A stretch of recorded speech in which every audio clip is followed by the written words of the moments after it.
Doorway to Nightmare is brought to you in part by Swanage Press. When you sleep, you enter into another world. Beyond that world lies the doorway to nightmare.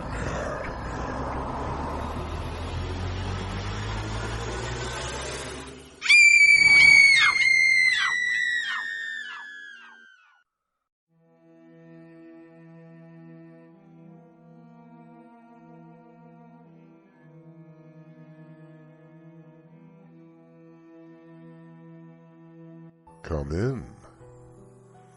Welcome. I'm your host through the Doorway to Nightmare. Most, if not all, writers begin their stories with a premise.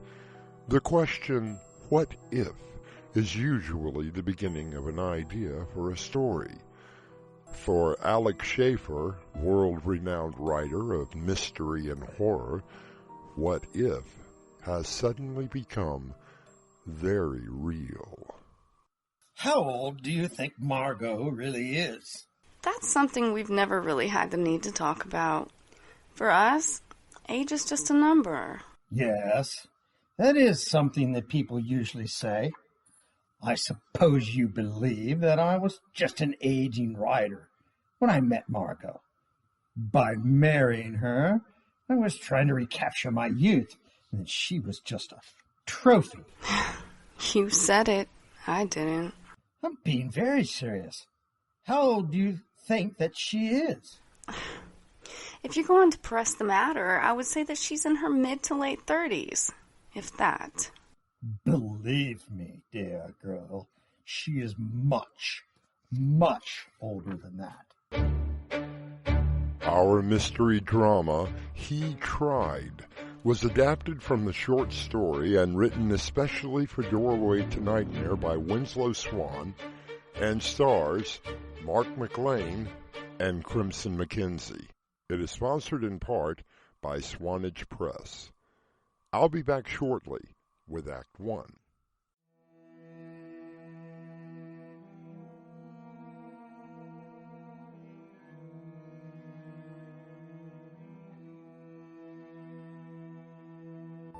Perhaps you know the works of Alex Schaefer, horror author extraordinaire. His novels and short stories have been at the top of the bestseller list for years. When he married at the age of 60 to a much younger woman, the press had a field day. However, like critics, he paid the media no mind. He is currently working on his latest novel, dictating the ending while waiting for a special visitor. The creature slithered its way towards the basement, its long and spiny tail leaving a trail of visceral fluid along the floor. The blood of the family still fresh on its leathery flesh. The darkness called to it as it retreated back into its hollowed home beneath the floor. It waited patiently. Well, now, I do believe it's finally finished. Now, what time is it? Oh, my. Punctual is always a good sign.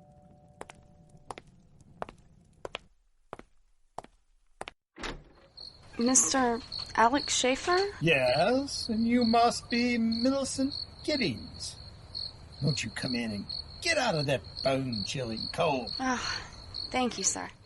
You may call me Echo. I suppose that we were all on first-name basis these days. So, Echo, it shall be.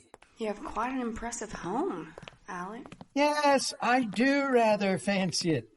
Over here are framed works of my book covers. They were given to me by a rather ardent fan in England last year. They look, well, quite frankly, a little grotesque. Naturally. You wouldn't expect to see a handsome young man cradling a young woman in his arms on a book about a creature that devours human heads now, would you? I suppose not. Would you like a drink? Scotch. Ah, my kind of person.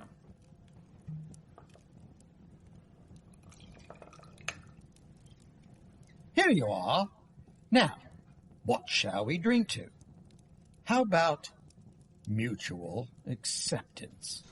Whatever you'd like. Very fine scotch. Yes, it is. I always strive for the best in everything. I found your note. Yes, I thought you must have. It slipped in under your door this afternoon. How are you getting on in Hampstead Heath? Very nicely. It's a beautiful country, and the people here have been rather warm and welcoming. Since I was somewhat of a local celebrity, the people here literally bent over backwards to accommodate me. Most of it has become a bit of a tourist trap of late, usually during the so-called tourist season. I try to be on book tour or a lecture circuit. My agent is good at getting me out when I really need to get away. I find the place very peaceful here. Oh, don't you believe it? I'm positive that the tongue wagging started 10 minutes after you settled in. I was a little surprised that you even wanted to see me today. Well, since Margot is away visiting some friends, I thought that this might be the perfect opportunity for us to have a little chat. You know, get to know each other better. Can I refresh your drink? Oh, thank you. I suppose the kind of books you write transfer well to movies. God forbid. I would not allow such a thing to happen. Hollywood would get one of my stories, completely rework it, where it would have no semblance of the original tale, and then CGI, or whatever the hell it is they're calling it now, to create whatever monster I breathe life into. No, dear girl, I would never allow such a thing to happen to one of my children. I suppose most writers feel that way about their books. Think of it. They really are my children. I created them live on a printed page, and millions of people around the world cherish them. I would never agree to have them eviscerated on the screen. I understand. Now, I understand that you want to marry my wife. Well, with your permission, of course. Oh, you don't really need my permission, do you? I would have thought by now that you and Margot would have run away somewhere. Oh, don't look so surprised that I know all about the affair. Very hard to keep a secret in this part of the country. Besides, I've known all about it for quite some time. Tell me, Echo, is she just as flaccid with you as she is with me? I think that I will be leaving. It's been an interesting evening, and thank you for the drink. Are you going now? What on earth for? You happen to be talking about the woman I love. On the contrary, I was talking about my wife. It comes down to the same thing. Things usually do. Please, Echo, stay. I'm not as sinister as you may think I am. Come on. Let me freshen your drink, and we shall have a nice conversation. All right, but no more cracks about Margot. I'm warning you. I promise. No more talking about how much of a cold fish spendthrift leech that she really is. I'm warning you, Alec. Here, have another drink, and let me ask you, can you afford to keep her? What do you mean? She's never asked me for anything. She's been taking care of me. Oh, yes. I am well aware of that. That explains some of the interesting charges that have been showing up on my credit card statements. You see, dear Echo, Margot has no money of her own. In a way, it is me that has been taking care of you. Margot also knows that in the event of my, shall we say, demise, she inherits everything. She will be extremely wealthy. Now, I'm being very serious here, Echo. Do you really think you can afford to be with Margot? You seem to be doing a pretty good job keeping her for a man of your age. I know what you're thinking, Echo. The aging rider trying to recapture some magic spark by taking for his wife a much younger woman, and her only after my money. It has crossed my mind. Well, when I found her, I felt it had been some sort of magic between us. I wonder now if there's actually a type of spell that Margot had used to entice me into marriage. Be serious. Witchcraft? Margot? How old do you think Margot really is? Oh, I don't know. Somewhere in her 30s. We have never really discussed our ages. For us, it's just a number. Yes, that is what people in both of our situations, usually someone much older, begins to have a relationship with a younger person. We tend to brush off comments made by conventional society. I can assure you that Margot was never a trophy wife to me. To be honest, that is exactly what it looked like. Would you believe me if I told you that Margot looks exactly the same now as she did 15 years ago when we first married? She takes good care of herself. She eats all the right things and exercises constantly. I know that she has regular checkups and monitors herself on a daily basis. She did all of those things with me as well. It was maddening. To me, whenever we went out to eat, maddening. No red meat, fruits or vegetables, the right amount of water every day. I couldn't count the times that she would admonish me for having a glass of wine whenever there was a blue moon. She has told me that she was very much in love with you at one time. And I was very much in love with her. What if I were to tell you that even if she did none of those healthy things, she would look exactly the same? What do you mean? I mean that if she ate like a horse, 5 meals a day of steak and potatoes, with chocolate snacks in between, would that not make a iota of a difference in her appearance? I find that a little hard to believe. She would look like a Venetian goddess, no matter what she did. Have you talked to anyone about this? I believe that the word you are searching for is obsession. Your wife is leaving you. I suppose that would drive anyone over the edge a little bit. I've been doing quite a bit of research. Whenever I come up with a new story idea, I try to research some of it to give it a bit of reality. I like to add some semblance of realism in my stories.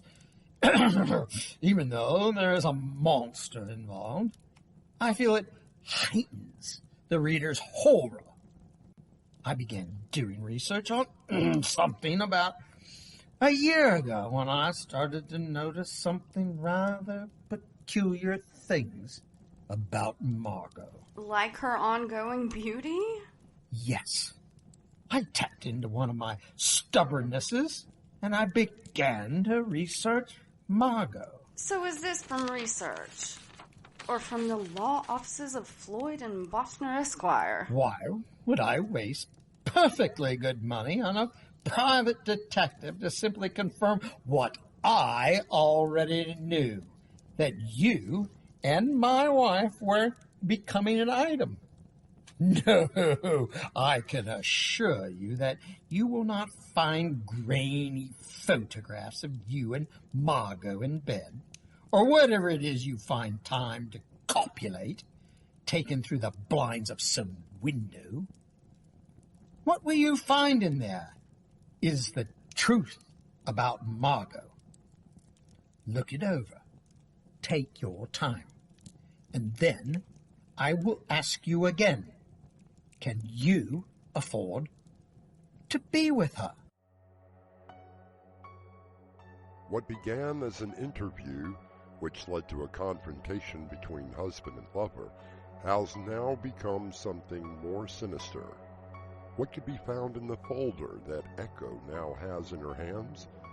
We shall all find out when I return with Act 2.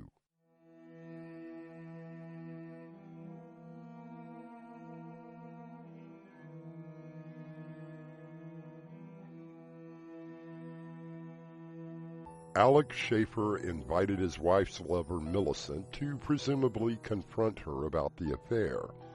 As the conversation continued, Alec hands Echo a folder of research which holds more information about Margot than even Echo wants to believe. Oh, this is ridiculous. You're not looking hard enough. All that you have here are newspaper clippings of past marriages. Look at this one, see? This is our wedding from 15 years ago. There's Margot and me cutting the cake.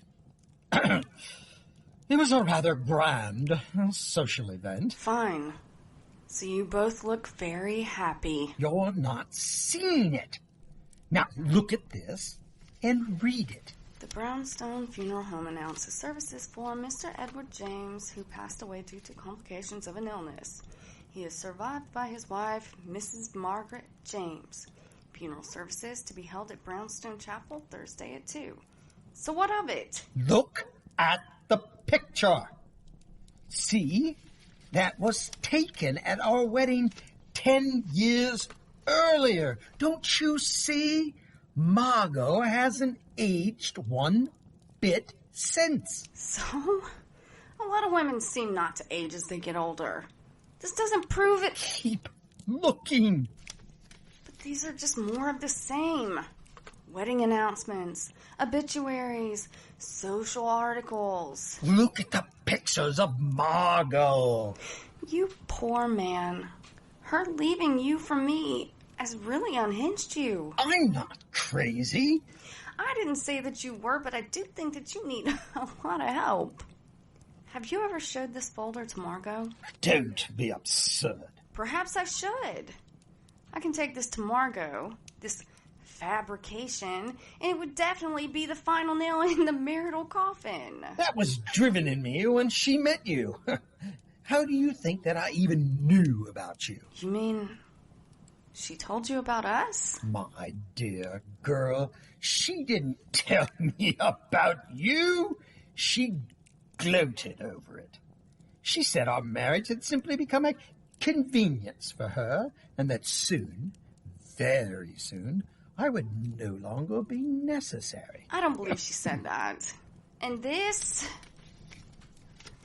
You must have spent hours in front of that computer of yours printing this stuff up. I must say, I know an 8-year-old that can use Photoshop better than these photographs. You should really brush up on your computer skills. I don't blame you for not believing me. Oh, I believe you. I believe that you need more help than a therapist could give. It must have taken you quite a number of minutes to copy and paste Margot's picture all over all these old newspaper clippings. If my math is correct, you have articles here dating back to the early 1900s. That would make Margot around 120 years old. I'm guessing around 275, if not older. I was never any good at math. I went back as far as I could with photographs, actually going to newspapers and digging through their archives. Margot has retained the same signature. I was able to trace her all the way back to the 1700s. You're completely mad. You have really gone off the deep end. Forget a therapist. You need to go directly to a padded room. Do not pass go, and do not collect $200. Are you finished? No, but you certainly are. Wait until I explain all this to Margot. I'm sure that she already knows. I wonder if there'll be much pain. What did you say? Nothing. Why don't you come over here to the computer for a moment? They say to humor the insane. All right. What am I looking for? You do realize they cannot put anything on the internet that isn't true. My research led me not only to this country's news-gathering sources, but others as well. I've cataloged the websites to make it easier for you. You know, Alec, I have a 10-year-old nephew that created a fake website. He really had me going for a long time before he spilled the beans and told me it was all a joke. You really don't understand. This is not some game I am playing, or a joke at your expense. I'm trying to warn you. You may have a few great years with Margot. I had almost 15 myself. But in the end, she will simply find someone else, and you will be disposable as well. Don't you understand? You will die. Oh, this just gets better and better. I suppose you're now going to tell me that Margot, your wife, my lover, and soon-to-be wife, is some sort of a vampire? Perhaps she is a witch, and she'll ride here on a broomstick to murder you. I really don't know what she is. Hey, you really are serious. Your face has gone all ashen white. Let me get you another drink. Oh, thank you, my dear. I'm sorry, Alec. I just can't believe this whole story. Margot and I are deeply, passionately in love with each other. It was simply out of consideration for you that I even showed up here tonight. If it makes it any easier, I never wanted to be the other person that came between a good marriage. If it had not been for you, then it would have been someone else. I could tell that Margot was getting tired of me. After all, 15 years is quite a long time, I truly believe. Or at least want to believe. That somewhere in that black heart of hers, it hurts to see someone age when she can stay young. Again, I'm very sorry, but I just don't believe it. A few newspaper clippings and some websites prove absolutely nothing. Would you possibly believe your own eye? More photographs? Follow me to the bedroom. I am not going to sleep with you. Rather novel, since Margot and I have not done anything in over 2 years, but that is not what I had in mind. Well now, things have progressed a lot further. No, really. Don't judge Alec too harshly. Has he managed to cook up an elaborate scheme to get rid of his wife's lover? We shall find out what awaits in the bedroom when I return with Act 3 shortly.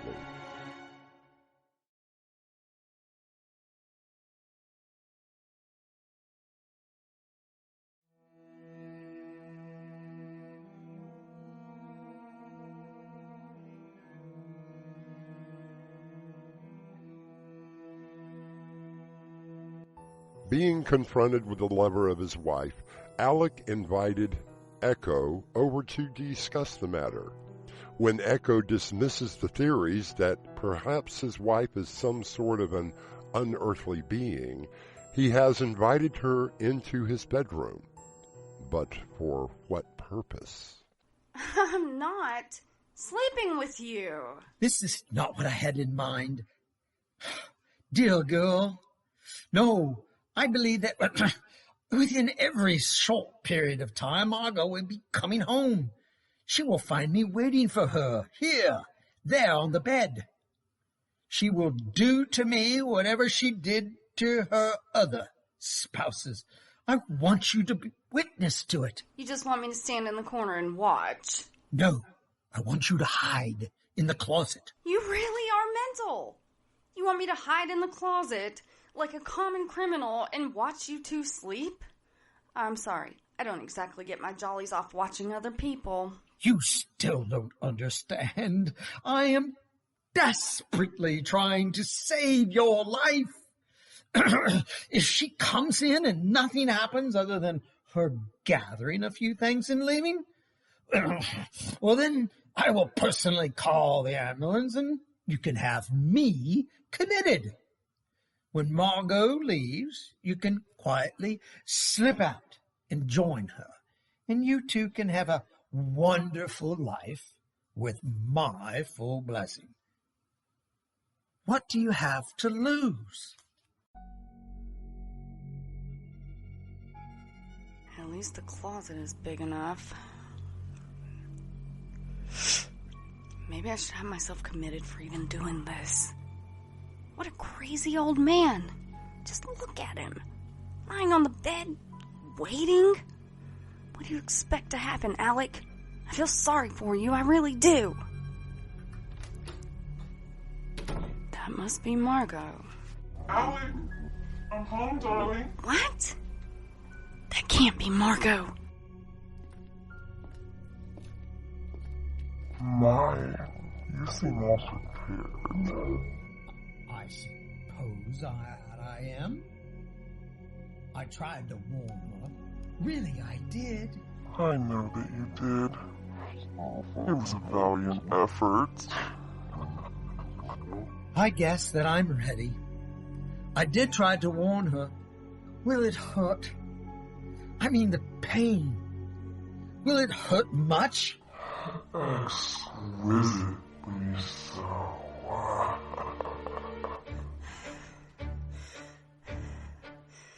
What is she doing? Oh my god! That's impossible. She's floating up, directly on top of him. Must not scream. Must not scream. Dear God in heaven. Her arm. She shoved her entire arm down his throat. That's just not possible. Wait. What? She's pulling out his heart. His beating heart through his mouth. I think I'm gonna be sick. Oh, she's eating it. She's eating his beating heart. Oh, good Lord. Get me out of here.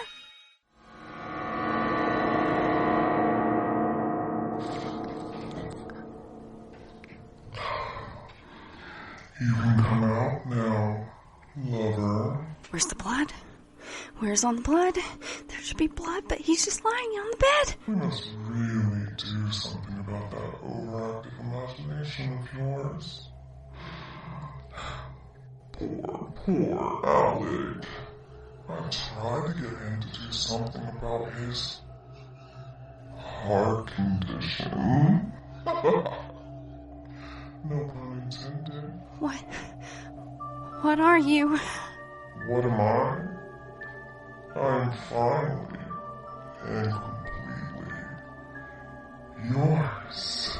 Alec Schaefer, writer of horror fiction, has just lived out his own horror story. He lies prostrate on the bed, dead, his eyes still open wide with terror. Echo watches as her lover glares at her, and she herself realizes that same desperate fear that Alec had shown her earlier. And as the curtain closes on our little scene, I will return shortly.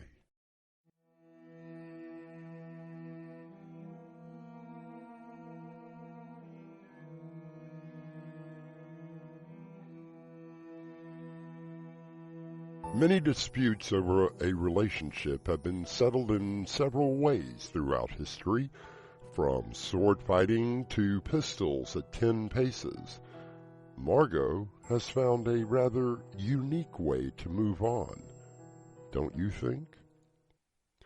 Our cast included Mark McLean and Crimson McKenzie.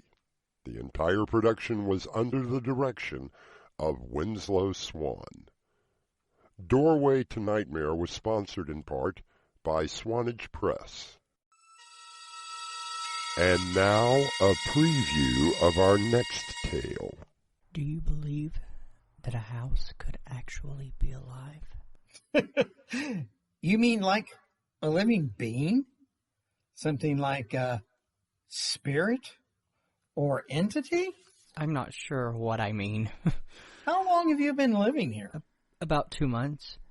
Mike, I swear, I never would have believed in a million years that something like this could happen to me. But what is happening to you?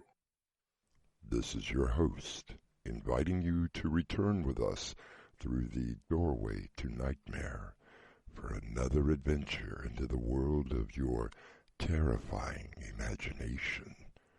Until next time, slumber peacefully. Epilogue. The butler did it.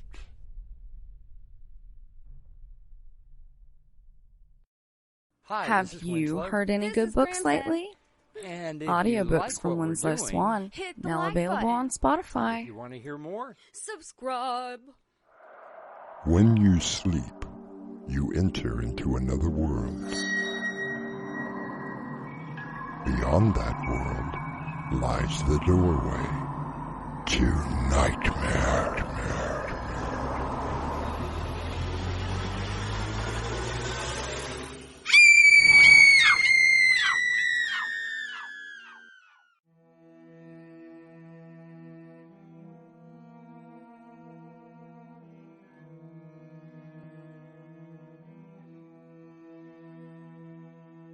Come in.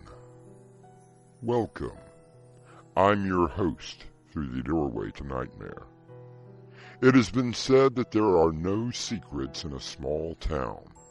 You know the sort of town that I mean, where everyone knows everyone and secrets are simply the local gossip that is passed around. Oh yes, the birthday party for Katie. Yes, she's been looking forward to it for a very long time. Ah, such a darling girl. Lovely girl. And I can see why she adores you. Does Katie know about her parents? What are you talking about? Just what sort of priest are you? Oh, this.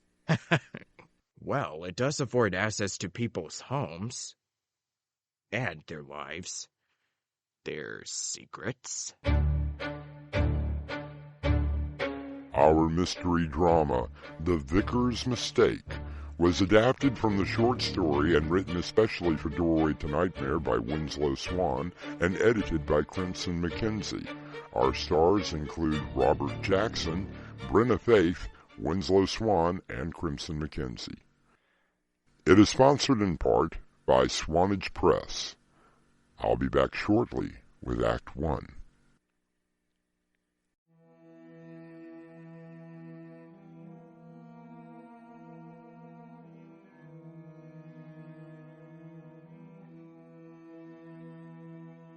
Many people leave the rigors of living in the larger cities for the tranquil joy of a small town.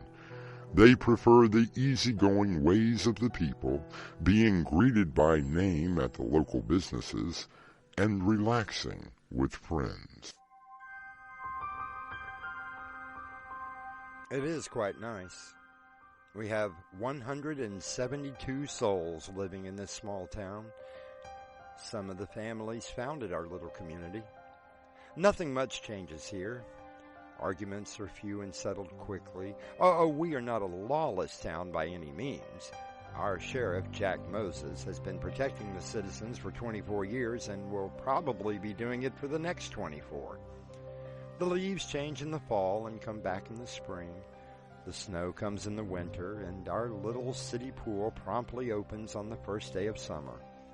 It's a town where everyone watches out for everybody else, especially if a problem arises. I had a problem arise last week. Mr. Kessler? Oh, yes, Father? Is everything okay? Of course it is. Nothing to worry about. May I come in? I suppose so. Now, look, before you begin, I just want you to know that we are not Catholic. Oh, no one is perfect. Oh, just a small joke, Mr. Kessler. Well, can I get you something to drink? Some lemonade? That would be wonderful. Why don't we go to the den? I'll get you a glass.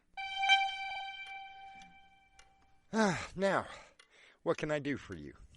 This is very good. I take it that your wife makes the lemonade fresh? Yes, she's a stickler for all things fresh. Where is she now? Oh, just in town getting some last-minute supplies for the party. Oh, yes, the birthday party for Katie. Sweet 16? Yes, she's been looking forward to it for 6 months now. She shouldn't be so anxious to grow up. Such a darling girl. And from my understanding, a brilliant student. Hey, Dad. Well, hello, sweetheart. How was school today? Oh, it was okay. Oh, Katie, I'm sorry. This is Father, you know, I don't believe I got your name. I don't believe that I gave it. Well, it's nice to meet you, Father. Dad, I'm going upstairs to get ready for the party. Oh, that's fine, hon. I'm not sure what to wear. Well, don't worry. Your mother will be home soon. I'm sure that she'll help you. It's a very special night. And everyone is coming? Everyone is coming. Okay. Thank you, Daddy. Lovely girl. And I can see why she adores you. You know, you never did tell me your name, Father. Does Katie know about her parents? Well, Carol and me are her parents. Really? Are you sure that you just didn't adopt her? I think that you had better tell me who you are, and I mean right now. You may call me Mr. Benjamin. Forgive me if I don't shake your hand. Pity, I was hoping that we could be good friends. So, what's with the priest outfit? Oh, this. Well, it does afford access to people's homes. And their lives. Their secrets. Well, if you're not a priest, then just what are you? Why, I'm simply a businessman. I conduct my business not in the usual manner like with an office or with a telephone. No, I prefer to conduct my business in a more personal level. And just what is your business? Oh, coercion, extortion, simply put, blackmail, Mr. Kessler. Pure and simple blackmail. And, I am here to blackmail you. A rather ugly word, blackmail, and to some more heinous a crime than murder. However, the blackmailer must be careful not to become a victim of the latter. I'll be back shortly with Act 2.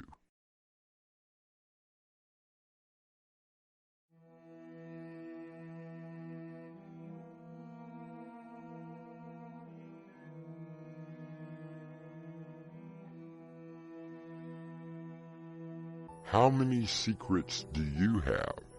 Secrets that you would not want other people to know, maybe even those closest to you.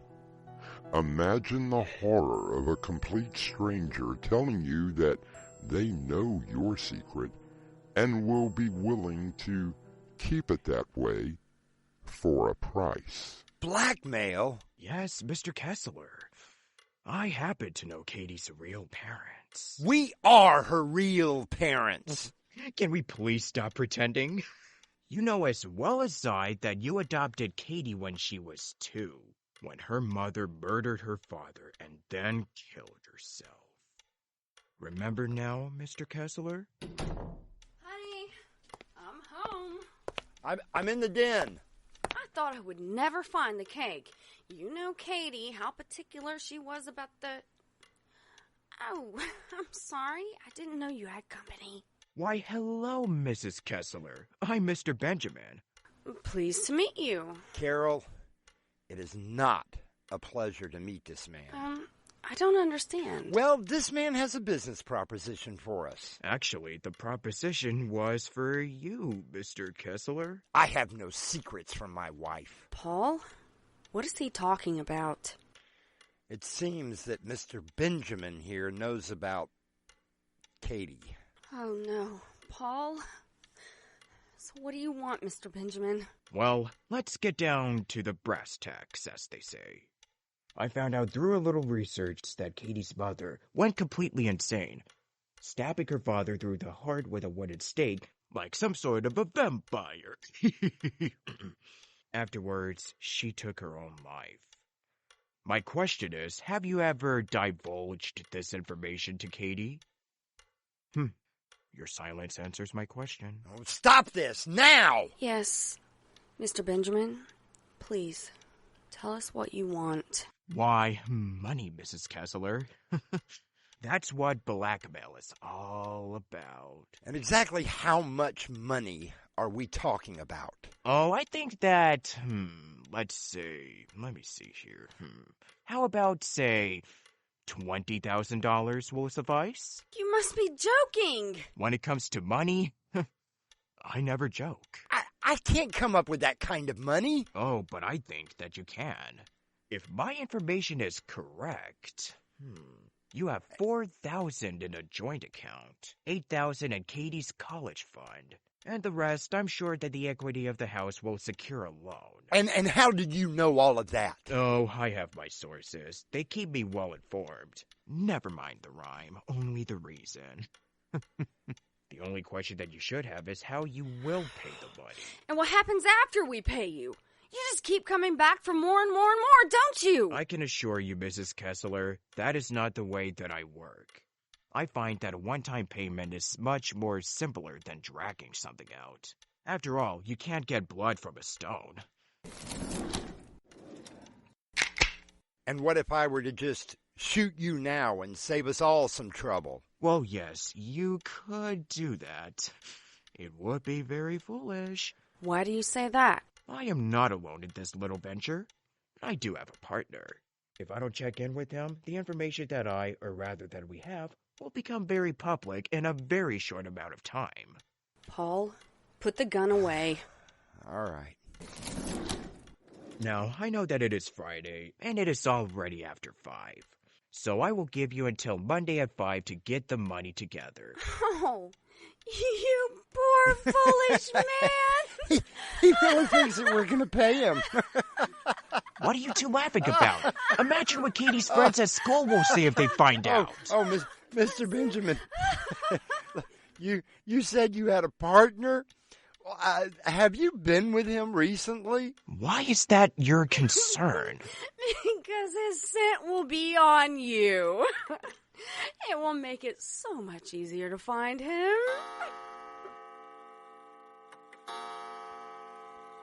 Have we missed something? Paul and Carol Kessler do not seem as concerned about the secret of their adopted daughter. Moreover, they are amused by it. Something has turned around, and perhaps we shall find out what it is when I return with Act 3.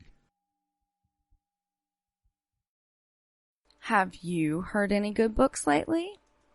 Audiobooks from Winslow Swan, now available on Spotify.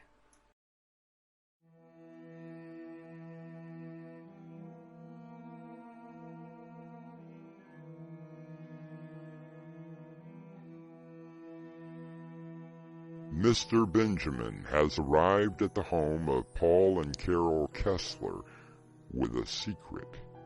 He is willing to keep that secret if the Kesslers pay him $20,000 blackmail. However, this only amuses the couple. Now, just what are you two laughing about? Oh, Paul, look out the window. It really is a beautiful sunset. I'd better go help Katie get ready for a party. It was nice meeting you, Mr. Benjamin. Have you two lost your minds? Oh, no, Mr. Benjamin. Not at all. Paul, why don't you call the sheriff? I'll be helping Katie. Goodbye, Mr. Benjamin. I don't think that it would be wise to call the sheriff.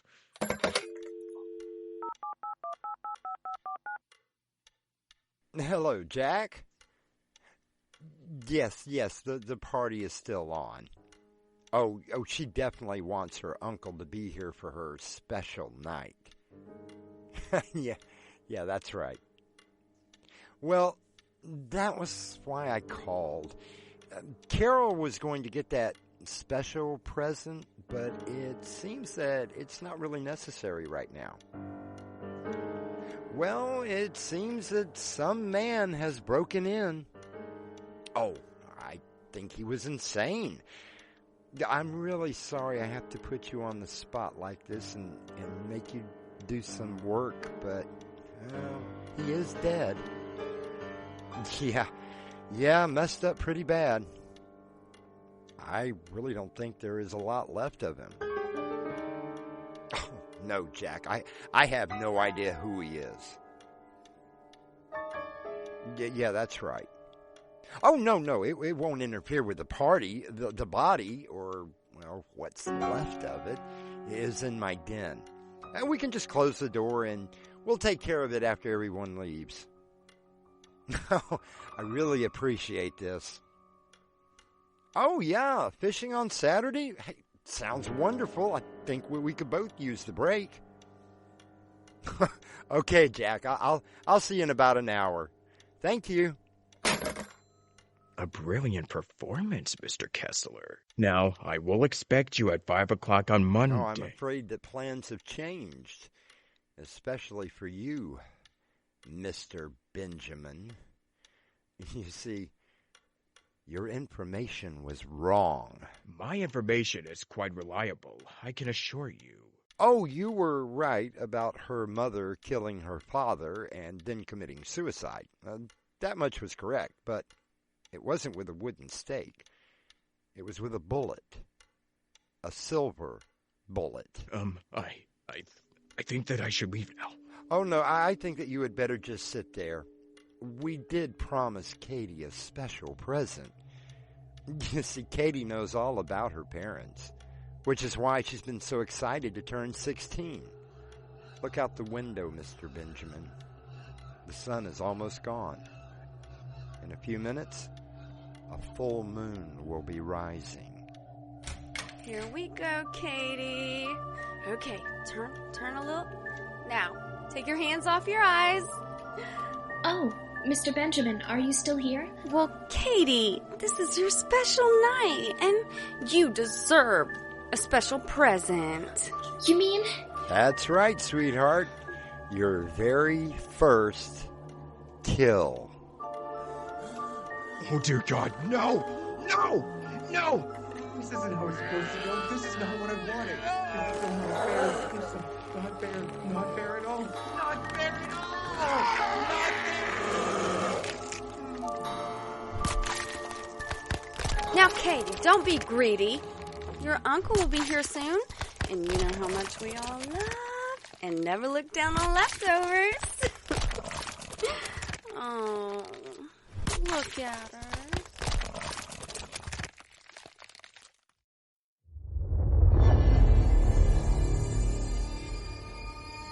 Which proves the point that some secrets should never be sought out. They should lay within the person, kept under lock and key, and never revealed. I'll be back shortly.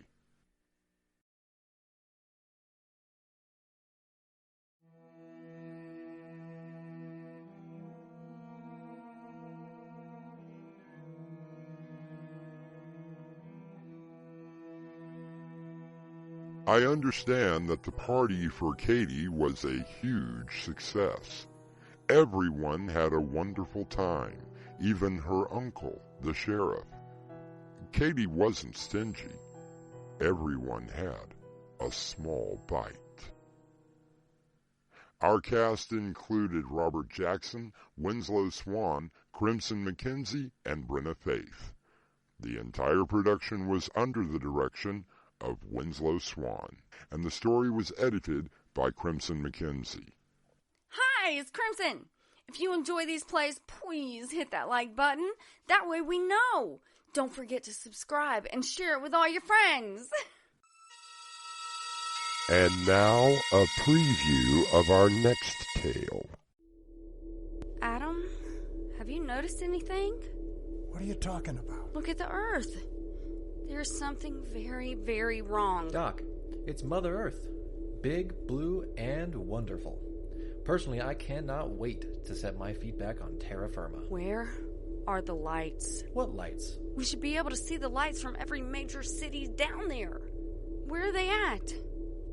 I don't know. Doorway to Nightmare is brought to you in part by Swanage Press. This is your host, inviting you to return with us through the Doorway to Nightmare for another adventure into the world of your terrifying imagination. Until next time, slumber peacefully.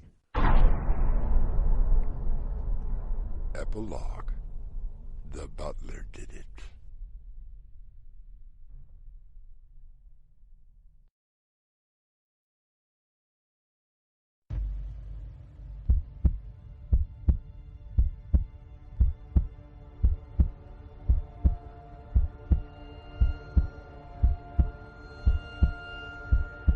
With this key, you unlock the world to your dreams.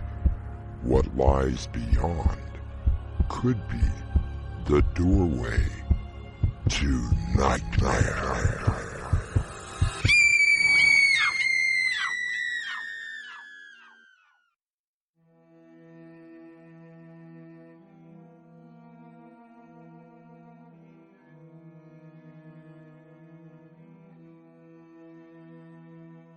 Come in. Welcome. I'm your host through the Doorway to Nightmare. My soul is full of longing for the secrets of the sea, and the heart of the great ocean sends a thrilling pulse through me. The poetry of Longfellow. You can almost hear the rolling ocean, feel the tide, and be mesmerized by the sound. Happy, darling? Oh, David, it's the most beautiful house that I've ever seen. Yes, I am very happy. And the view from the cliff, it is like the end of the world, and beyond is only ocean. Oh, which is why I built the house here, right on the cliffs. Oh, I couldn't be happier. Just promise me something. Anything, my love. Promise me that you won't come to Horizon Point alone. I don't understand. Just promise me. I don't ever want to lose you. Our mystery drama, Horizon Point, was written especially for Doorway to Nightmare by Winslow Swan and edited by Crimson McKenzie. Our stars include Winslow Swan, Crimson McKenzie, and Dave Arkhipov. It is sponsored in part by Swanage Press. I'll be back shortly with Act 1.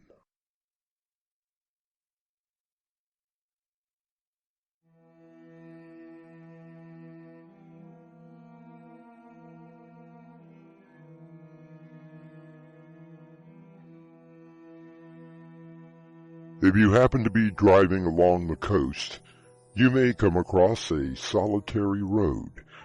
By taking this little detour, you may find yourself on top of Horizon Point, a cliff that overlooks the ocean from over 1,000 feet above.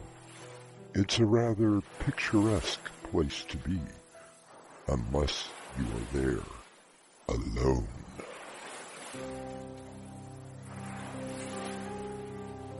Oh, the sea, the raging sea. It makes such a thunderous sound against the jagged rocks below. The crashing of the waves, and the feel of the wind. Cold wind against my cheeks. I was so happy.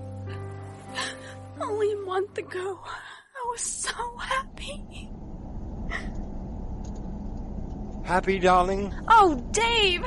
I just can't believe it! How could I have let you talk me into marriage? Sandra, I told you, I'm a very persuasive fellow. Whom I hope will be happy with his new wife. Oh, you make me very happy, Sandra. If this house that you keep talking about is as handsome as you are, we're gonna have a lifetime of happiness.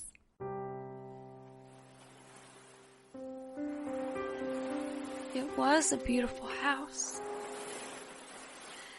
Sitting atop of Horizon Point by the sea, the pounding sea. At night I could hear the waves crashing, and the sound would lull me to sleep. But my happiness did not last for very long. Still not sleeping. Oh, Dave, I don't know what's wrong with me. Every night for the past week I've been hearing the strangest sounds. Well, the ocean does sound a little more mysterious at night. I suppose I don't notice them anymore. Something that you will eventually get used to. No, David. It's not the sound of the ocean. It sounds like someone whispering. I can't quite make out the words, but it definitely is someone saying... Oh, darling, let's be reasonable. This house has been battered by storms and rain since it was built. It's probably just the wind blowing through the small holes that have been created. It's just unnerving. Well, there isn't a lot I can do about it, dear. Now don't worry. It's only the wind and the sea.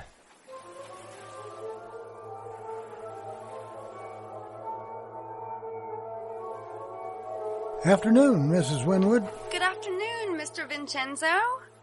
I've been meaning to tell you how beautiful the grounds are. You do remarkable work. Thank you, ma'am. This is the first chance I've had to talk to you. It really is quite beautiful up here. So you are the new Mrs. Winwood? Well, I am the Mrs. Winwood. Mr. Winwood never told you about his first wife? Oh, yes. I believe her name was Rebecca. Yes, ma'am. I understand that she committed suicide. Leapt right off Horizon Point. Poor girl. That is, if you believe Mr. Winwood. What do you mean? I talked to her the morning that she jumped. She told me some things that, well, perhaps I've said too much already. No, please, tell me. She had been roaming around the grounds for days looking for something. Said there must be someone else here who tries to talk to her at night. I assured her that no one else except for myself lived on the grounds. Did she tell you what that someone said? Yes, ma'am. She told me that the voice kept saying, "Peace, no more."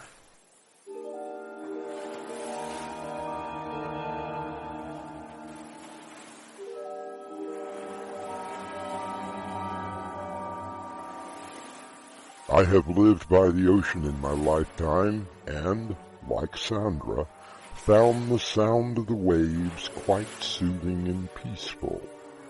I have never heard a voice whispering to me. I'll be back shortly with Act 2.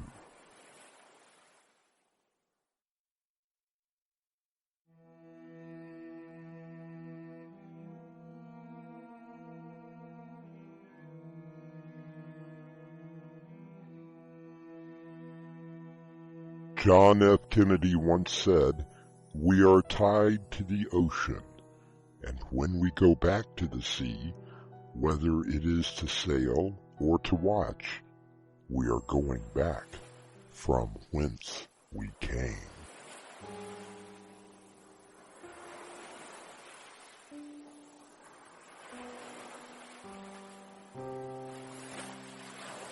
Oh, the sound fills my ears and penetrates my brain. It fills me with such sadness as I stand here on Horizon Point, watching the waves so far down below. So far below, crashing into the rocks. Oh, Dave, why did you not believe me? Why didn't you tell me? Well, there was nothing to tell. Rebecca was, well, A very sick young woman. She imagined all sorts of things. Like a whispering voice in the night? Are we on that again? It's only the wind. Then what would have driven her to suicide? I don't know. She was always sort of a sad girl, always talking about feeling depressed. I tried, believe me, I tried to get her help, but she refused. And what about me? Am I just a silly, sad girl? No, of course not. The only thing that you have in common with Rebecca is that neither of you were accustomed to living anywhere near the ocean. The sea has its own language that speaks to its residents in different ways.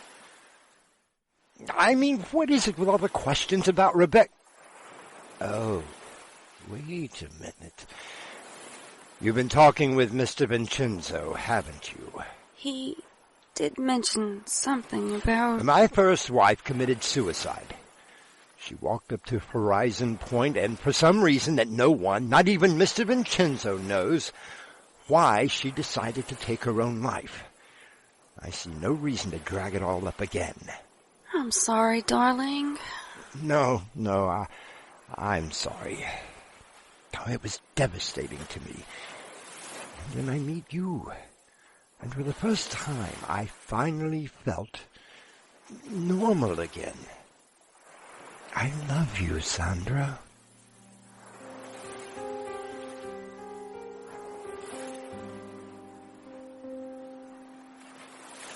And I believed you, David. I truly believed you. You knew nothing of my inheritance, and you never even asked if I had money. Not like the other suitors in my life. You were different. Or at least I thought so. Here you are, Sandra. I brought you a nightcap. Oh, Dave, you're so sweet. I don't think I need one tonight, though. And now, come on. It might help you sleep. You haven't been sleeping well, and I thought this might help. Thank you, David. Are you still taking the pills? Yes, and I am very tired. The doctor said that they should help you sleep. You know I just want you to get better.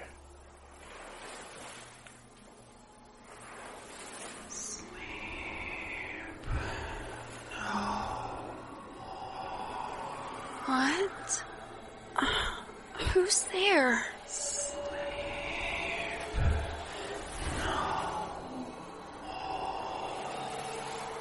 I can't see anyone.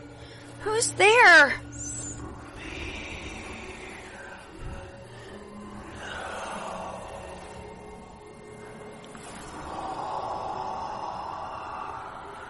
No. Stay away. Stay away!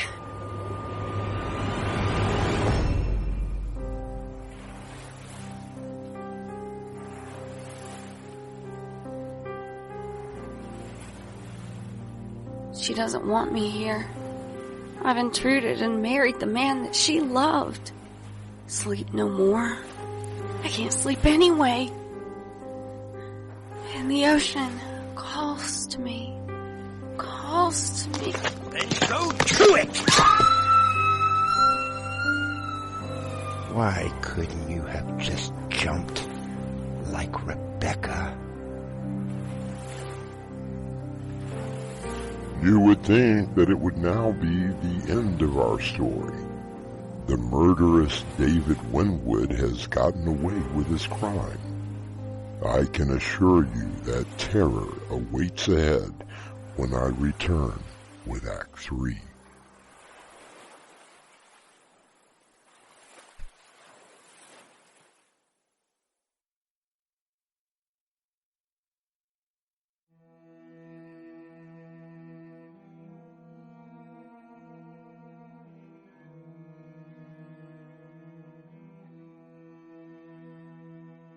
It is said that the waters are the beginning and end of all things on earth.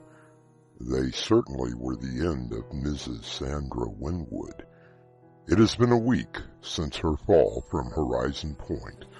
The funeral has been held, and the mourners have all gone to their respective homes, including David Winwood. Mr. Winwood? Yes? Oh, Mr. Vincenzo. I'm sorry about Mrs. Winwood. Yes, quite a shock. She always seemed to be going to Horizon Point. Never understood why. But then, first Mrs. Winwood used to do the same thing. Didn't she, Mr. Winwood? I'm not really sure what you are driving at. I'm just saying. It seems funny, you losing both of your wives to suicide. Perhaps you had best be careful what you were saying, Mr. Vincenzo. Oh, I'm not saying anything. Oh, be sure that you don't. Sandra's death was ruled as a suicide, and that should be the end of it. Guess you might want these back then. Oh, what is it? Oh, just a bottle of pills I found out by the point. What? Weren't these the ones that Mrs. Winwood was taking? What are you getting at? I showed them to a friend of mine, a pharmacist. Told him they'd been prescribed to me for sleeping. He told me to find a new doctor. These pills are downers. They can cause depression in a normally happy person. Well, perhaps your friend made a mistake. Maybe. But I didn't mistake the small speakers I found, did I? I think that I've just about had enough of... Along with a tape that had a woman's voice saying, "Sleep no more"? What are you after, Vincenzo? Just enough to live comfortably. Say, 1,000 a week. Oh, you're insane if you think... Did I mention my good friend the pharmacist? He's holding a package for me with instructions on what to do in case something happened to me. You understand now, Mr. Winwood?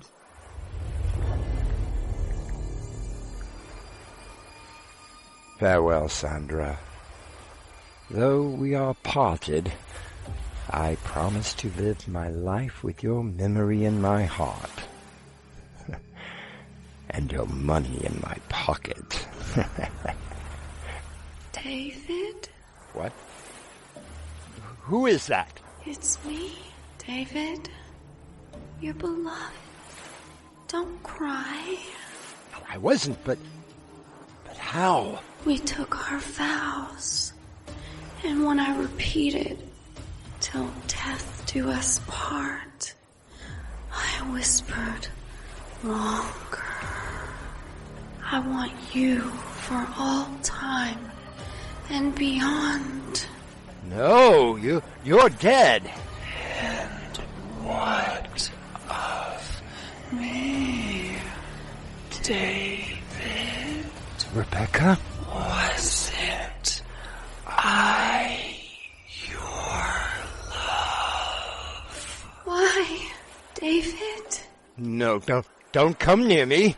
But we love you, David. Don't you want us anymore? Yes, David. Look at us. Look how beautiful we are. Ah! No! Both of you! Stay away from me! Mr. Winwood, come away from the edge. Vincenzo! Help me! Don't you see them?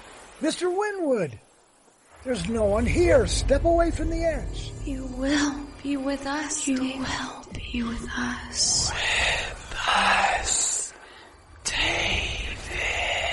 You will be with us. All time. No!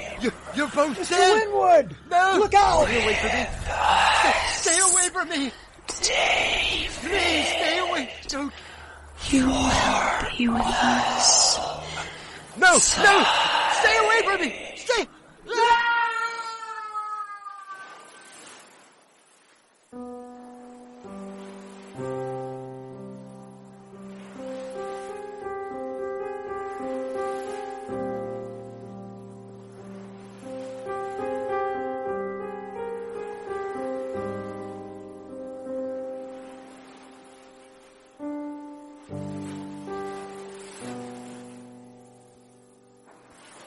Eternity begins and ends with the ocean's tides. For David Winwood, his eternity is just beginning. I'll return shortly for the final word.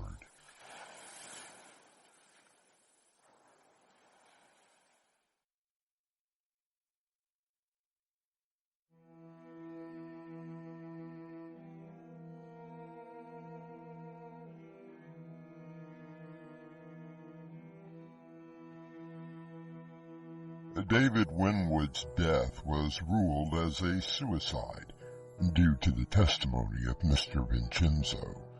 However, something was erased from the transcript that the groundskeeper had testified to. He swore that he indeed saw two females pushing David over the edge of Horizon Point.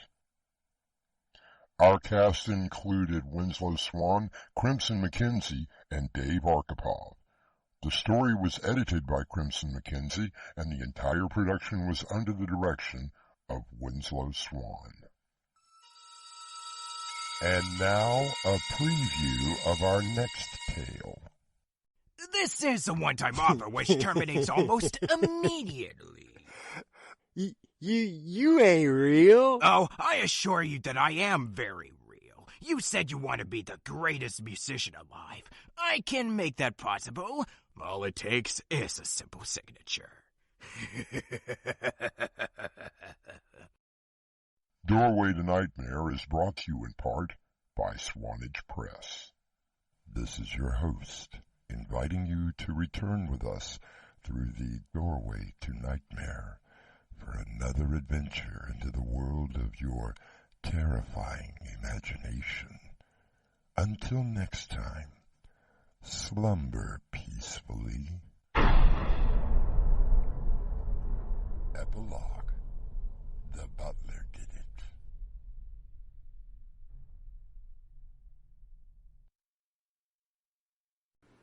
Hi, this is Winslow. This is Crimson. And if you like what we're doing, hit that like button. And if you want to hear more, subscribe.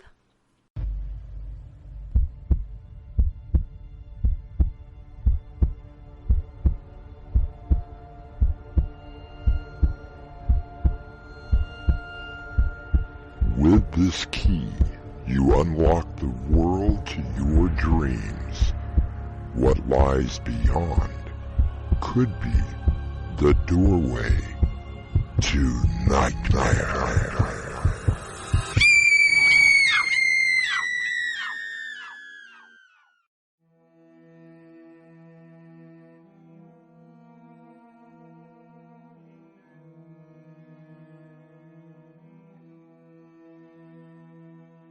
Come in. Welcome. I'm your host through the Doorway to Nightmare. Pray, why are you so bare, bough of the old oak tree? And why, when I go through the shade you throw, runs a shudder over me? So begins the poem by Paul Dunbar. While trees give off the life-giving oxygen that our bodies so crave, they were also used for much more nefarious activities. You people are insane. I didn't do it. Do you deny that you were at the Harlan Ranch on Saturday? I was nowhere near the Harlan Ranch. You gotta believe me. I had no reason to kill her. I loved her. You people, you cannot do this. Then, by the power vested in me, I sentence you to be hanged by the neck until dead. Our mystery drama, The Hanging Tree, was written especially for Doorway to Nightmare by Winslow Swan and edited by Crimson McKenzie. Our stars include Mark McLean, Brenna Faith, Crimson McKenzie, Ezra J.D. Emmons, and Robert Jackson. I'll be back shortly with Act 1.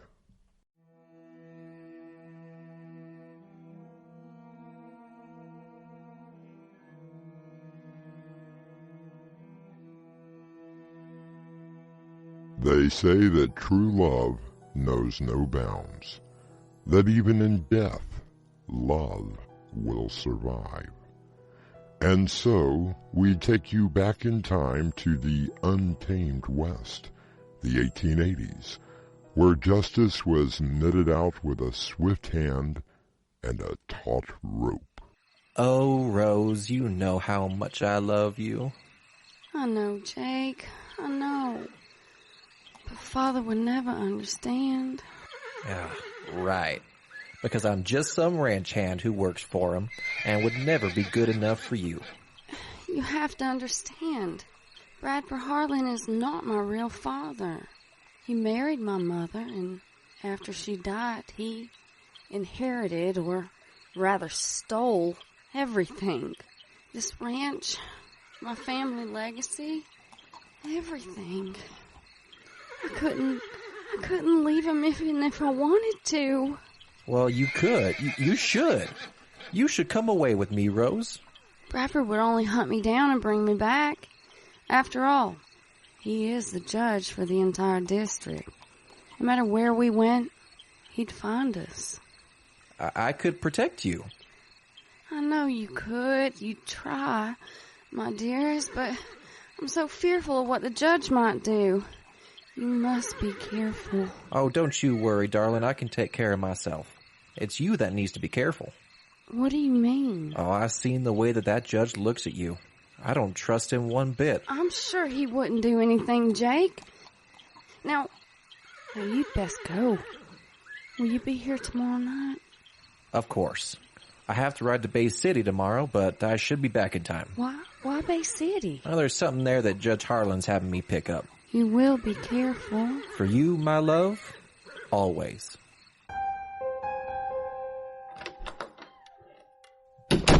Rose, is that you? Yes? You have been on your walk for quite some time.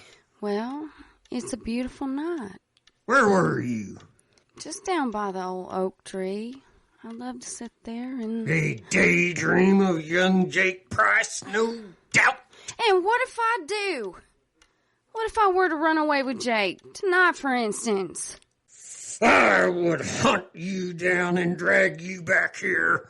I would have Price horsewhipped before I brought charges of kidnapping. You old fool. Only reason you keep me here is because you know about the money my real daddy left me. That you do not receive until your 25th birthday? $120,000. And you'll never see a penny of it. Are you sure? As my wife, what is yours is mine. You must be mad.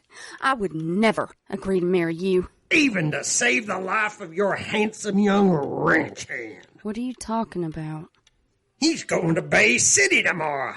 Suppose I tell you that unless you agree to marry me. So he'll never make it back alive. I knew you were mean and cruel, but this is even low for you. Make your decision, Rose. We have all night. All right. I will marry you. Just please don't hurt Jake. Oh, don't worry, my dear. I had no intentions of hurting the young man after you tell him of our engagement. You'll do that for me.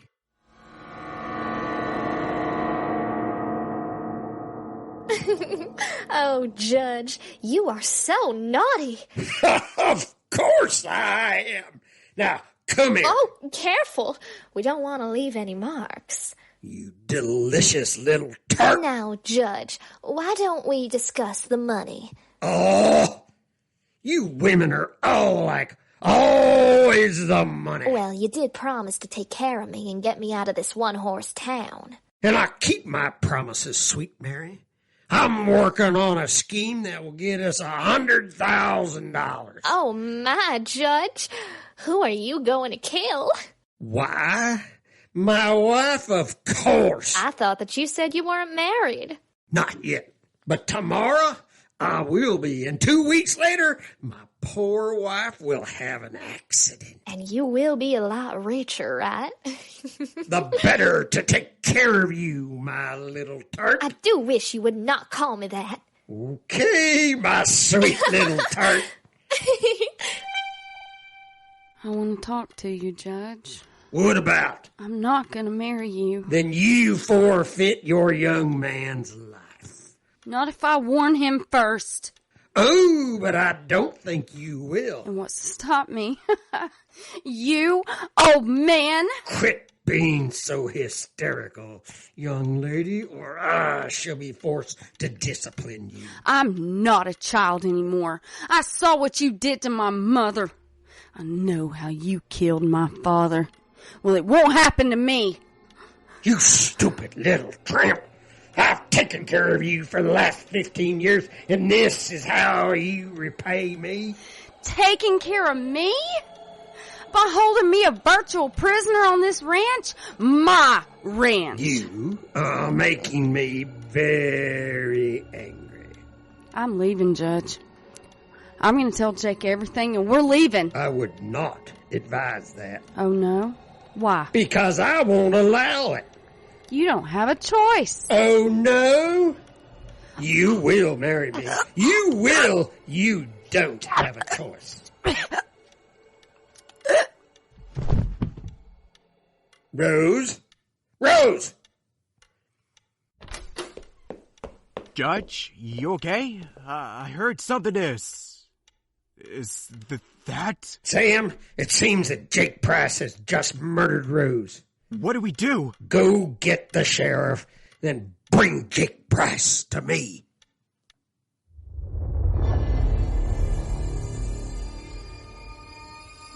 Sam looks at the judge and then to the body of Rose lying on the floor.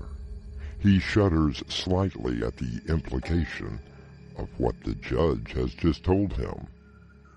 I shall return with Act 2.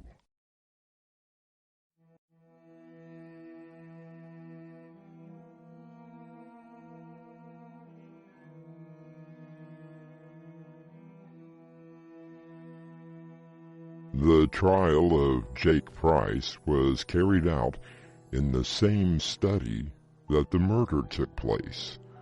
The body of Rose was buried under the tree where she would meet with her lover, who now is tied with a rope around his neck, hanging from the same tree. You're insane, Judge. You heard the testimony of Sam. We both saw you strangle the life out of poor dear Rose. Tell him, Sam. Yes, sir. I saw the whole thing. Jake came in like a madman to strangle her. You're a liar. If anyone killed her, it was the judge. You shouldn't say that about the judge. I'll say anything I like. Enough! You were tried, convicted, and now sentenced will be carried out. You low-life thieving bastard. Why would I have wanted to kill Rose? Because you found out that she was going to marry me. That's absurd. She would never... never... And now you know the truth. She loved me. Hang him!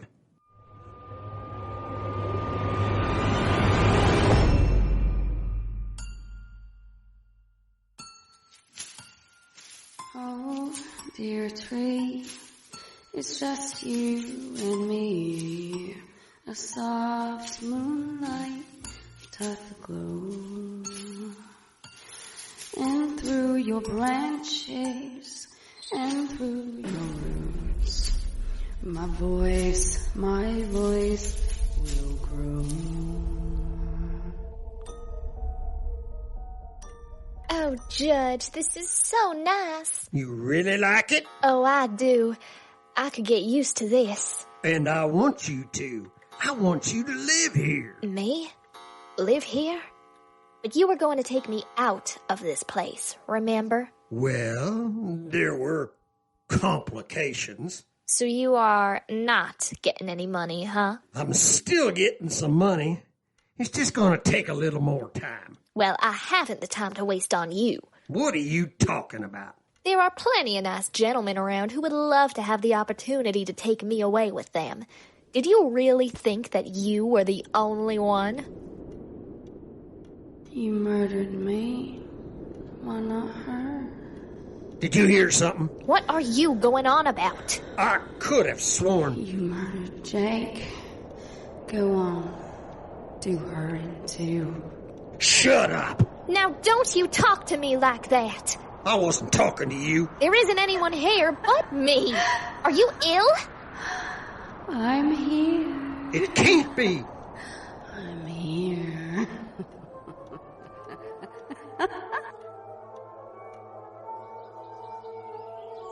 What are you doing out here, Judge? Sam, have you heard anything strange? What do you mean?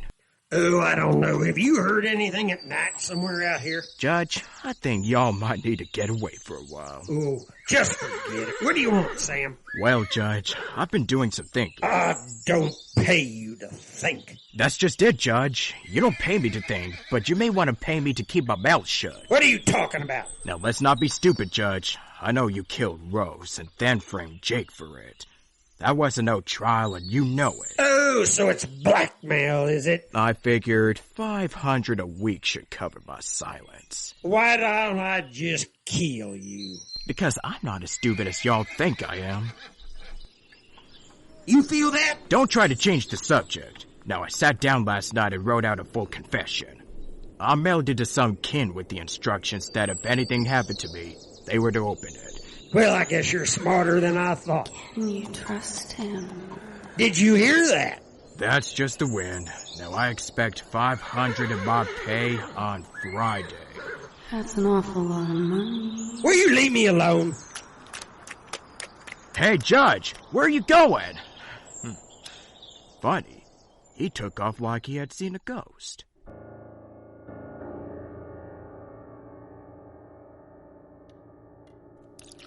Oh, that's what I need. A good, stiff drink. Just the wind. That's all it was. Just the wind. I don't really hear Rose. Are you so sure? Leave me alone! Why should I? It was you who murdered me. No, you drove me to it. You hung an innocent man. No, you're dead. He's dead, and there isn't anything you can do about it. You buried me under my tree. And you will stay there. You're dead. Nothing but a voice in my head. Really, Judge? What about Jake? What are you talking about? See for yourself. Look out the window by the tree. No, it can't be!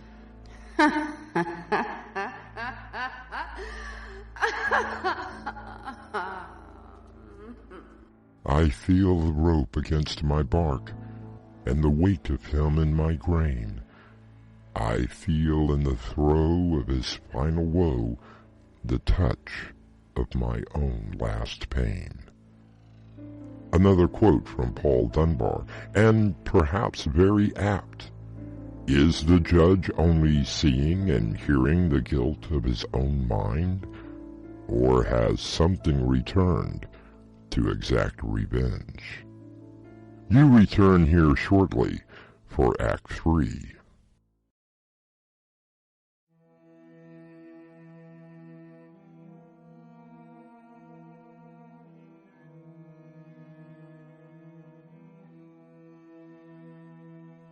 The power of love versus death. The power of good versus evil. Most of us would like to think that good will triumph, that evil will be discovered, and justice will be served, whether in this life or the next. Can I get you anything to drink? Why did you want us here? Yes, Judge. What are you up to? I can assure you both that I'm not up to anything. I just wanted some company tonight. Scared to stay in this lonely house by yourself? What's the matter, Judge? Afraid of ghosts? Of course not. I'm not afraid of anything. Are you sure about that? Not afraid of anything, eh? Will you be quiet. Now that's a fine way to talk to your guests. Mary, I do believe the good judge is come to part. Ready for the loony bin he is. Fine. Don't stay. Oh, come on, Judge. We were only having a bit of fun. Of course we'll stay, won't we, Mary? Wouldn't miss it for the world.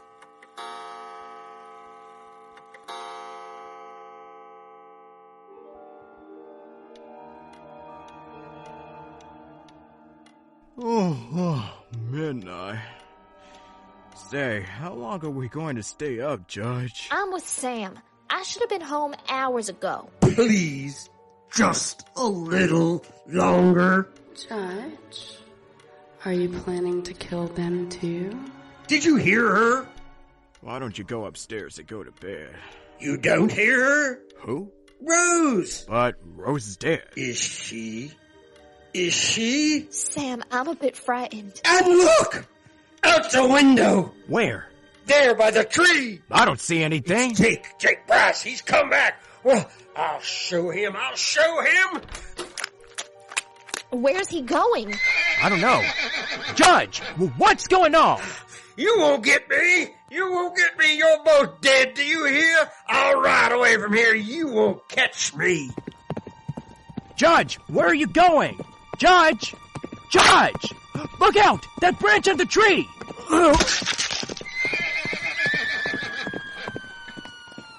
Dear God. Better go get the sheriff, Mary. It's awful. Did he not see? He rode right into the tree branch. And it cut his head clean off. Oh, dear tree. It's just you and me. A soft moonlight doth glow. And through your branches and through your roots, my voice will grow.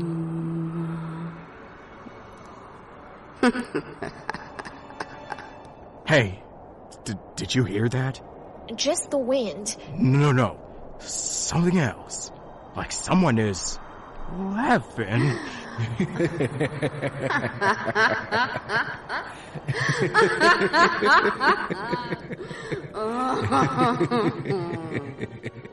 Sam and Mary shudder as the wind blows, and the tree shakes slightly as if in triumph of its deed. I'll be back shortly.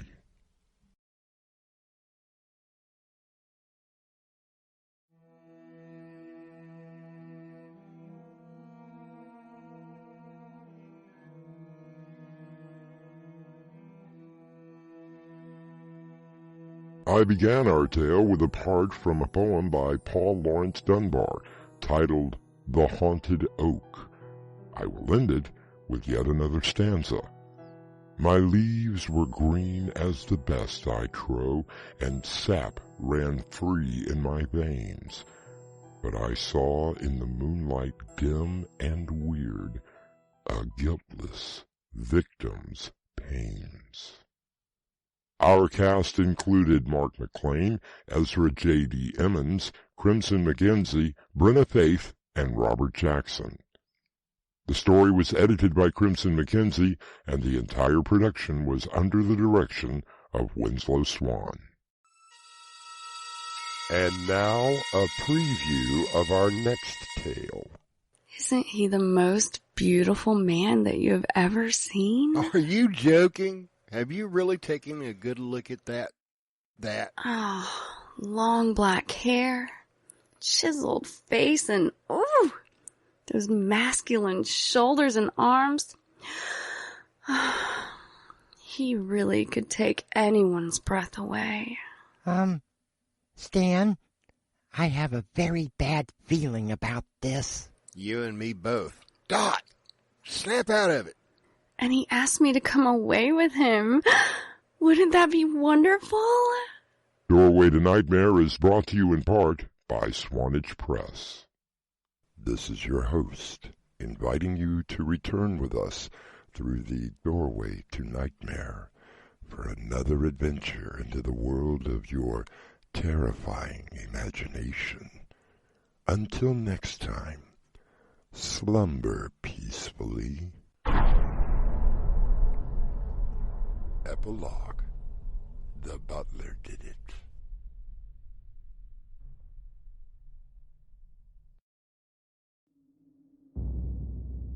Within your dreams, there are many keys. One of them opens the doorway to nightmare.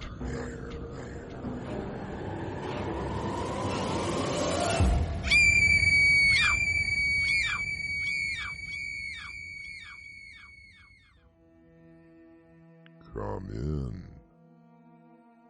Welcome. I'm your host, Through the Doorway to Nightmare. We all have them, those little voices in our heads. You know the ones that I mean. They whisper to us, give us advice about what decision to make during a life-changing event. Sometimes the voices are represented as an angel on one shoulder and the other a devil. You understand, Mr. Hoffman, that by law I have to disclose everything about the house. It's just a house, nothing more than that. Well, it is supposed to be haunted. You don't really believe that, do you? Our mystery drama, Hats Off to Henry, was based on a story by Crimson Mackenzie, and our stars include Mick Davis, Mark Wheeler, Robert Jackson, and Crimson Mackenzie. It is sponsored in part by Swanage Press. I'll be back shortly with Act 1.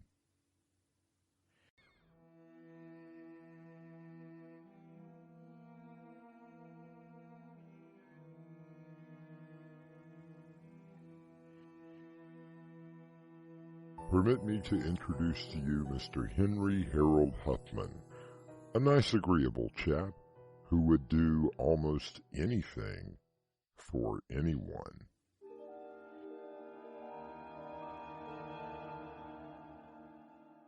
Yeah, that's me. Always around when someone needed something.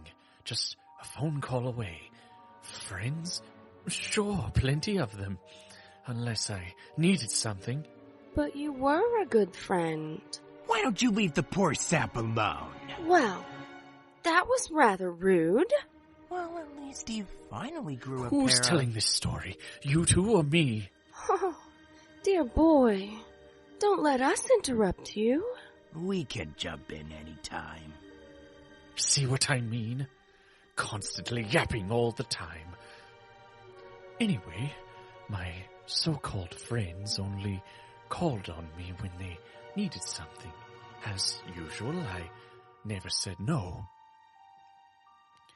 But the trouble really started about a year ago, when I received a rather unusual inheritance. According to your grandfather's will, the house is completely yours. I can't believe it. Now, it is out in the country and is in need of some repair. I checked the place out myself, and I believe that it is at least inhabitable. That's how I came to live in Mayford, just a small little town where everything that a person could need is at least 10 miles away. Oh, there was a little money involved. A little money? He is right, Henry. It was a sizable amount. Would you mind if I tell this in my own way? Thank you. Okay, so, yes, it was enough so that I could live on for quite some time. That is, until news of my good fortune became public. Oh, just a little bit of oil will fix that. When was the last time anyone lived here? Oh, I believe that would have been sometime in the 1940s. And it's been empty ever since? It's not exactly empty. My firm took over about 5 years ago. We tried to sell it, but there were no offers. I mean, it's so far out of town, you know. We did manage to rent it to a few people. So what happened to them? Well, they only stayed just a few days before packing up and leaving. Any particular reason? Something about the place being haunted. Haunted? By what? Well, they never really said. You know how these old houses are. They creak and groan, and people immediately think, "Ooh, ghost!" Very interesting. I've never lived with a ghost before.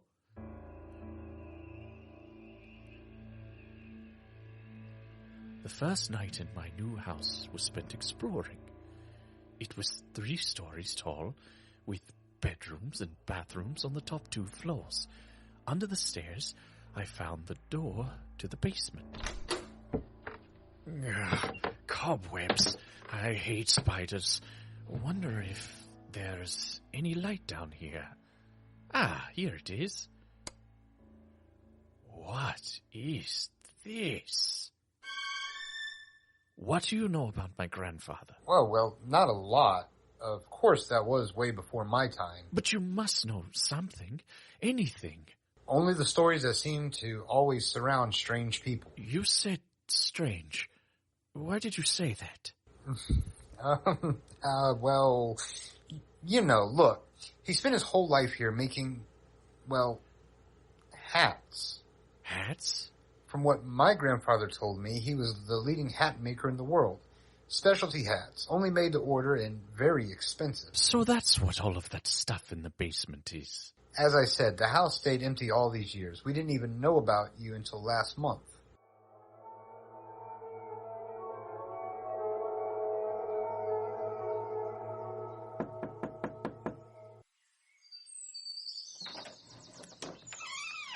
How do you do?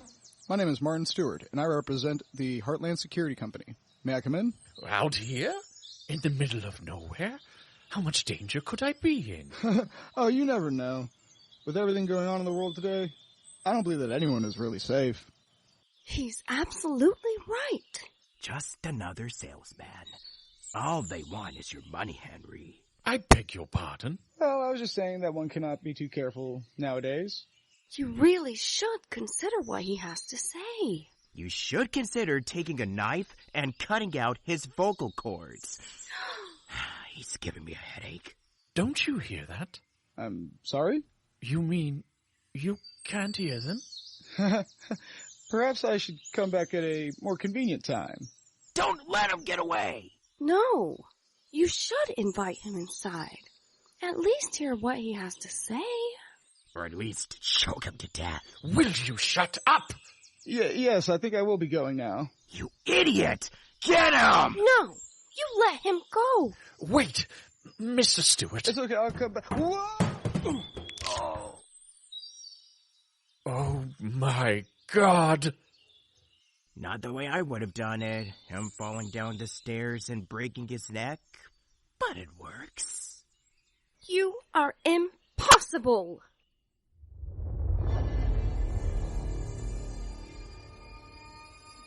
How many people are on that porch? 2 or 4?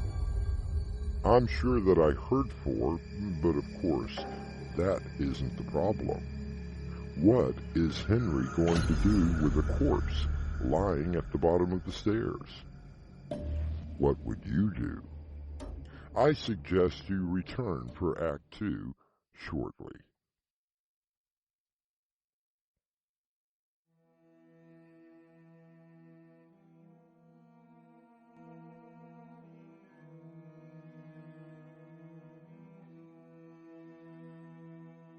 I believe that we all have voices in our heads. That little devil that imagines us doing something truly evil. Usually, there is the opposite angel who governs our actions. At least, I hope so. I didn't know what to do. There I was, standing on the porch, looking down at the man who slipped and broke his neck. Should I call the police? Yes, that is exactly what you should do. Help the poor man. Or you could always help him into the hole you could dig in the backyard. And what about the car? How do you explain the car?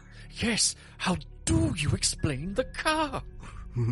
It broke down, of course. The man used your phone, then started walking. Henry?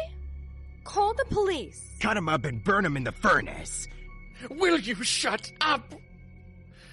I called the police, but when they got there, the body was... it was gone. Oh, the car was there, but the body had vanished. Or had it? My hand started shaking, and I was getting a headache. I looked around to see if perhaps the man was hiding, but I didn't see anyone. The car was towed away, and I never heard any more about it. Perhaps you need a hobby. Yeah, like murder. You're so good at it. I was thinking of taking up where your grandfather left off and make yourself a hat. Yeah, make a hat out of his skin. Ah, he has such soft skin. But I don't know how to make a hat.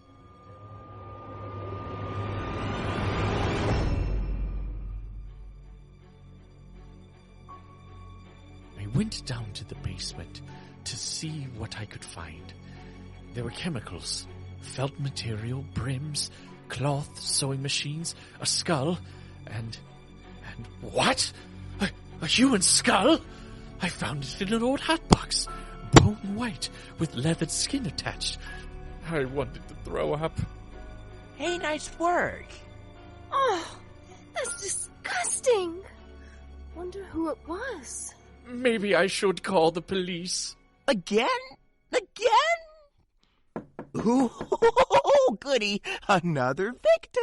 Why must everything be gruesome for you? It's the only way to live.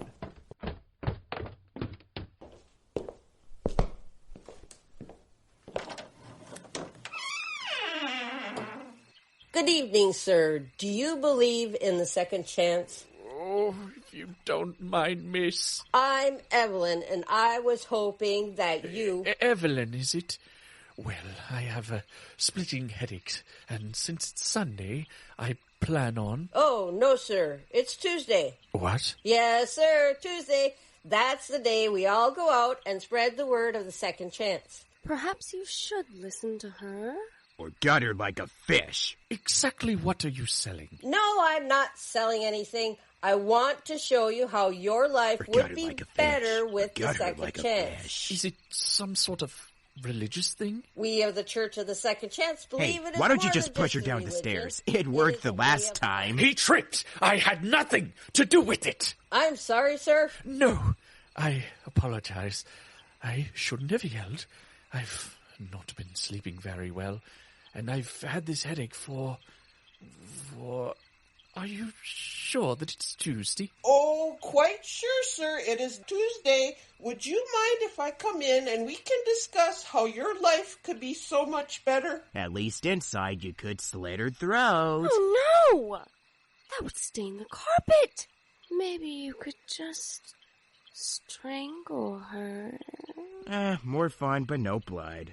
That was kind of the point. Hey, whose side are you on? Oh, did I say that out loud? And very articulate at that. So what should I do? Well, we have some seminars coming up. Just kill her, Henry. Yeah, kill her, Henry, kill her.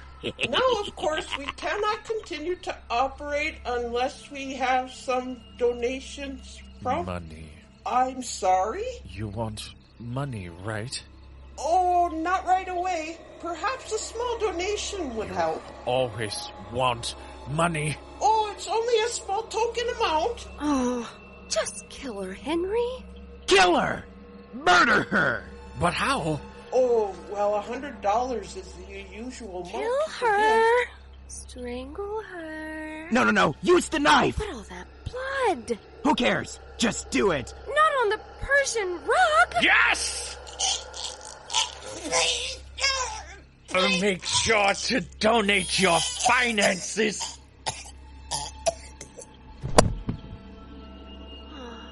Good work, Henry. Yeah, way to make that bitch pay.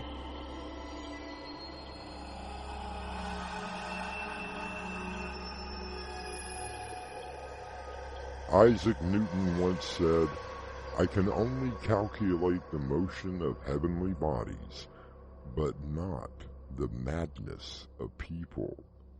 It seems that even the small voices have a touch of madness. I'll return shortly with Act 3.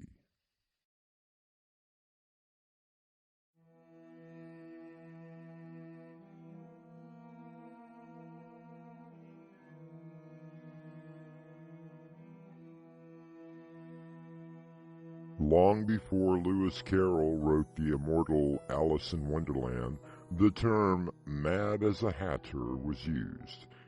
In Henry's case, it has become quite the proper phrase. That's quite nice, Henry. You really think so?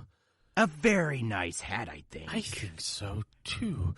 For my first time.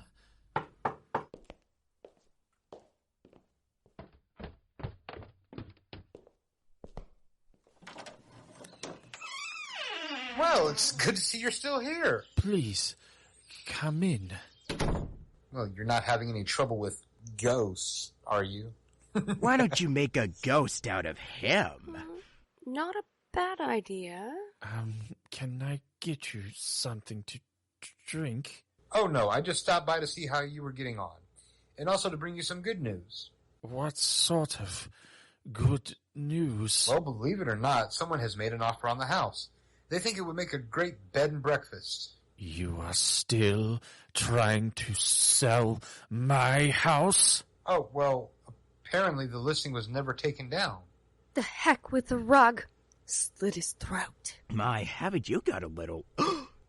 Use the poker, Henry! Use the poker!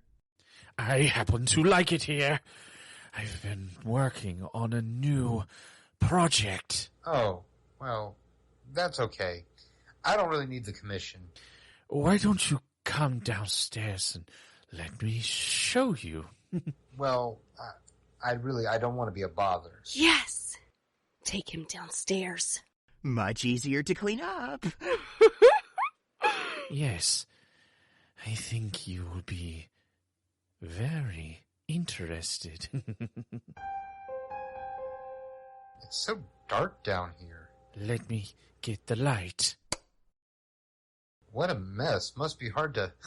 Oh, good Lord. My grandfather was a wonderful hat maker. But those aren't hats. Those are heads. Human heads. I inherit this house, and you want to take it away from me. I inherit a fortune, and all those people came out to take it away. Now look, Henry. I won't be treated like a doormat anymore. And you won't take away my house. Henry, put the axe down. Kill him, Henry. Do it now. Do it, Henry. Do it. Not anymore. Oh.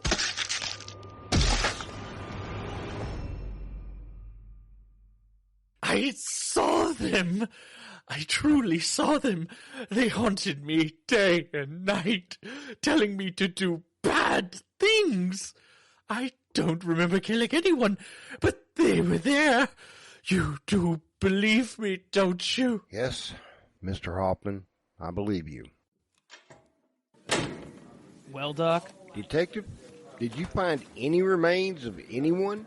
Not a soul. Tell me again what happened. Mr. Hoffman came into the station and started raving about heads and voices and murder. We didn't know what to do, so we brought him here.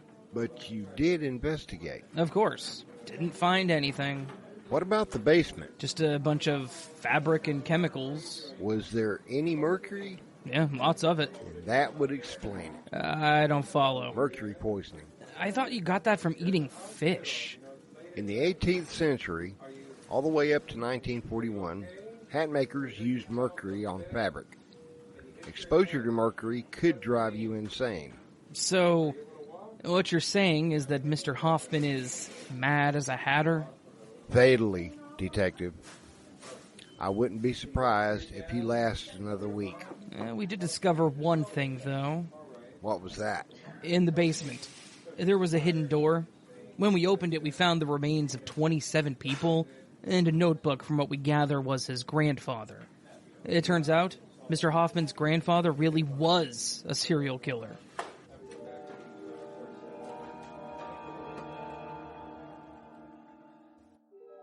You have to believe me.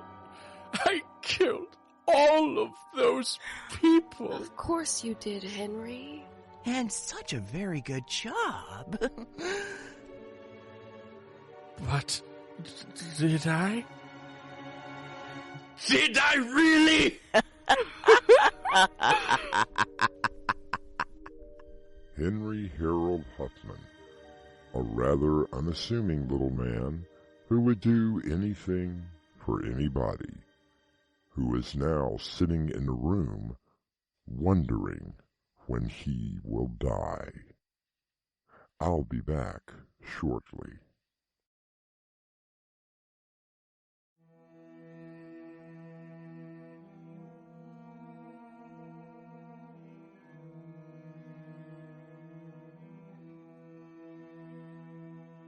Mercury is not only found in seafood, but plenty of other things that we all consume on a regular basis. According to the medical profession, small amounts will not hurt you. I sincerely hope that they are right. Our cast included Mick Davis, Crimson McKenzie, Robert Jackson, Mark Wheeler, Ryder Stone, Rue Snow, William Stafford, Raven Adams, and Will Dorman.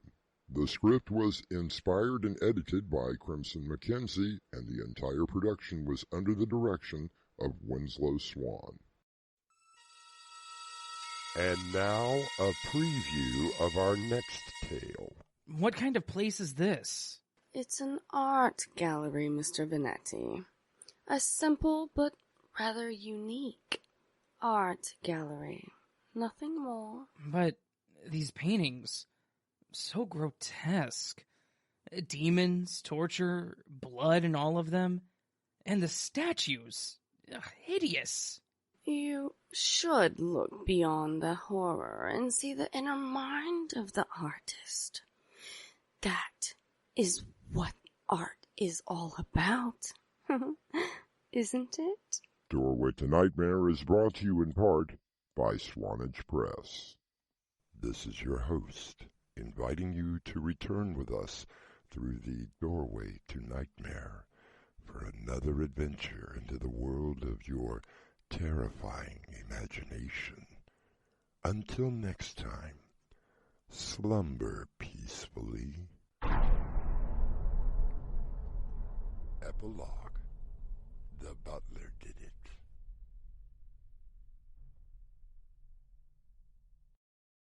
Mystery, horror, thriller, suspense.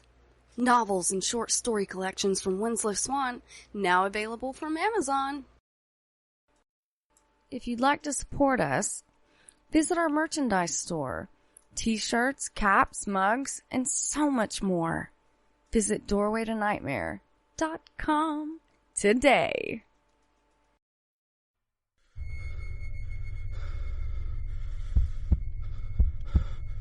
It lies in wait amidst your dreams, where nothing is ever how it seems.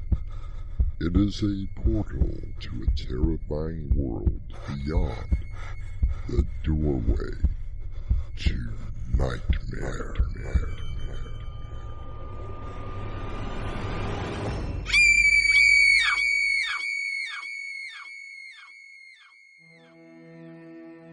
Come in. Welcome. I'm your host, Artemis Black. Have you ever had a favorite toy? Perhaps as a child, you had a stuffed animal that you whispered your innermost secrets and desires. The toy, to your mind, was your protector from the evil in the world. You knew that this toy would always be your friend. Dean, Why do you have to be so mean to my child? No, she has to learn that there are rules in this house. I know, but... And when the rules are broken, there are consequences. Charity was just playing. There's nothing wrong with a child playing with a doll. Oh, no? Even if that very same doll is saying that it hates us? Our mystery drama, Dolly Dear, was written especially for Doorway to Nightmare by Winslow Swan and edited by Crimson McKenzie. Our stars include Isabella Woogie, Crimson McKenzie, Winslow Swan, Will Dorman, and Jonathan Rosignol. I'll be back shortly with Act 1.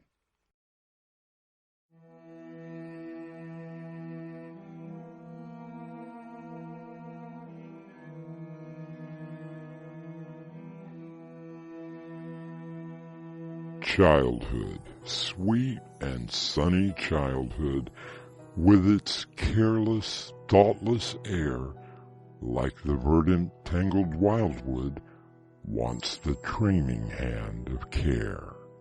A poem by David Bates.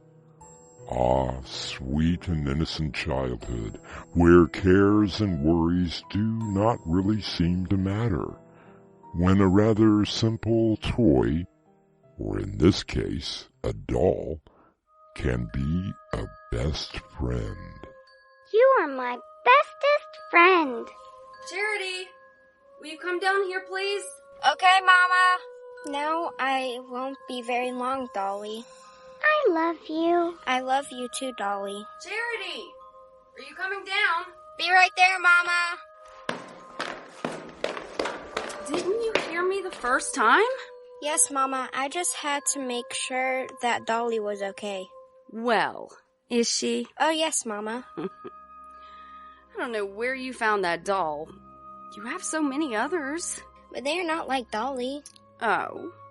And what is so special about Dolly? Well, she can talk. I know. You pull her string and she says, now what is it? 6 or 7 phrases? No, Mama. She can really talk. We were talking about Dean when you called. Now, you know, he would rather you call him Father. Mama? Yes? Why did you have to get married again? I mean, after Daddy went to heaven. I suppose I was lonely. You know, Dean has been very good to us. Yeah. Now, what is so wrong with Dean? I don't know. He just has so many rules. I can't do all of them. He just wants what's best for us. Dolly hates him. Charity, now that's a cruel thing to say. That's what she told me. Well, maybe Dolly and I need to have a long talk. Now go upstairs and get ready for dinner before Dean gets home.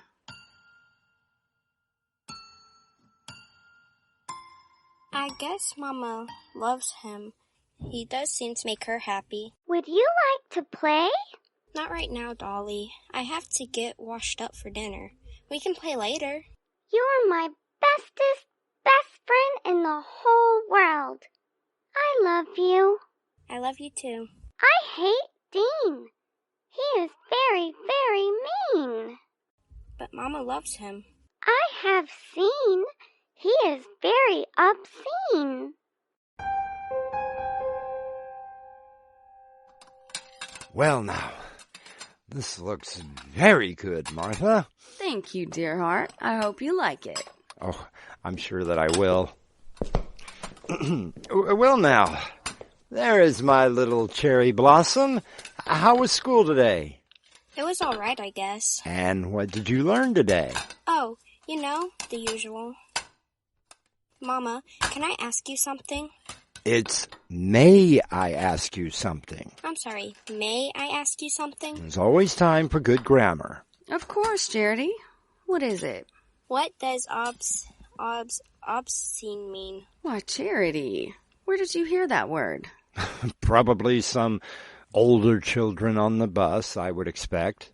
Well, it means something that is disgusting or offensive. Why? Where did you hear it? Do you think that Dean is obscene? What did you say? No, I didn't say it. It was Dolly. She said that Dean was obscene and mean. Now look, young lady, that's enough. No, I don't think that it is enough. Who is this Dolly? Oh, it's one of her dolls that she's been playing with. Then perhaps Dolly needs to be taught a lesson. Oh no, please don't hurt her. She didn't mean it. Dean? What are you gonna do? Do? I'm going to do what my father did to me when I was bad. Dolly is going to the bad closet. So, you think that I am obscene, do you? Well, let's see what you think of me after a night in the closet. Dean is mean. Dean's obscene. Dean should be hung in the apple tree.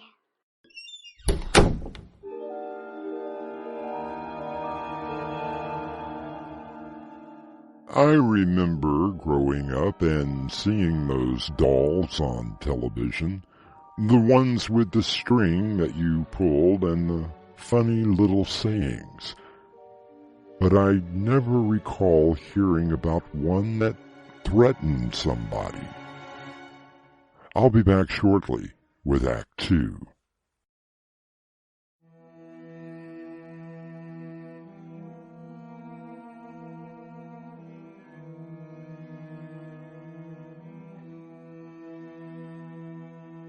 Dean has just heard his stepdaughter's doll say something that was,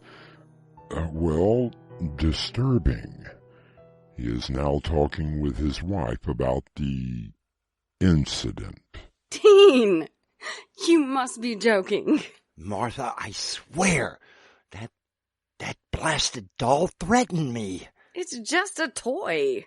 Maybe you heard it wrong. I know what I heard.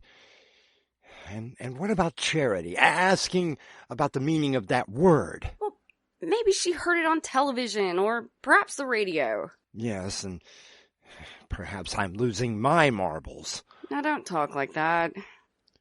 Was she very upset that I took her doll away? Not as upset as I thought she would be. Well, where did she ever get such a thing? She said she found it in the backyard one day. I thought perhaps a friend had given it to her, or maybe you even bought it for her. Oh, no, I didn't buy it. It's just a little unnerving watching her play with it. I've seen her talking to it, having very long conversations. I had an invisible friend when I was young, but, you grow out of it. I just hope that Charity grows out of it, and fast.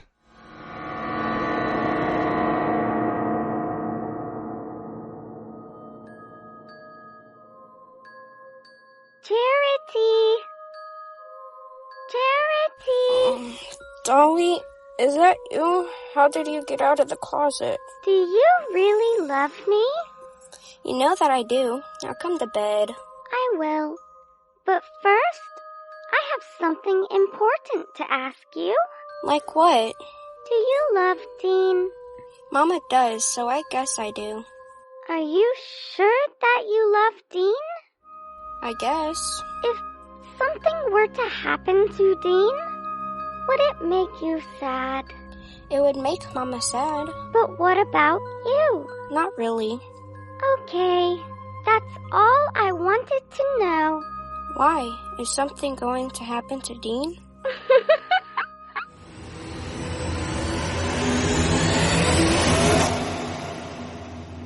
Oh, darn it. Oh, what is it? I left my reading glasses downstairs. Do you really need them tonight? I just wanted to finish up this chapter before I go to sleep. All right. No, it's okay. No, I'll go get them.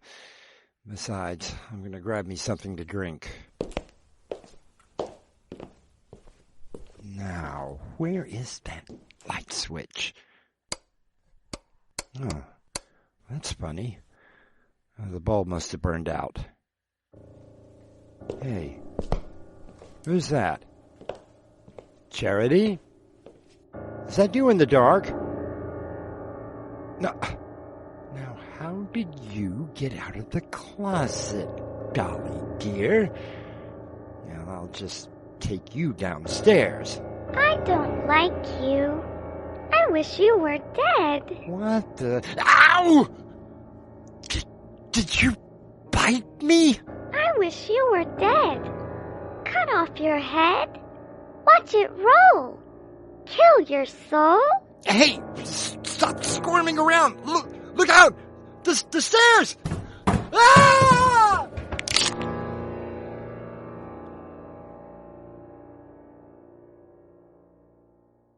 Dean? Are you okay? Dean? Dean? Dean!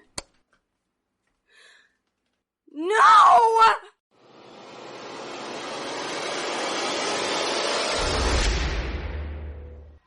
I'm sorry for your loss, ma'am. What happened to him? As far as we can tell, he tripped on the carpet on the top stair. Took a tumble, and, well, if it's any consolation, he died instantly. I shouldn't have said anything about my stupid glasses. That's why he was going downstairs. But why didn't he turn on the light? I don't know, ma'am. I really don't know.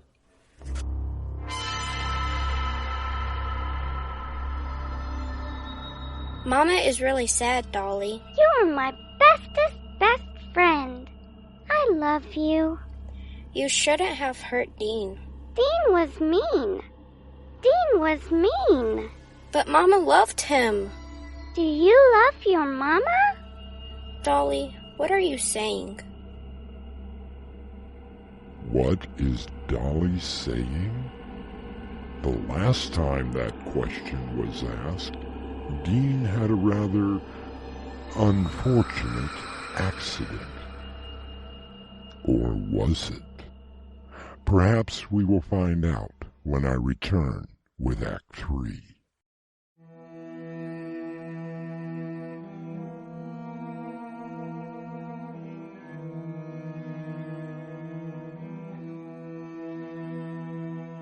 It has been almost a week since the tragedy.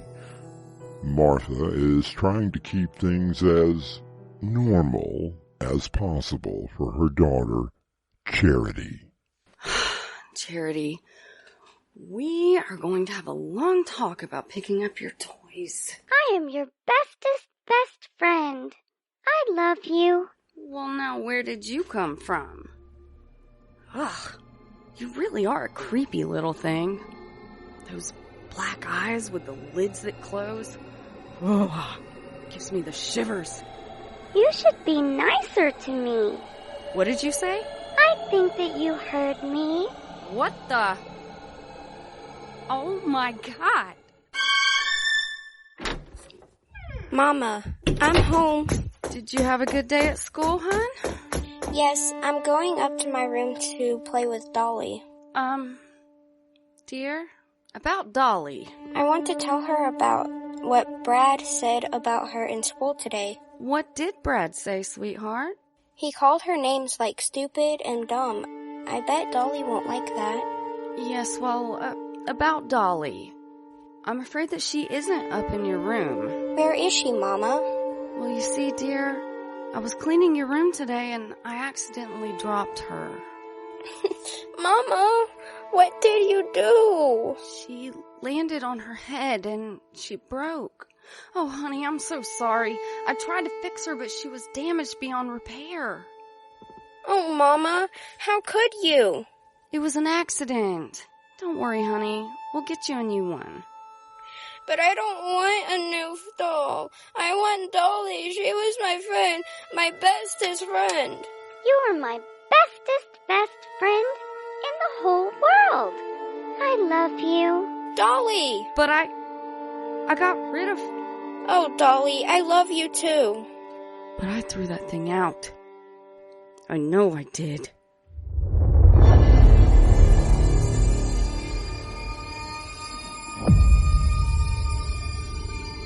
And we played some more, and then that old stinker Kevin Wallace came and started kicking dirt. I don't like your mother. She tried to get rid of me. Oh, Dolly, it was just an accident. I don't like her at all. She hates me, so I hate her. Dolly, what are you gonna do? Mommy needs to have an accident. Mommy! Mommy! Mommy! What is it, Charity? It's Dolly. She said... What did Dolly say? She wants to hurt you, Mama. She wants to hurt you really bad. Oh, I'm sure that she was just playing. No, I wasn't. No! Oh my God! Put that knife down! Dolly hates you. Dolly wants to make you bleed. Dolly wants to make you die. No, this is not happening. Get away from me! Stabby, stabby. Make you cry. You will bleed. And die. Die! Die! Leave my mama alone! No! No! Stop it! You little brat! Stop hitting me! Stop hitting me! I'm your bestest. No! I hate you! I hate you! I hate you!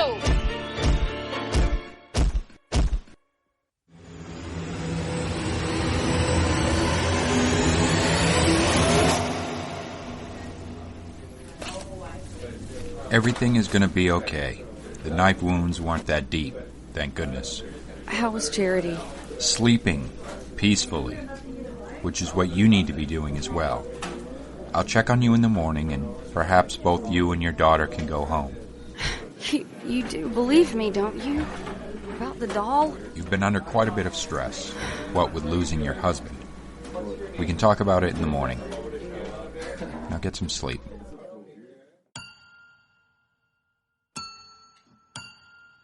Yoo-hoo! What? You are my bestest friend. No! Stay away! In the whole wide world.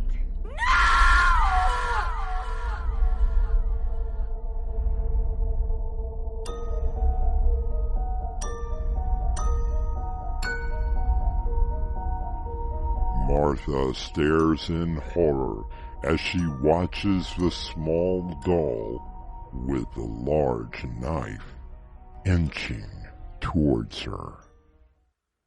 I'll be back shortly with a final word.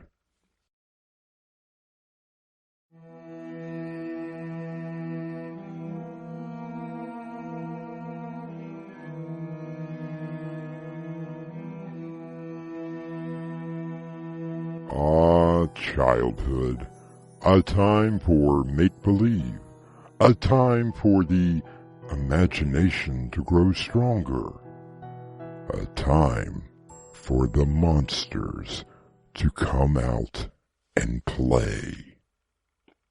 Our cast included Isabella Woogie, Crimson McKenzie, Winslow Swan, Will Dorman, and Jonathan Rossignol. The story was edited by Crimson McKenzie, and the production was under the direction of Winslow Swan. And now, a preview of our next tale. Are you going to be on that thing all night? Only a couple of more emails to send out, and then I'm done. Yeah, you said that an hour ago. Leave it to me to marry a techie. Yes, but you love me anyway. One of these days, that computer is going to jump up and bite you. This is your host, Artemis Black, inviting you to return with us through the doorway to Nightmare for another adventure into the world of your own terrifying imagination. Until next time, slumber peacefully. Epilogue. The butler did it.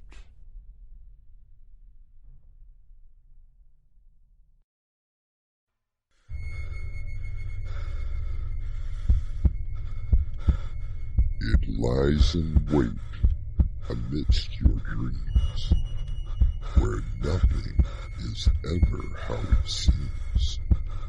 It is a portal to a terrifying world beyond the doorway to nightmare.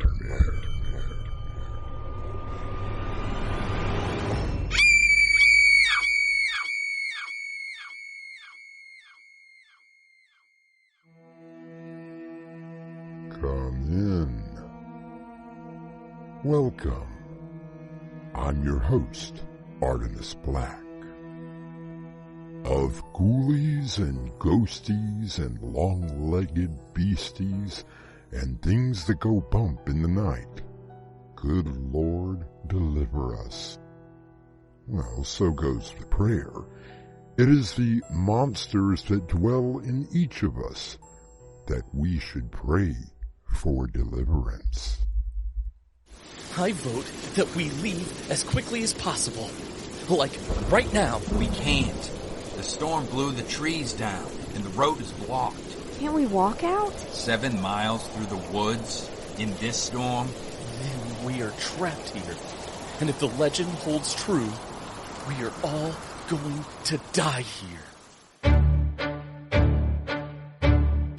Our mystery drama, The Curse of Mayfield Manor, was written especially for Doorway to Nightmare by Winslow Swan and edited by Crimson McKenzie. Our cast includes Nick Davis, Jonathan Rosignol, Peter Lugmeyer, Crimson McKenzie, Gemma Mitchell, William Stafford, and Winslow Swan. I'll be back shortly with Act 1.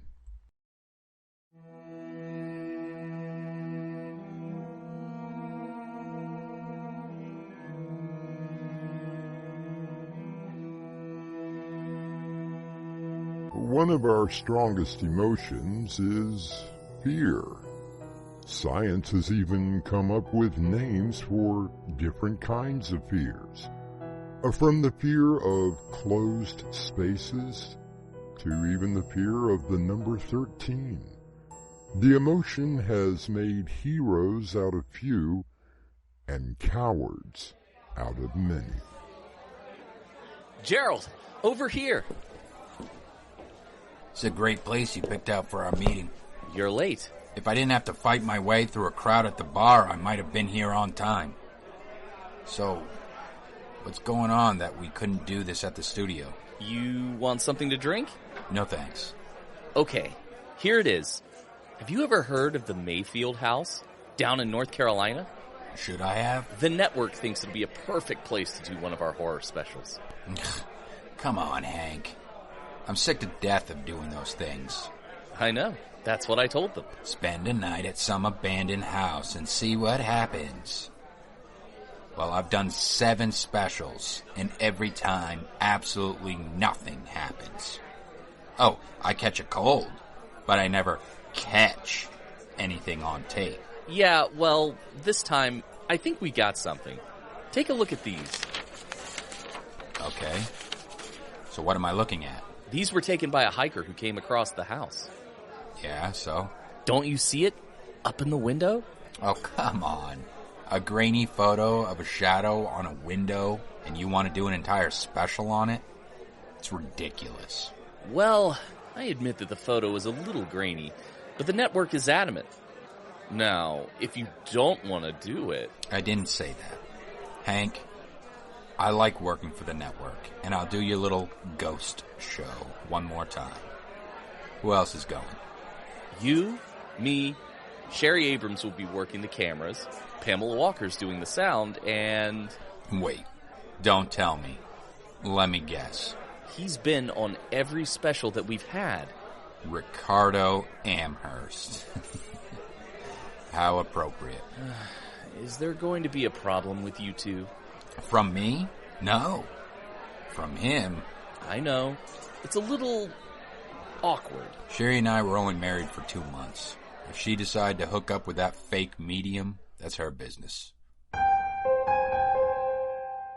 I think everybody knows everybody. I'll just start the production meeting right now. So where are we off to this time, Hank? North Carolina, to an old mansion that was owned by one Terrence Mayfield. How large of an old mansion are we talking about, Hank? Don't worry, Pam. We're going to be filming this using handhelds. There are plenty of places to put your mics. Handhelds? Really, Hank? Is this going to be one of your shaky found footage, oh, let's make the audience motion sick films? Hardly. This place has very large rooms, so your camera equipment will fit nicely. And what am I doing here? That's what I want to know. Now, don't be rude, Gerald. I'm getting to that.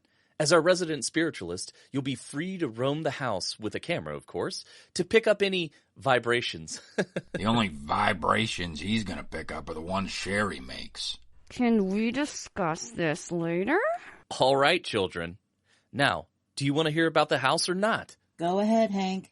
We are all ears. Thank you. The place was built sometime in the early 1800s. It was supposed to be some sort of plantation, but it never got off the ground. Terrence Mayfield did not believe in the use of slaves.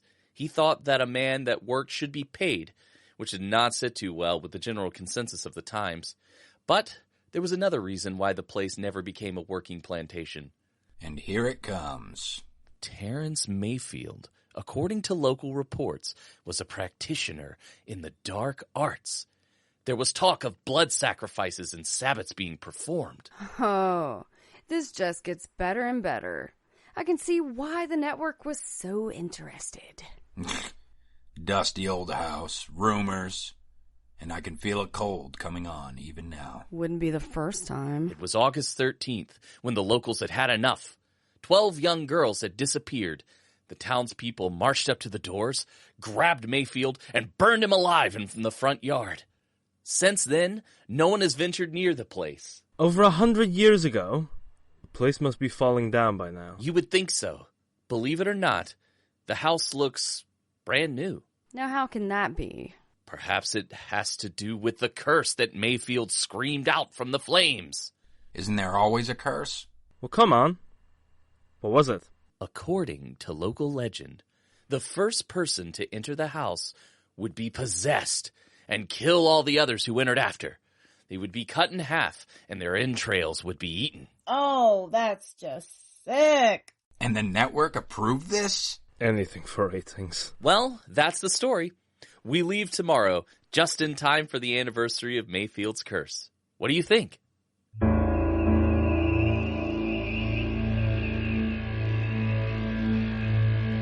I have spent a fair amount of time in the study of curses and witchcraft. I find this subject rather fascinating. Practicing that ancient religion is something that has, well, never crossed my mind. It can be quite dangerous. I'll be back with Act 2 shortly.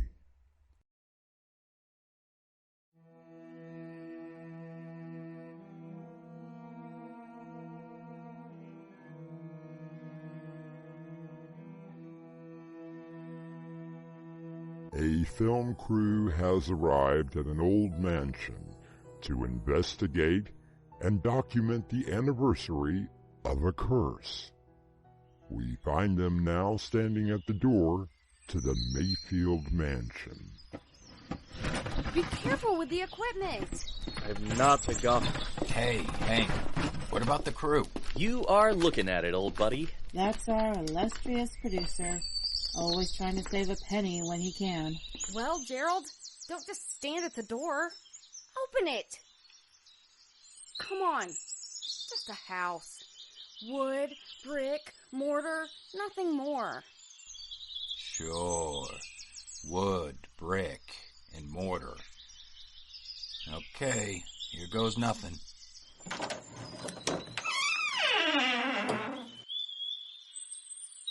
Aren't you going to go in, or are you afraid of the curse? Pam, why don't you and Sherry start setting things up? Give Ricky a handheld and let him start doing a basic walkthrough. I do wish that you would not call me that. After all, I have one of the highest rated shows on the network. Which only proves that the public will watch anything. Enough, children. Go on, Ricardo. Make your walkthrough.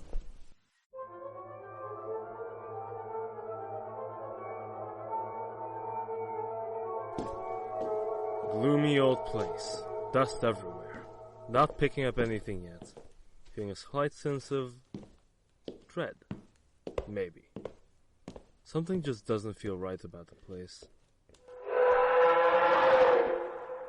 You're going to have to do better than that.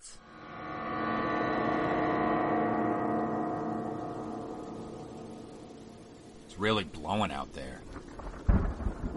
Storms get pretty bad up here. Sherry, did you get the cameras in place? Ready when you are, CB. How about the mics, Pamela? Just getting ready to go upstairs. Take one of the lanterns. Even in the daytime, it's dark up there. Don't worry. Back in a minute. Maybe I should go help her. I'm sure she can manage. That was close.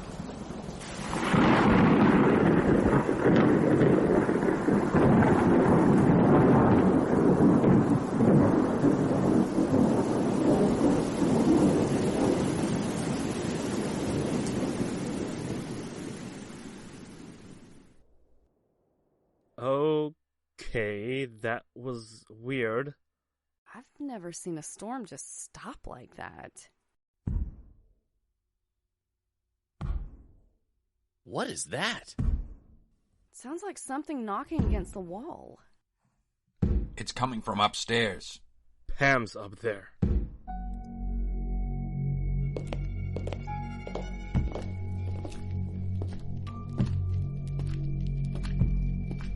Sounds like it's coming from in here.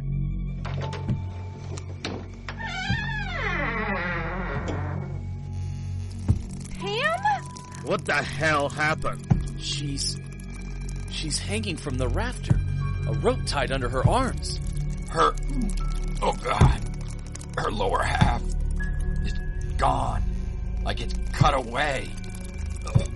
But what if it were? It would be on the floor. Where is it?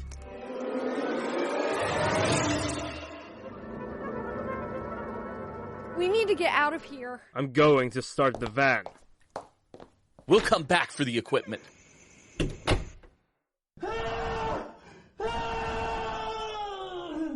Richard? Richard! What the hell? He's been cut in half! Come on! Get in the van! Now! Look at the van! That tree! Storm must have blown it down. Maybe we can walk out. We are 15 miles out in the middle of nowhere. Cell phones aren't working, so we can't call anyone. What the hell is going on, Hank? I don't know. Oh, I admit we had some surprises cooked up. What sort of surprises? Just some sound effects that Pam cooked up to give the place a little atmosphere. But Pam is dead. Richard is dead. 15 miles or not, I'm getting the hell out of here. Better go after her. Sherry, hang on. Sherry! Harold, help me. Sherry? Oh, help. God, no. Me. Your lower body. It's gone. Oh, God. What the hell?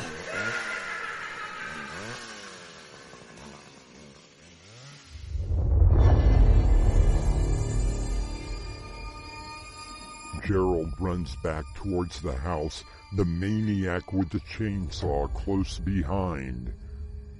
You don't run away, as I will return with Act 3.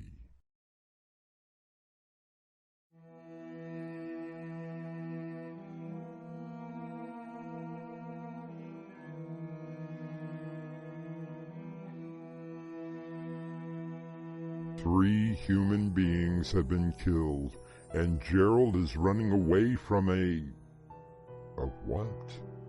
A ghost? An apparition that is capable of wielding a chainsaw? Or could it be death itself? What the hell are you?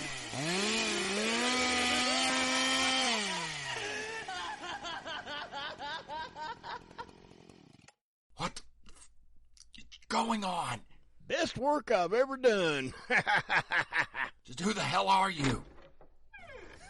I didn't think the chainsaw would ever start. Hank? Gerald, you were marvelous. Meet Dale Winfield, best special effects artist in Hollywood.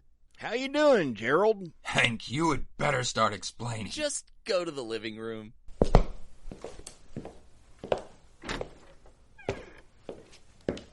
And the look on his face. Oh, hiya, Gerald. Seen any half corpses lately? Sharon? Pamela? Richard? What's going on? Just a bit of fun, old buddy. Fun? Fun? Now, calm down, Gerald. It was all the network's idea. A brand new show. Maybe not as extreme as this one. I would hope not. Having a cast of your body and face made by Dale was no picnic. Yeah, a brand new show. Try being buried in the ground. I still don't understand. What about the so-called curse? Oh, that was real. I didn't have to make that up. Okay, let's get the equipment and get ready for the real group that's coming here next week. Haven't you forgotten the curse? Oh, come off it, Dale. It's over. Pack up your gear. The first one who goes inside kills all who enter, cuts them in half, eats their entrails. Dale? What's wrong? Yeah, come on, Dale. I was the first one inside, remember? Really? No! I was here first. I had to set up before you got here, which means I was the first one inside. And that means...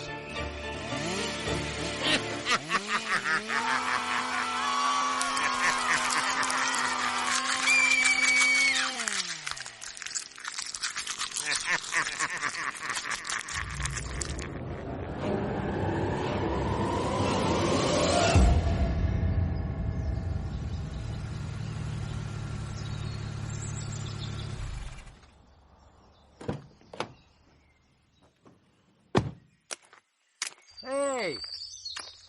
Anybody here?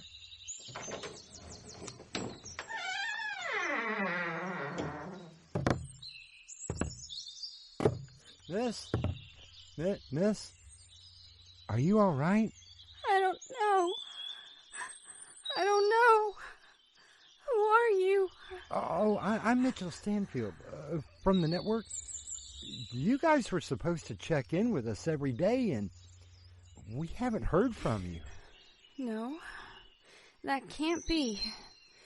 He's eaten everyone from the network. What? Miss, are you okay? He even gave me a taste. Said it was better when they were fresh. Won't you come inside?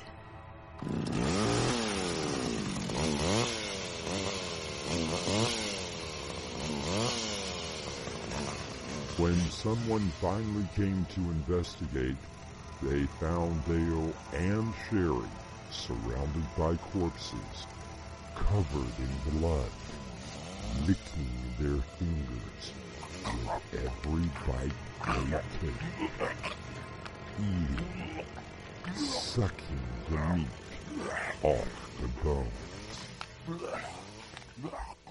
I'll be back with a final word.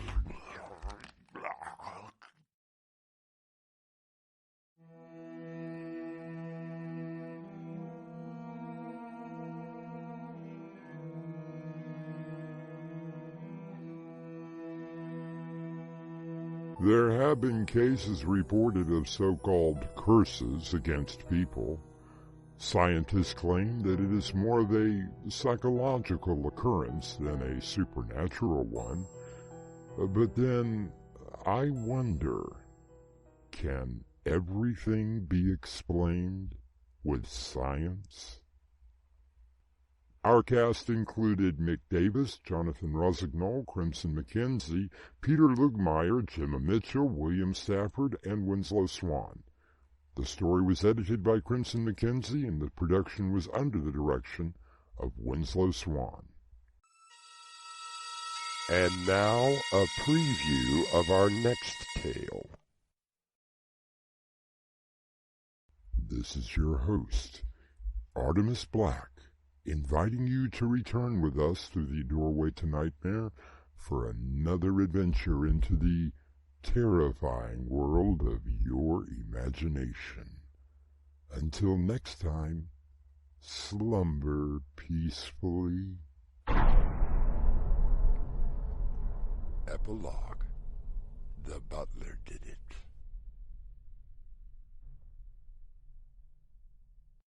Hi, this is Winslow. This is Crimson. And if you like what we're doing, hit that like button. And if you want to hear more, subscribe. Within your dreams, there are many keys. One of them could open the doorway to nightmare, nightmare, nightmare.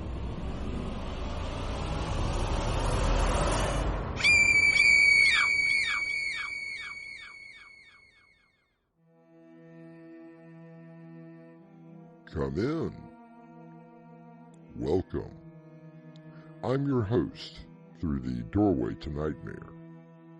It seems that in every generation there is a homeless problem. Oh, there have been temporary solutions, but the plight of the disenfranchised seems to go on and on. Dot, this is costing us a fortune. I know, Stan. I know. Dorothy, there's a small problem in the backyard. Nothing about this is small. What is it? Well, it seems the werewolves were not too keen on the ground round. They had better be thankful they got that. I mean, who do they think they are? Something has got to be done about this. And I mean now. Oh, Control swore that the head office was working on the problem. They need to work faster. I don't know how much more of this I can take. Our mystery drama, Haunting's Haunted Takeover, was written especially for Doorway to Nightmare by Crimson McKenzie and Winslow Swan. Our stars include Crimson McKenzie, William Stafford, Mark Wheeler, Dave Arkhipov, Annie Mick, and Winslow Swan. It is sponsored in part by Swanage Press. I'll be back shortly with Act 1.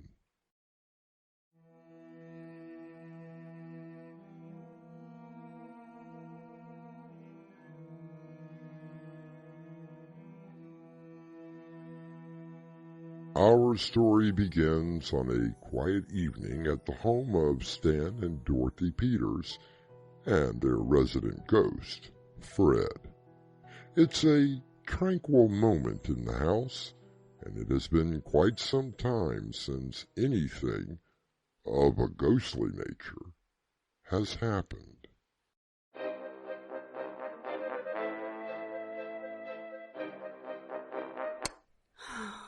That was a wonderful movie, Stan. You are most welcome, my beautiful angel. Well, wait, what happened to Fred? I think he dropped off about 20 minutes into the movie. I guess he doesn't like romantic comedies.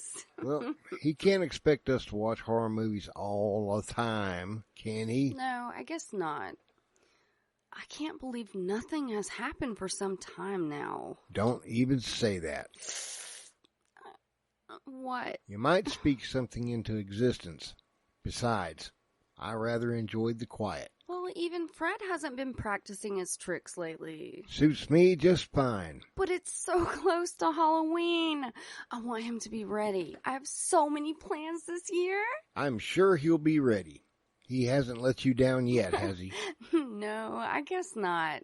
And this year is going to be the best ever. I thought last year was. There is always room for improvement. Now, who could that be this time of night? I knew it.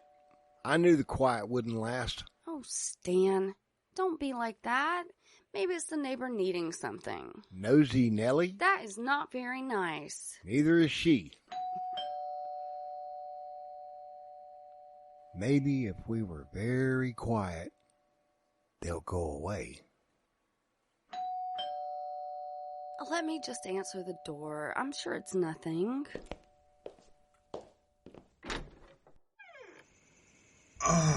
Mrs. Peters. All right, single file.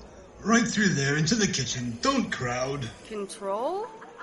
What's going on? Oh, I do apologize, but we are having a bit of a crisis. Yes, right on through. Now, don't push. There is plenty of room. Plenty of room for what? We are having to relocate. Relocate? What do you mean exactly? What is going on? I'm trying to find out now. I promise that it won't be for very long. Fred? Wake up! Yeah, I'm here, Josie. Control? Fred, what do you know about this? I don't know anything. Please, if you will all calm down, I will explain everything. You have got to be kidding. I'm very sorry, Mr. Peters. Really, I am.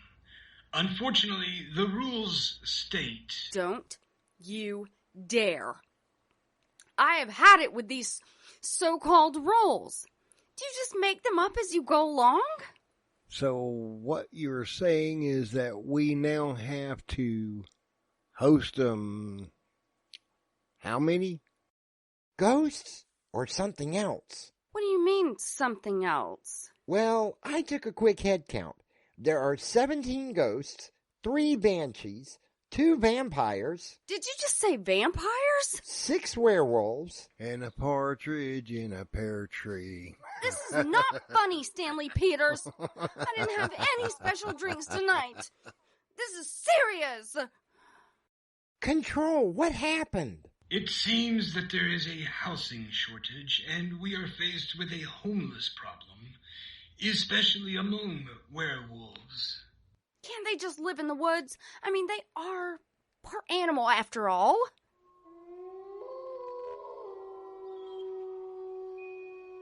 Dorothy, they don't like the word animal. Oh, really? What would they rather be called? Transformed Americans. You have got to be kidding. Think you're taking political correctness a little too far. So what are we supposed to do? We are working on the problem now. It shouldn't take too long. Oh, no. No. It took Fred almost 150 years to get transferred here.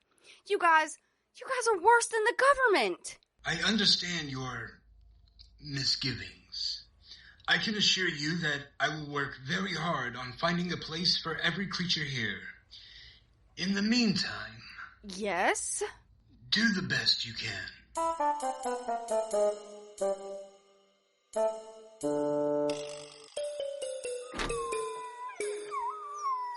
don't care if you can't stomach it. Be happy I'm feeding you at all. You okay? No, Stan, I'm not okay. Between feeding the animals out back and trying to keep the vampires off my neck, I'm definitely not okay. Well, I've talked with the vampires, and they promise to behave while they are here. They had better. I've already carved out wooden stakes, and I'm not afraid to use them. They did want me to thank you for not hanging up any crucifixes. I'm not getting any sleep. Between the banshee screaming all night, and the ghost playing with the lights, and the werewolves howling every time I mention the word animal, I'm going out of my mind. Not to mention what it's doing to our bank account.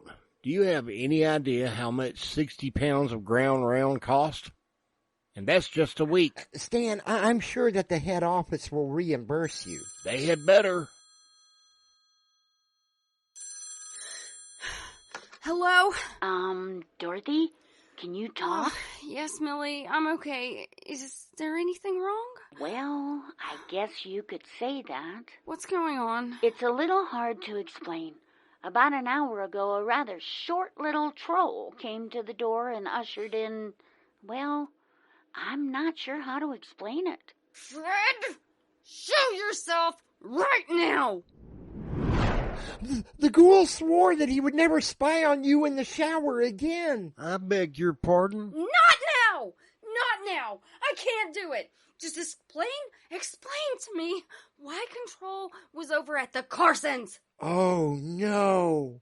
I didn't know who else to call, Dorothy. I'm really scared. How many do you have? At last count, there were 8 ghosts, 13 banshees, 3 vampires, and some sort of blob that I have no idea what it is. At least you don't have any werewolves. Werewolves? Just hang tight. Stan and I will be over as quick as we can.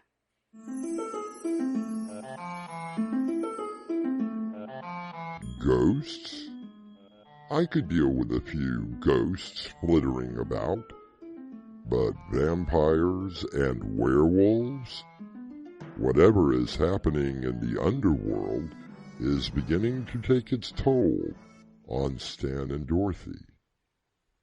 I'll return in a moment with Act 2.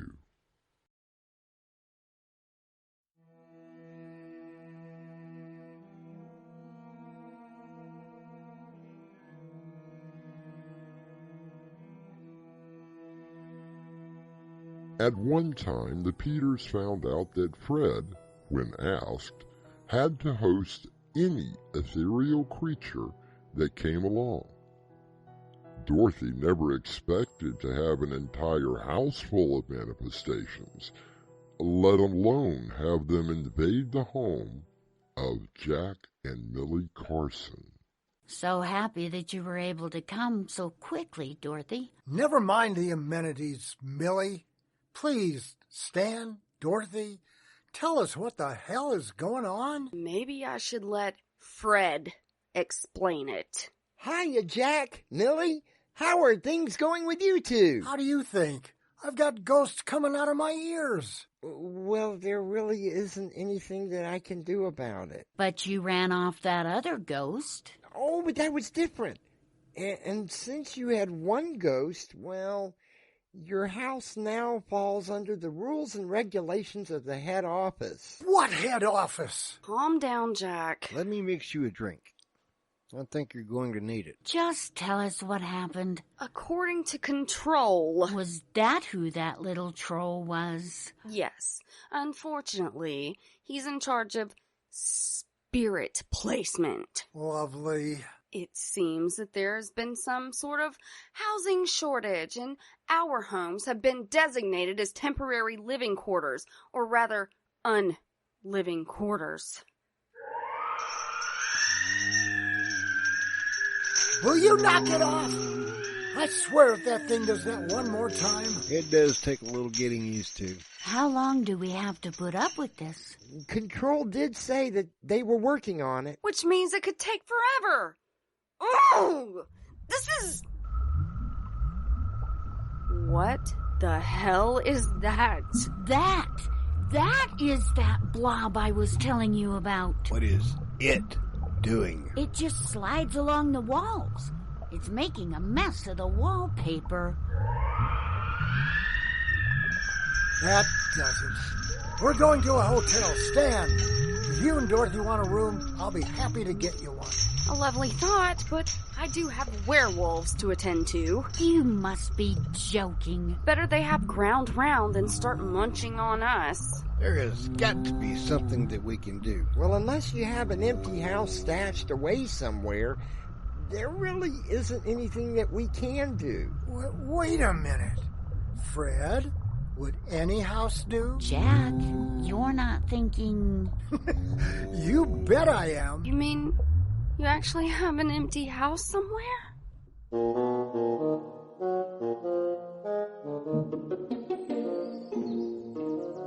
You call this a house? No, Stan. I call it a castle. Jack always called me his queen and said that I deserved a castle. So, as a wedding gift, I had a castle built out here. It's beautiful.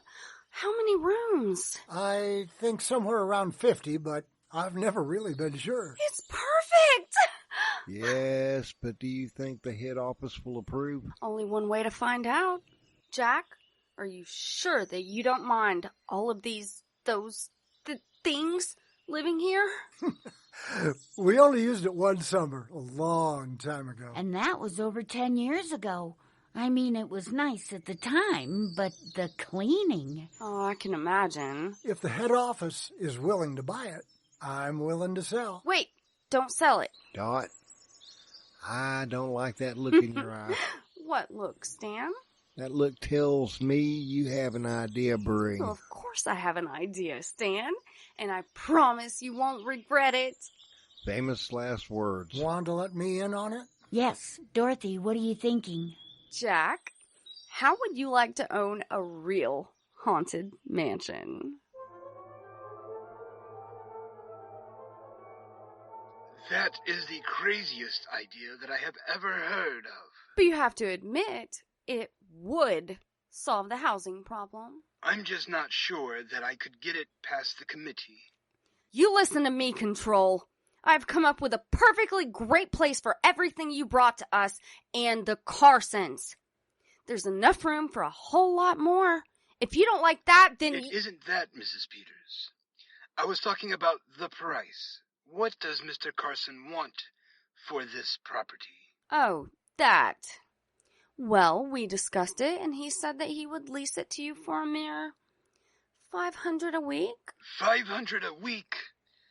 That's absurd. It is good for 100 years. That's the only lease he is willing to sign. Why do I feel that there is a catch in this?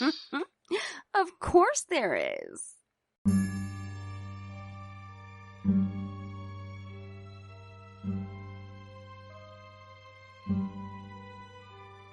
I wonder what plan Dorothy has cooked up now. You can rest assured that what lies ahead will be mutually beneficial to everyone. It would be mutually beneficial if you will return with me for Act 3.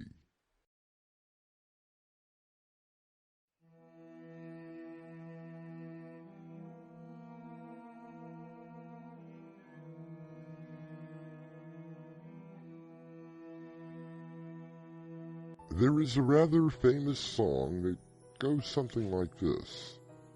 When the moon climbs high o'er the dead oak trees, spooks are awake for the midnight spree.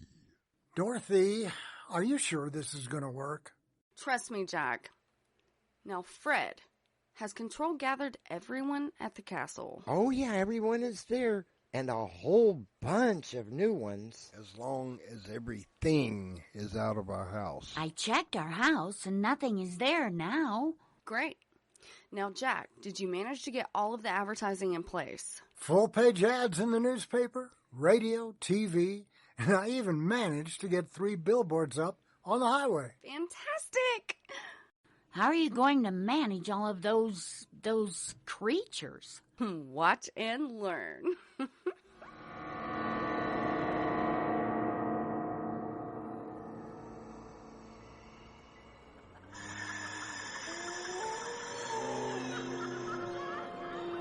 All right.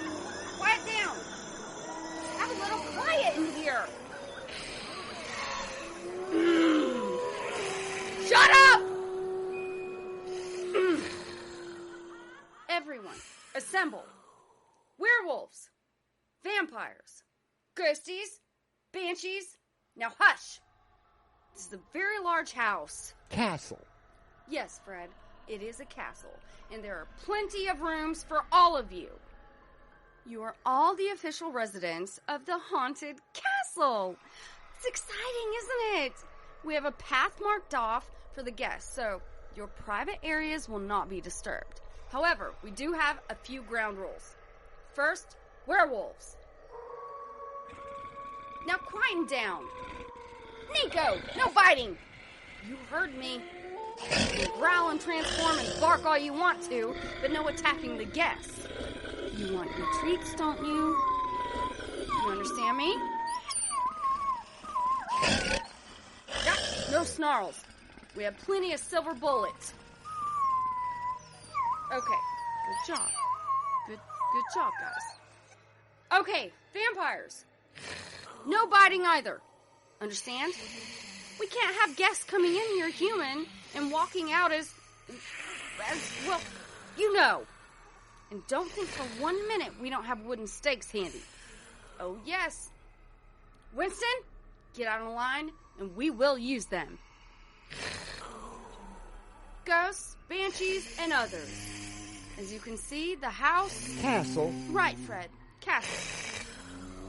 It is in a little disarray to suit you guys, but please refrain from throwing things around. Move them, make them float, but don't throw anything at our guests. They're paying for you to live here. If they don't live, they don't pay. Now, this is opening night. Let's make it a good one. Dot, cars are starting to come up the drive. Fantastic! Okay, everyone, places. Don't forget what I said. Winston? Okay. Fred is in charge. Me? Yes, you, Fred. But what am I supposed to do? Just make sure that everyone does what they're supposed to do. The spookiest, the better. But... You can do it, Fred. I have faith in you. This is insane, Dorothy. Awesome job. I have to admit, it really was a great idea. Did you let the parking attendants and ticket takers know what's going on? Of course. Everything is running smoothly. What about the disclaimer? Did you make sure that before anyone comes inside, they have signed it? Oh, yes. Everyone thought it was a great gimmick. What disclaimer? Oh, just a little insurance policy I had printed up. Well, come on. What did it say?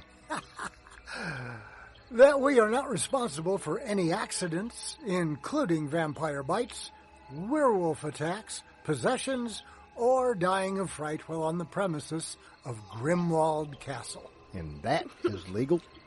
According to control, it is. At least everything is out of our homes. And I want to present you with this, Dorothy. What is this? Half the rent, and half of tonight's proceeds, of course. Oh my... Jack! That's not really necessary. Not having to listen to banshees screaming in the dead of night? Believe me, it's worth it. And the phone calls. There are so many people who want to visit the castle. We could keep it open all year round. Well, you'll have to find another managing ghost. I'm sure that won't be a problem. Would you believe that a studio in Hollywood called me? Now, what could they have wanted? They wanted to know how we did the special effects in the castle. Wait until you see what I've cooked up for our house Halloween night.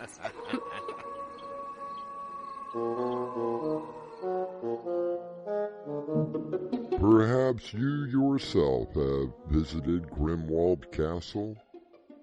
From what I have heard, it is the most fun that you will ever have being scared. As far as I know, no one has ever been attacked, or bitten, or died of fright. At least, I hope not. I'll return shortly.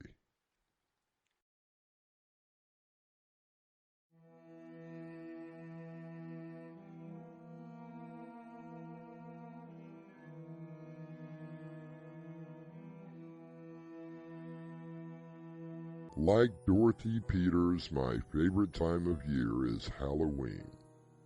I invite all types of manifestations for a horror movie marathon.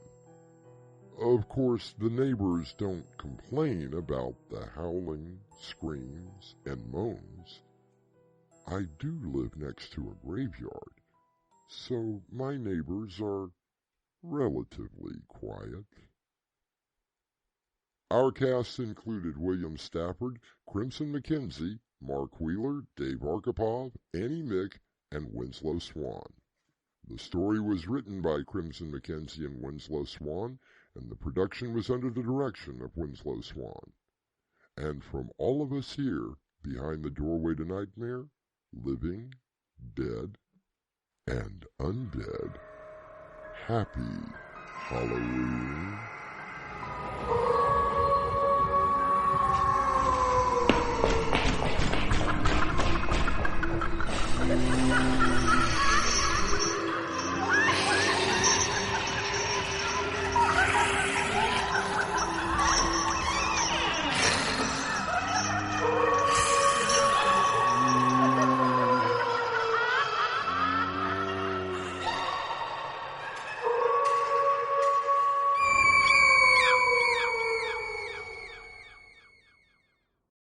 Doorway to Nightmare is brought to you in part by Swanage Press.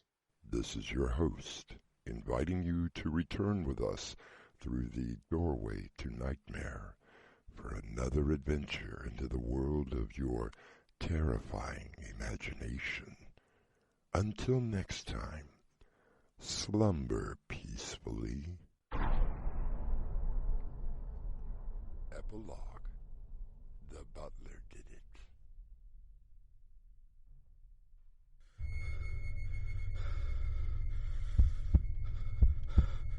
It lies in wait amidst your dreams, where nothing is ever how it seems. It is a portal to a terrifying world beyond the doorway to nightmare.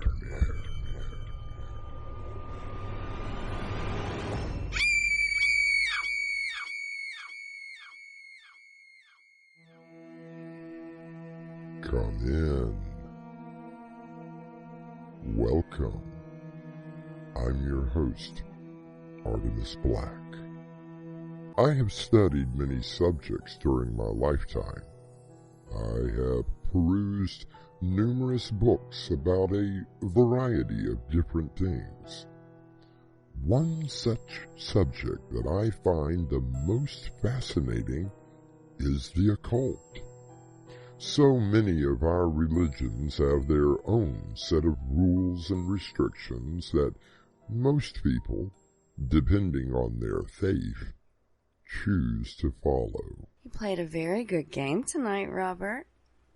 I do believe that it is the best I've ever seen. Thank you, Miss Collins. Yes, a very good game. Miss Collins, what are you doing? What does it look like I'm doing, Roberts? Please, Miss Collins. Call me Erica. Miss Collins, you're my teacher. What does that have to do with anything? I want you here. And now... Please, Mrs. Collins. I want your body and your soul. Our mystery drama, The Devil's Handbook, was adapted from a story by Crimson Mackenzie and written especially for Doorway to Nightmare by Winslow Swan. Our stars include Crimson Mackenzie, Gemma Mitchell, Mick Davis, Mark Wheeler, Jonathan Rosignol, Carter Sheriff. I'll be back shortly with Act 1.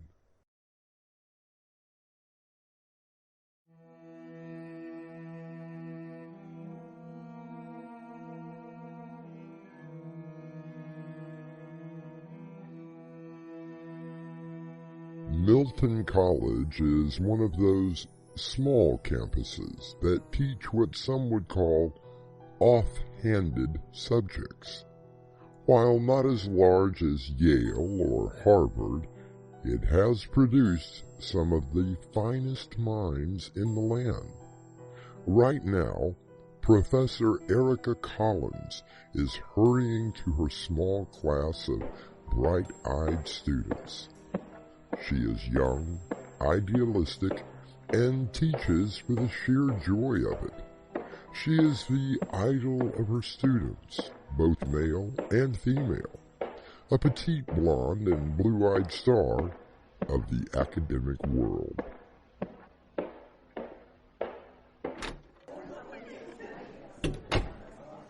Last settle down so that we can begin. Now then, we shall continue our discussion on the Egyptian religions prior to the rise of Christianity. Before we begin, I have something very special to show to you. I have here a most wonderful find. Professor Knox has been leading an archaeological dig and came across this last year.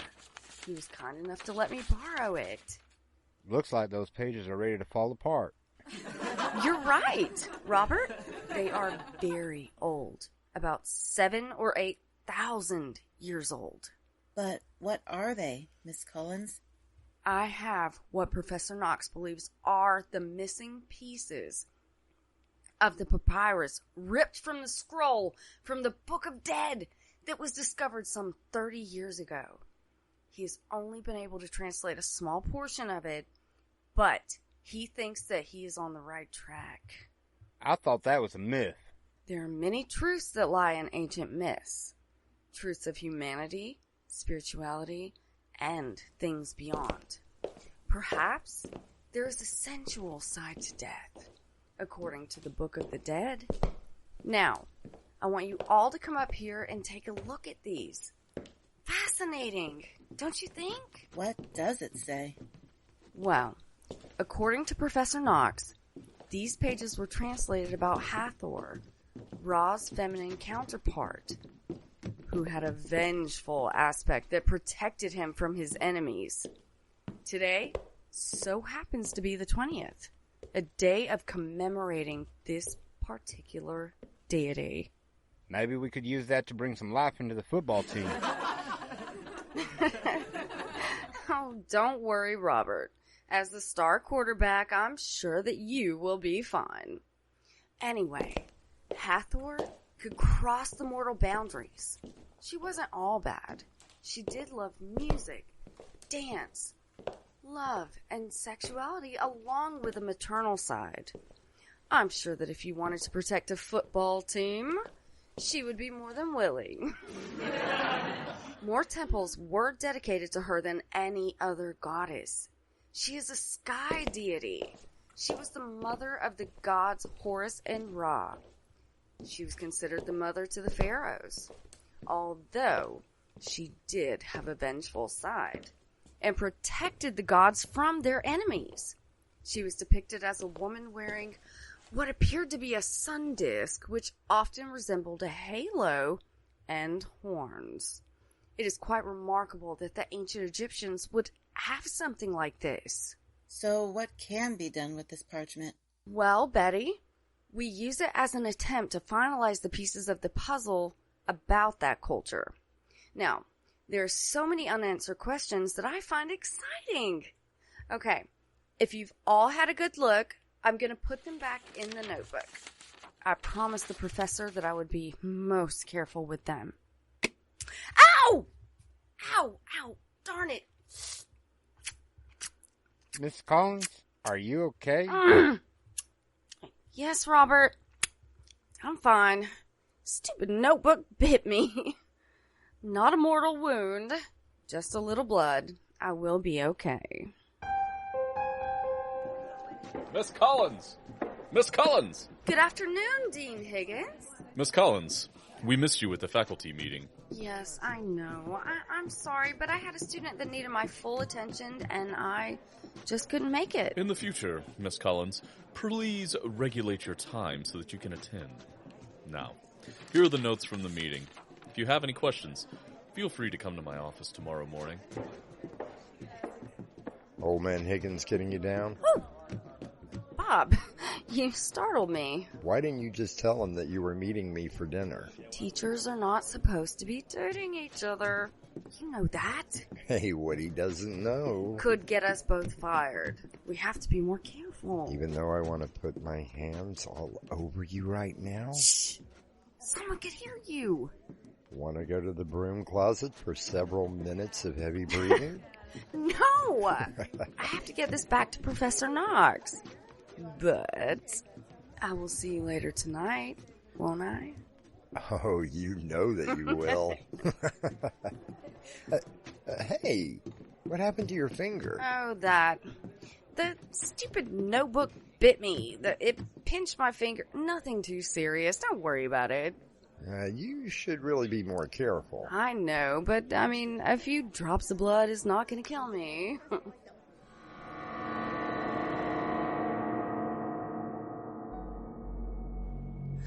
No. Don't. I won't. Erica! Stop Erica, it! wake up! Wake up! What?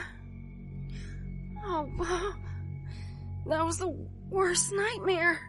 It's okay. It was just a dream. But it seems so real. Are you okay? I'm not quite sure. Well, it's almost 6 anyway. I'll get the coffee. You need to get dressed and get back to your own home. Oh, why don't we just stay here the entire day? Oh, a nice thought, my love, but hardly conducive for the student body.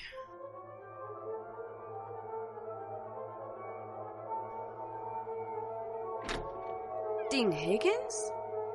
Are you here? Come in, Miss Collins. I'm sorry that I didn't see you this morning, but... Do you wish to sever your relationship with this university? Well, no, but Then when I say morning, I mean morning. It is now after 6 o'clock, and I'm ready to go home. Are you sure that you want to go home, Roger? Kindly address me as Dean Higgins, if you please, Miss Collins. Oh, hush, hush. Why must we be so formal? Why don't I get a little more comfortable? Miss Collins, please! Don't tell me that you don't want this. I want you. Please, Miss Collins, I'm a married man. What's that got to do with anything? It's simply a natural human thing. Here, let me help you with your shirts. I think you would better leave. Now. Oh, I don't think so. This is a lovely letter opener. Did your wife give it to you? Now, please, Miss Collins.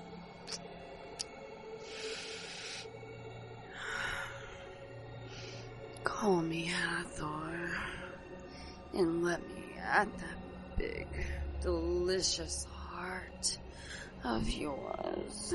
Miss Collins? I know there's a good piece in there somewhere. Are those horns growing out of your head? No. For God's sake, stop! Tell me you like it! Tell me you like it. Tell me you like it. It appears that there is a lot more going on at the university than simple studying. I don't recall college being this deadly, but then I never studied ancient religions. I'll return shortly with Act 2.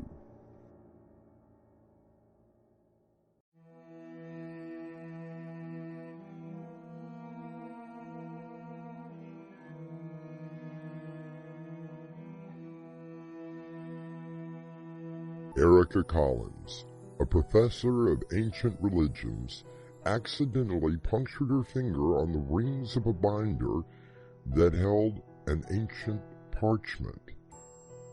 They are believed to be part of a missing section from the Egyptian Book of the Dead. Presently, she is still sleeping when the hard knocking on her door arouses her. Erica? Erica! Are you in there? Oh, my head. Bob? Let me in, Erica. Hang on. Erica, it's urgent. Give me a damn minute, will ya? What? And a good afternoon to you, too. What do you want, Bob? Well, I'd like to come in. Please, Bob, I'm exhausted. I was worried about you. When you didn't show up for your classes, I tried to call, but there was no answer. Okay, so I took a personal day, so sue me. Oh. Hey, what's gotten into you? Nothing. I just don't feel well.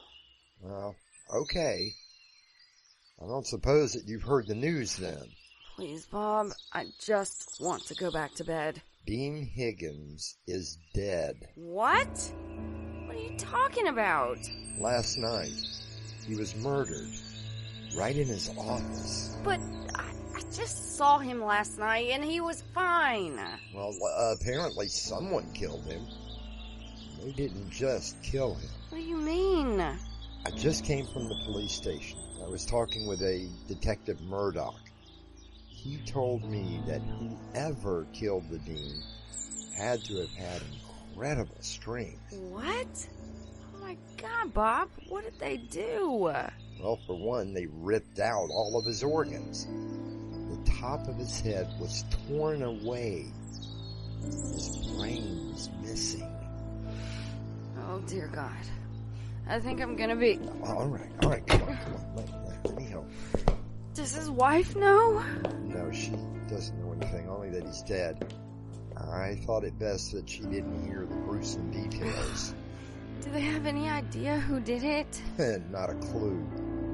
I'm sure that this Detective Murdoch will want to talk to you, since you seem to be the last person to have seen the dean alive.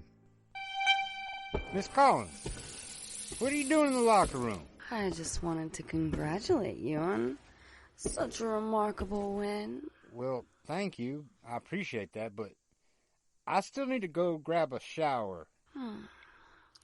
Don't you like me? Well, of course I do, Miss Collins. Then call me Erica. Hey, what is this? This is me taking my clothes off so that I can have a shower. Don't want to get blood all over them, do you? Miss Collins, now wait a minute. Don't you want this body? I want your body. All of it. Hey. In your soul. Get off me. What are you... Stop. Ah!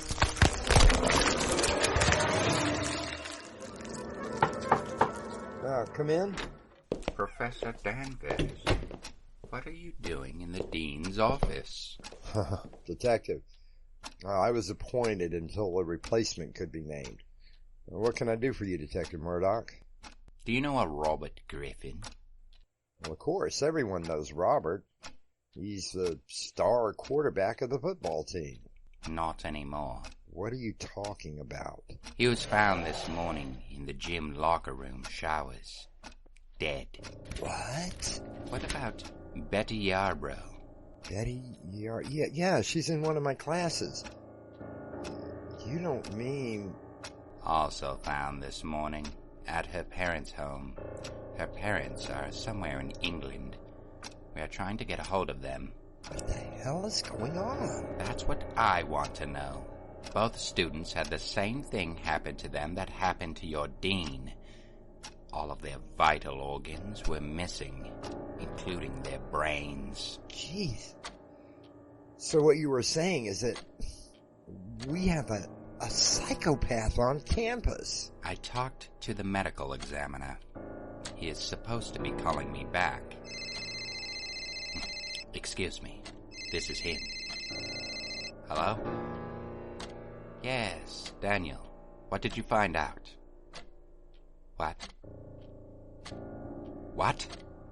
That's impossible. You're kidding. Okay. I'll talk to you later. What did he say? On all of the bodies, there was a carving. Post-mortem. He just sent me a picture of it. Can you identify it? Well, it looks Egyptian. But that's not why he called. Okay, why did he call? The bodies of Dean Higgins, Robert Griffin, and Betty Yarbrough are all missing.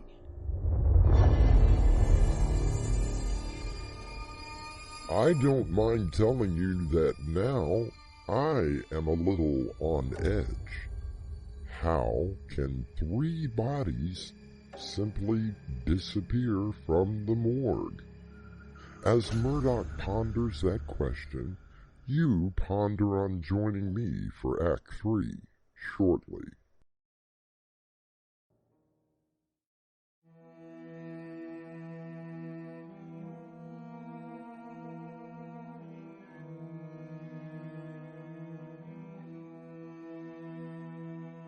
A series of strange and frightening events are happening at the campus of Milton College. 2 students and the dean are dead, and now their bodies are missing.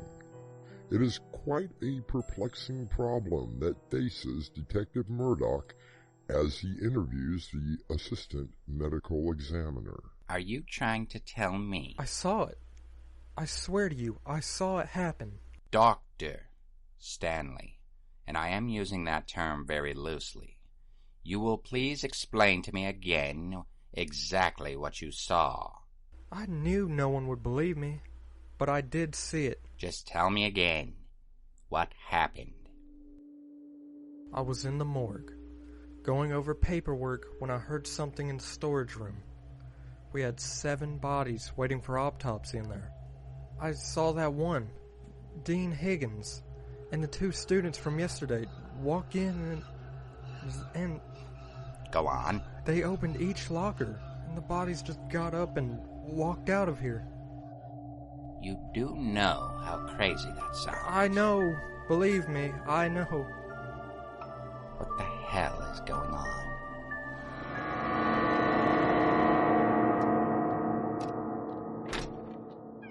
Bob? Are you in here? Close the door, Erica.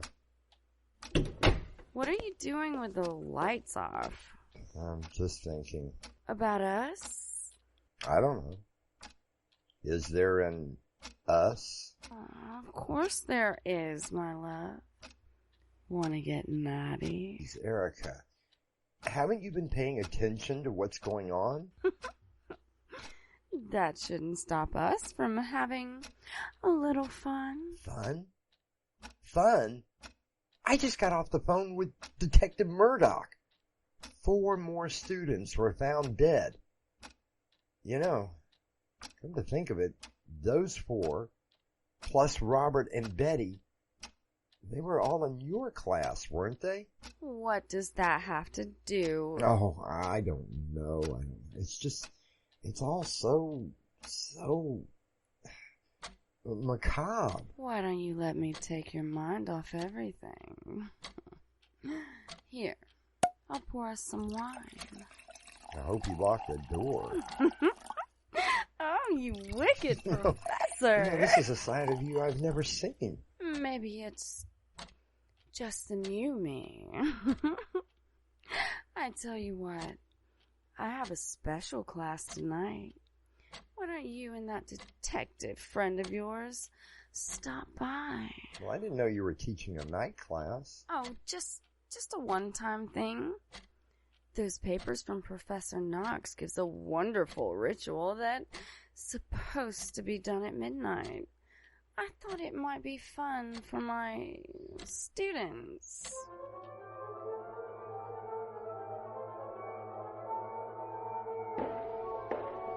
Okay, Professor, I'm here.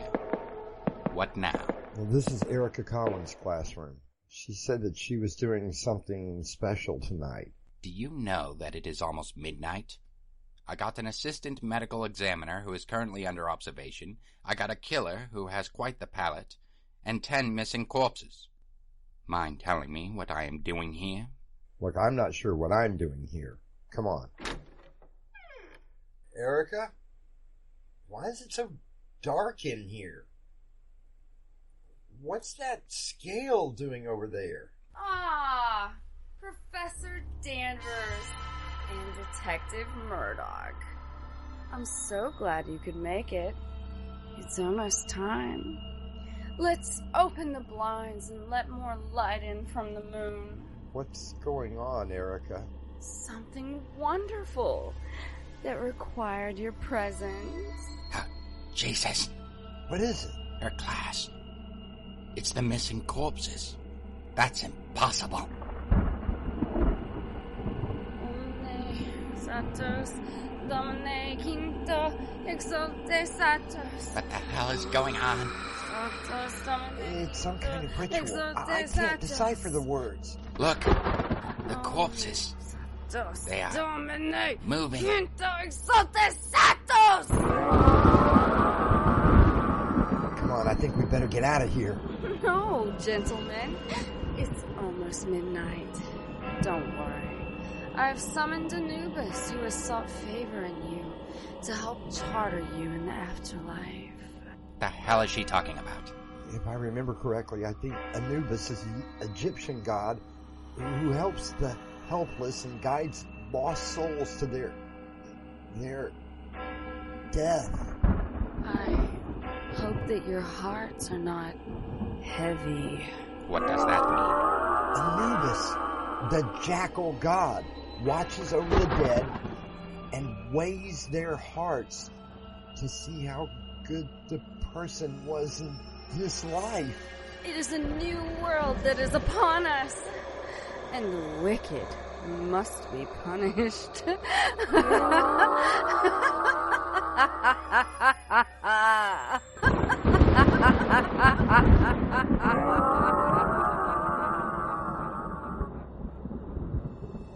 Professor Danvers and Detective Murdoch stand frozen in fear as the students begin to walk toward them. Erica stands at the head of the room, smiling at her accomplishment. I'll be back shortly with a final word.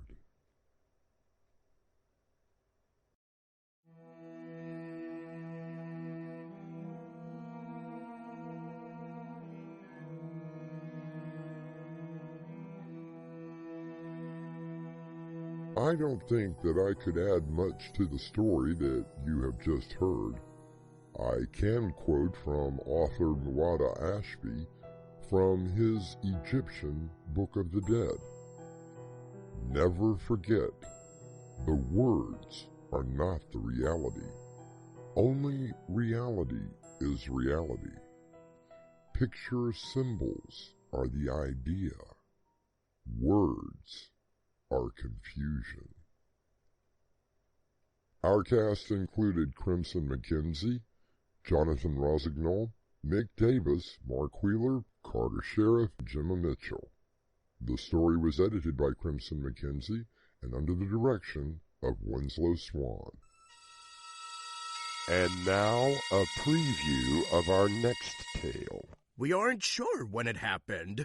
Oh, there have always been stories of the forest, mostly to scare young children into behaving. But now, it seems those stories are quite accurate, don't you think? I'm trying my best to keep this town from not going completely mental. As far as anyone knows, there is a wild animal creating havoc in the forest. I think that's a bit of an understatement. Why do you say that? 3 people mutilated beyond recognition is a bit more than just havoc.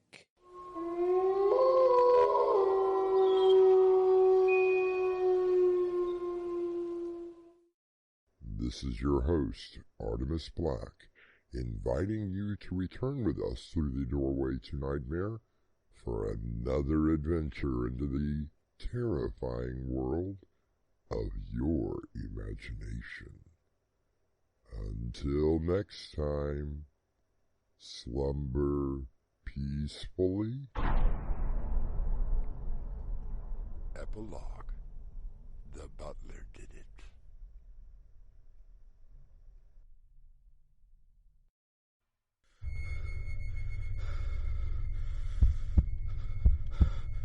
It lies in wait amidst your dreams, where nothing is ever how it seems.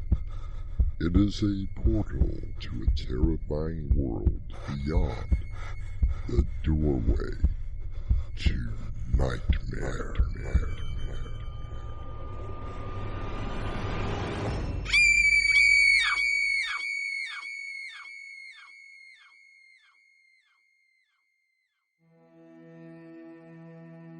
Come in.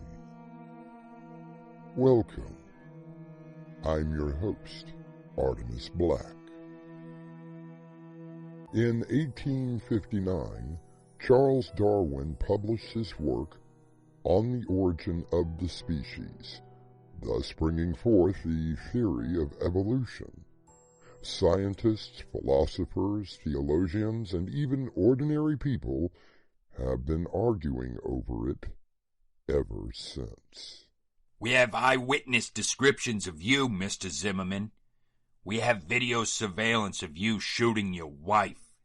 Detective, you have to understand. Yes, I admit it. I shot her, but she was no longer my wife. And that makes it okay?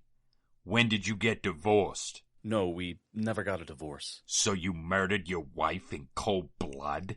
That's what I'm trying to tell you. She was no longer my wife. She was no longer human. Our mystery drama, The Others, was written especially for Doorway to Nightmare by Winslow Swan and edited by Crimson McKenzie. Our stars include Nick Davis, Jonathan Rosignol, and Crimson McKenzie. I'll be back shortly with Act 1.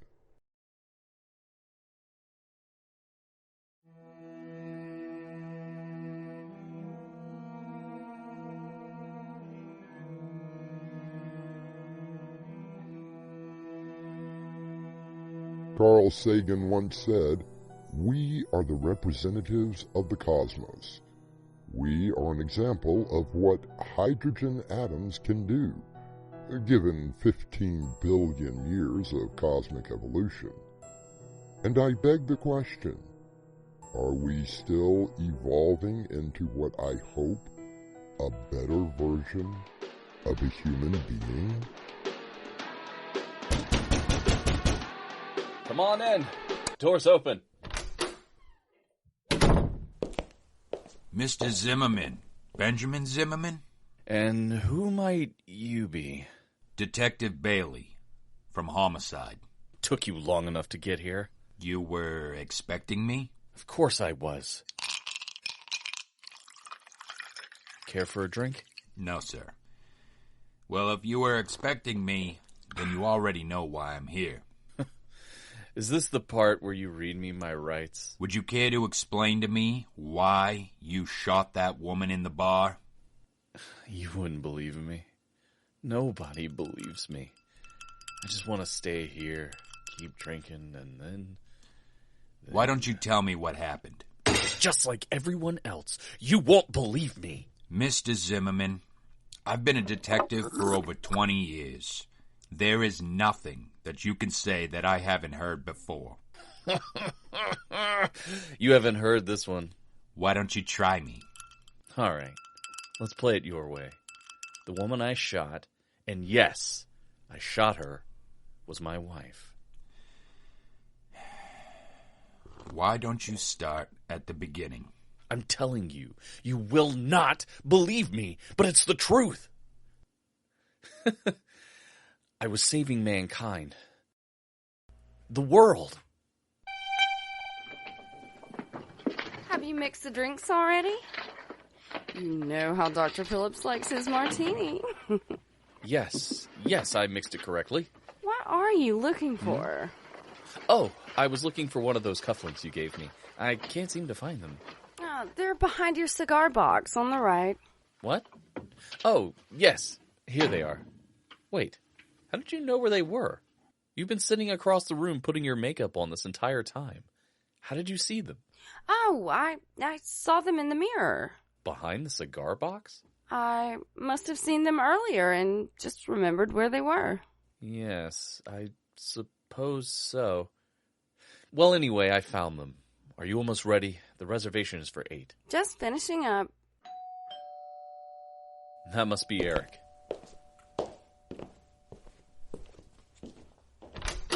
Well, I hope you have a drink prepared for this, tired doctor. Of course I do. Come in. Glad you could tear yourself away from your practice. Where's Daniela? Now you know better than to expect her to be on time. Dr. Phillips! I see my husband has your customary martini. Now, Daniela, I have been your doctor for over 10 years. When will you start calling me by my name? That's my wife, always being proper. I'm so sorry, Eric. I suppose that I will always stand on conformity. You should live a little. Darn it! What is it, dear? I just noticed this stain on my dress. Give me just a few minutes and I'll change. Oh, well, it's not that noticeable. Forget it, Eric. You know she has to be perfect. Now, don't you be like that, Ben. I won't be but a minute. How's your drink? It's fine. Eric, what's wrong? Will Daniela be very long? You know Daniela. She says a few minutes, but I can almost guarantee it will take at least 20. I need to talk to you, Ben. Privately. What's going on?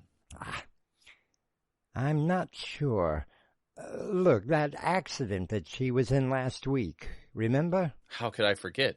She's doing quite well, though, if that's what you want to know. Oh, she's doing better than that. And that is what has me puzzled.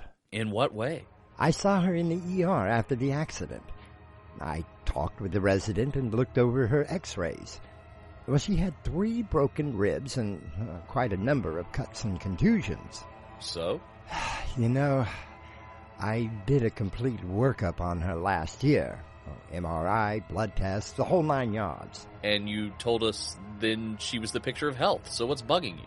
She came into the office the next day after the accident. I didn't know that. Oh, she asked me not to say anything to you. Anyway, I did another complete workup. Is there a problem? Well, that's just it.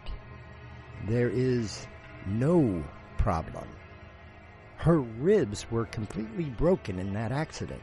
That in itself should have taken weeks to heal. They were fine.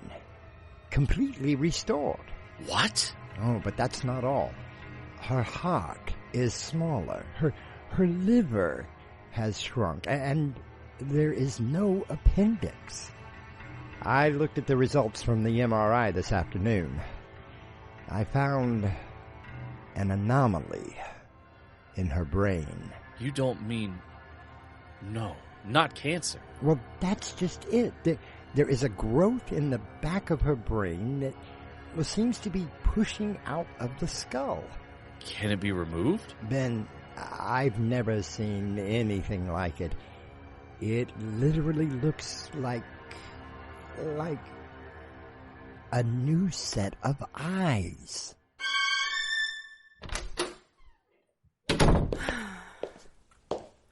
That was a wonderful meal. Thank you, darling, for... Honey? What's wrong? You've hardly said a word all evening. I'm sorry, dear. I guess I wasn't much company tonight. Is there something on your mind? As a matter of fact, there is. Well, then tell me. I am your wife, you know. It's something that Eric told me earlier. Oh, that. Then you know. Honey, what's going on? I'm not sure, Ben. All that I do know is that I've been going through some sort of change. Not in the way that you may think, but an actual physical change. In what way? At first, I noticed little things, but they have become more prevalent in the last few weeks. Oh, honey, I was gonna tell you, I just wasn't sure how. So what are you saying? I'm leaving you. Tonight. Now don't be absurd. Whatever is going on, we can fight it. Together. I'm sorry, Ben. I still love you. Honestly, I do. But just not in the same way. What do you mean? I love you like I would love a small puppy. Or a kitten. You have become a lower species to me. Now that doesn't make any sense. It's hard to explain. I feel different. I am now able to do things with my mind that I was never able to do before. It's as if my body and mind are evolving into something better. I still don't understand why. Please, Ben, try to understand. I have to leave you because you are no longer necessary to me. The theory goes that the strongest will survive, that through natural selection, the more advanced of the species will continue on. We will continue on to Act 2 when I return.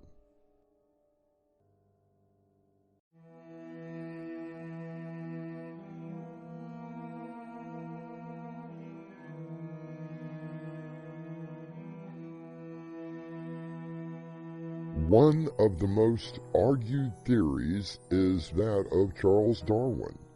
It has been the center of controversy for many years, and depending on which side you are on, it will be argued for many more.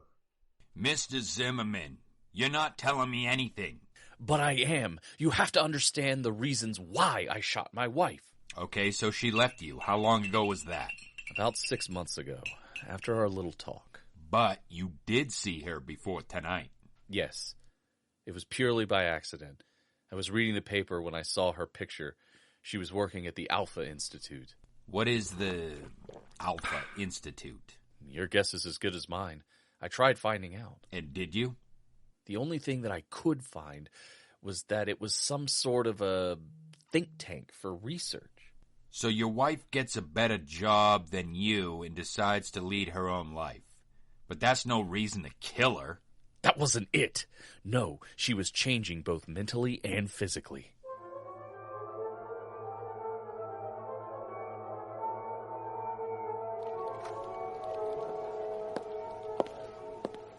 Ben? What are you doing here? I saw your picture in the papers, Daniela. Please, what's going on? Oh, Ben. I wish you wouldn't have came. It could be very dangerous for both of us. Dangerous? In what way? Please, you must go.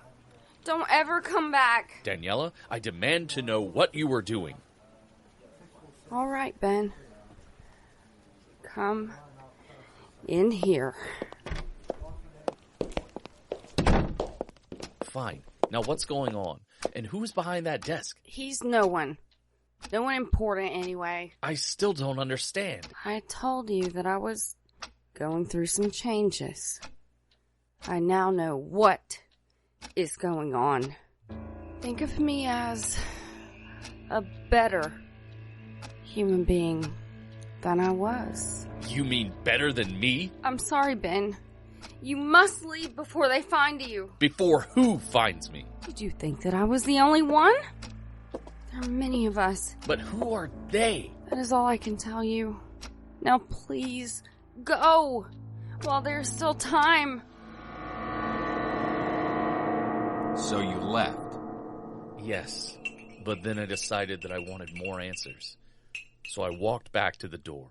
Before I actually went in, I could hear her talking with the man I saw sitting behind the desk. What was she saying? She told the man to breathe deep, then exhale.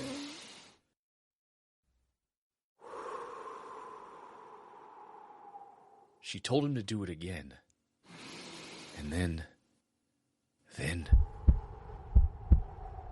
Yes, what happened? She told the man to stop breathing. I heard him gasping for air, and then I heard him fall. But you didn't actually see anything? No, I got out of the place as soon as I could. Sounds to me that you heard someone having an attack of some kind and simply fainting. That's what I told myself, but then I found her in the bar tonight. Daniela? Ben! Why do you insist on seeing me? I told you, it's dangerous for both of us. Daniela, please come back home. I miss you so much. I could never go back to you. You are no longer worthy of even being called human. What do you mean? The human race, or at least part of it, is evolving into something much more important. What the hell are you talking about? Everyone in the world has that potential for growing. Only a few achieve it. And what happens to the rest? Bartender! What are you gonna do? Bartender! I think that your heart has stopped beating. My God, he's dead. You see, Ben? We are getting ready. Ready? Ready for what? The world is about to go through a great change. Not if I have anything to say about it. You're a cruel and evil thing. Put that silly thing away. No! Something has to be done. Whatever you've become, I'm stopping you. Now!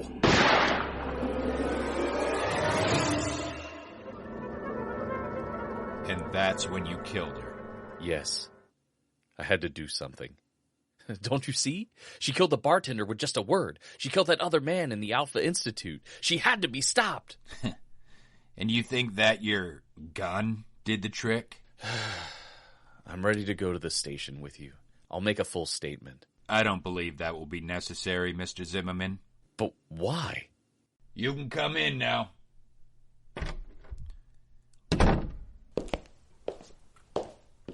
But that's impossible.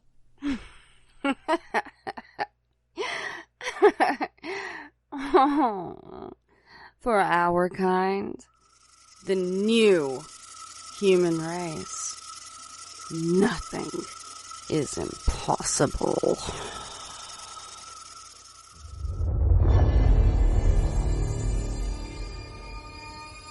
There are more things in heaven and earth than are dreamt of in your philosophy, wrote Shakespeare. And while science has unraveled many mysteries, there are still so many yet undiscovered.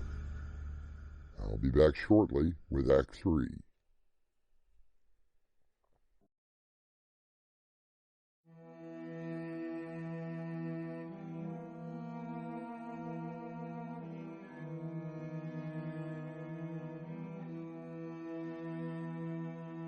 The author Isaac Asimov once said that science does not purvey absolute truth. It is a mechanism, a way of trying to improve the knowledge of nature, a system for testing your thoughts against the universe and seeing if they match. Daniela, how is it possible? She tried to warn you off, Mr. Zimmerman. You should have heeded her advice. Do we really have to do this? I'm afraid you have no choice. I will leave you two alone. I don't understand, Daniela. What do you not have a choice about? I told you, Ben. The world is about to go through a great change. But not everyone will evolve as we have. So you and your kind are planning on mass extinction? There are 7 billion people on this tiny planet. Given a world to nurture and sustain, they have all but destroyed it. We are rescuing the human race. By murder? How many of you are there? When all have evolved, there will be only 2 million of us. My God, you are evil. I'm sorry, Ben. I truly am. What are you doing? Take a deep breath. Please, no. Now let it out. Slowly. Daniela, I loved you. Now, Ben, don't breathe again. Ever.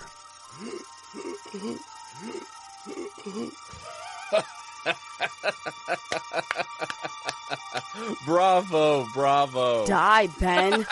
I told you to die. Now I am the one who is sorry. Did you honestly think that we would allow this to happen? No, Ben. What do you mean, we? We have been nurturing and watching over this planet for billions of years, and we are not about to let a few upstarts upset our plans. But that is what we are trying to do. Help this tiny little world. By killing off the majority of the species? That was never the plan. I didn't like you. Your kind never plan, but we always do. That's not true. Ben? I think that perhaps your head is hurting. Oh, God. Ben! My head! Please make it stop! It's getting worse, isn't it? So bad that your head is going to explode. No! No! Ben!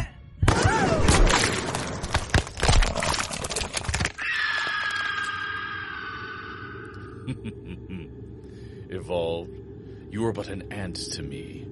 Oh, it will be so much fun to hunt down the rest of you. Oh, Detective Bailey, will you come here for a moment? I think we need to talk. Benjamin Zimmerman sits in a chair, his dead wife lying on the floor, her head exploded. He smiles as Detective Bailey walks in. I'll be back shortly with a final word.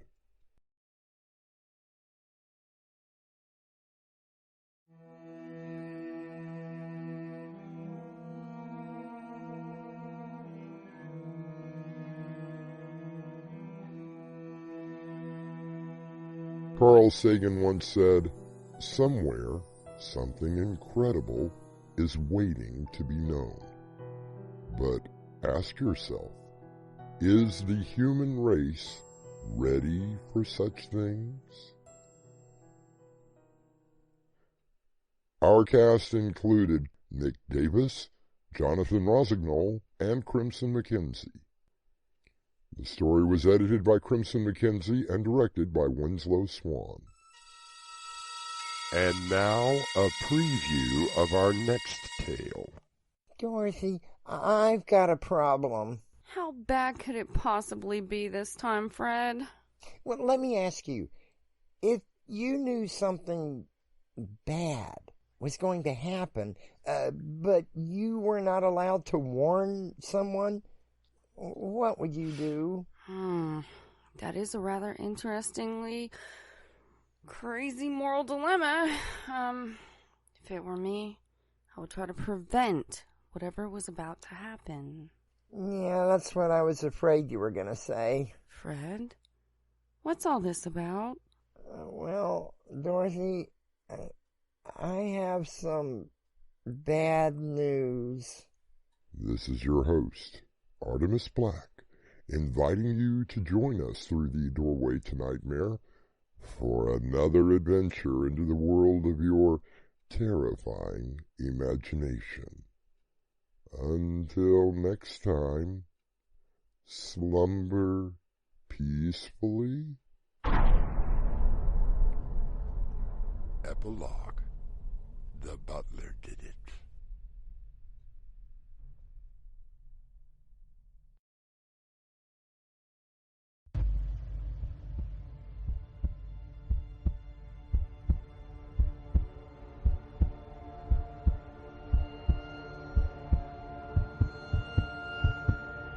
With this key, you unlock the world to your dreams.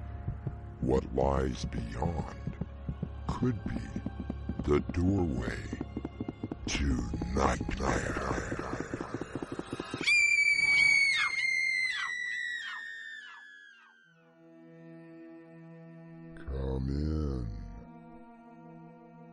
welcome. I'm Artemis Black. There's a rather famous book which tells us to judge not, lest we be judged. However, it is inherently human to judge others. I believe that there's something that you are not telling me, Mr. Lumley. I'm sure there is, Dr. Connors. It is important that you hear the entire story. Which is why I'm here. I'm not sure how much help I can be. I don't know either. Or perhaps I'm here to help you. The patient suddenly becomes the psychologist? Who said that I was the patient? Our mystery drama, The Devil You Know, was written especially for Doorway to Nightmare by Winslow Swan and edited by Crimson McKenzie. Our stars include Mick Davis, Jonathan Rossignol, Gemma Mitchell, and Dave Arkhipov. I'll be back shortly with Act 1.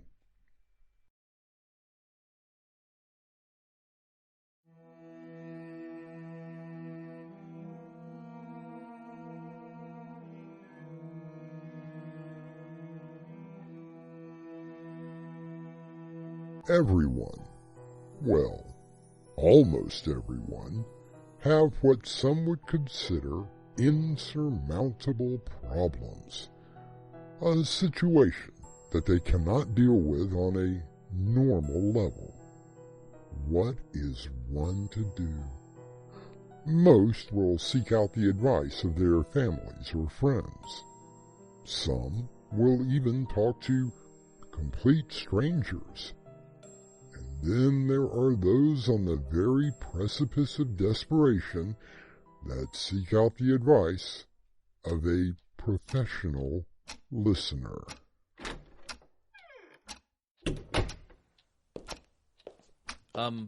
Dr. Connors? Yes. May I help you? There wasn't anyone in the reception area. I didn't mean to barge in. Oh, yes. My secretary had an emergency. It's quite all right. Come in. Have a seat, Mr. Lumley. Felix Lumley. And thank you for seeing me. You caught me at a rather unique time. My next client called and is stuck in traffic, so I have some free time. I can always come back another... Oh, no. Please, sit down. Now, what brings you to see me? I suppose I have a problem. Isn't that why people come to see a psychologist, Dr. Connors? Actually, I'm a therapist, and please, just call me David, or Dave, if you prefer. Even though I do have a degree, I find it a little pretentious to use the term doctor, since I only delve into the mind of an individual. Isn't that more dangerous? I don't find it to be. Most of my clients have rather simple problems, which can be worked out. There are those individuals that can make, if you'll pardon the phrase, a mountain out of a molehill. I would consider my own problem a mountain. Why don't you start at the beginning? I find it the best place to begin. It all started when I died. I beg your pardon? Yes, Dr. Connors. I died a little over a year ago. Are you saying that you believe you are a ghost?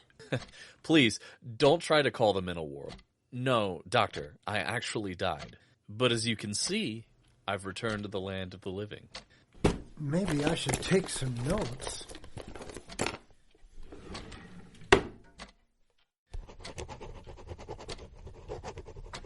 Now then, how did you die?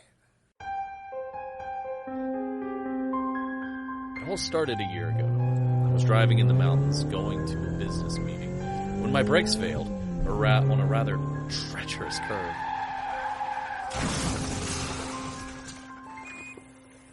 I was in a coma for almost 3 weeks.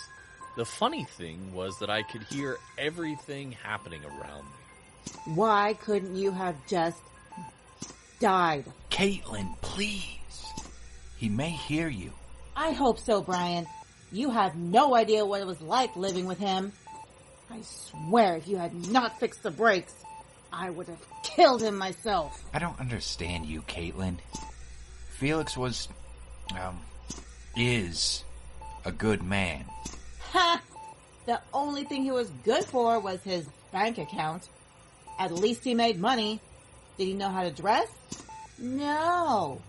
Did he ever go to the best parties? No. He wouldn't know the social standards if they came and smacked him in the face.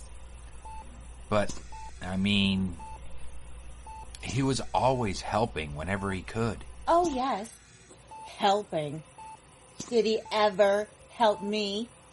When we were invited to the mayor's home, did he go? No. He was too busy helping at the homeless shelter. At least I have you now, Brian. Only he wasn't killed, which means no insurance money. I've already spoken with the doctor. The chances of him coming out of the coma are slim and none. As long as I still have you, I can be happy. $2 million will make us both happier.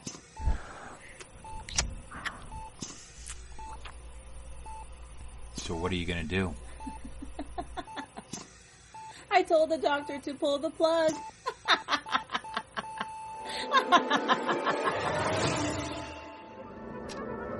Brian Carey is, or rather was, my best friend. He began the affair with Caitlin 6 months before the accident. Did you find out about her? Not until after the attempt on my life. But you did recover. Much to the dismay of my wife.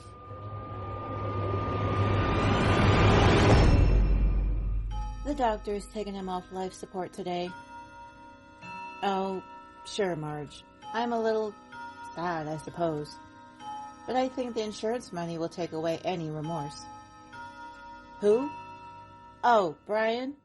Well, he isn't the most refined man, but he does know how to make me happy. Marge, let me call you back. I think Brian just came in. Hello, my dear.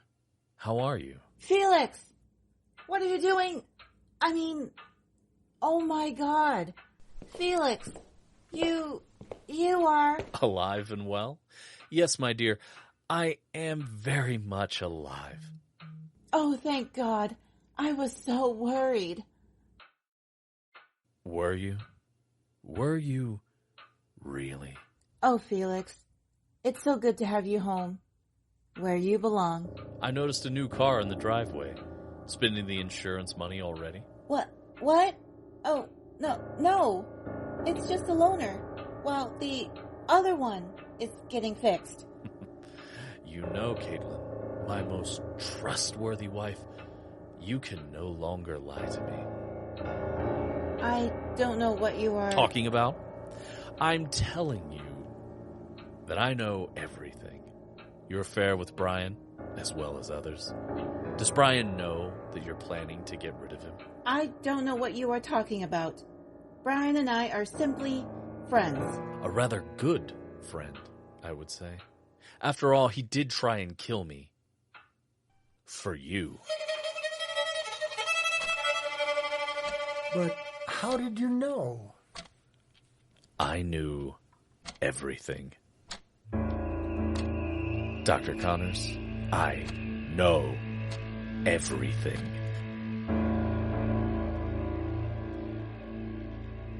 Knowledge is of no value unless you put it to good use, wrote Anton Chekhov. It seems Felix is about to put what he knows into a somewhat dangerous use. We'll find out when I return with Act 2.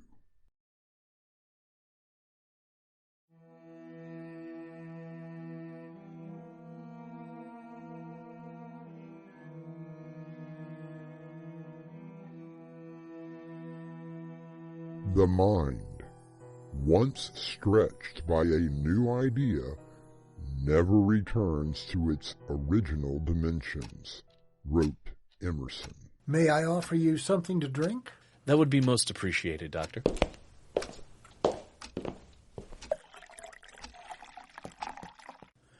So tell me, how did you find out about your wife and Brian? I spoke with the doctor after my life support was turned off. He told me that it was quite remarkable. My brainwave pattern was completely flatlined. He would have bet money that I would not be standing there talking to him. And you were able to simply walk out of the hospital. Extraordinary. That is what he said as well. But there was something else happening to me. Please, go on. I had changed. Not by any physical means, but more mental. What was this change? As I was talking to the doctor, it seemed that I knew everything about him, from his childhood to that very point in his life. One of the most remarkable cases that I have ever run across, Mr. Lumley. But I can go home, right? I don't see any reason to keep you here. If you don't mind, I would like to write an article for the medical journal on your case. By all means, Doctor. However, this time, don't plagiarize anyone. What? I'm surprised that your last article didn't get pulled. After all, you practically copied the words of your colleagues. I did no such thing. Please, Doctor. It's only a minor sin. Nothing to be overly concerned about. Just be careful. How did you know? Oh, I know everything about you, Doctor.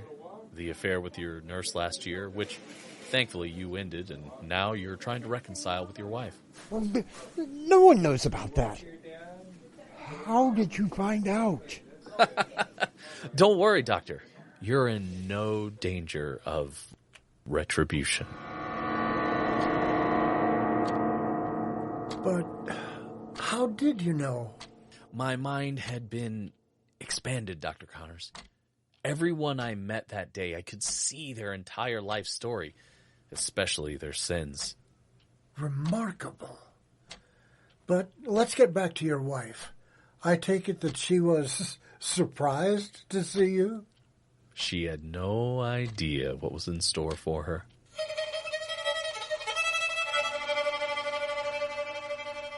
I'm just so happy that you have returned home. Really, darling, let's be honest for a change. You wanted me dead. And that's why you had Brian fix the brakes.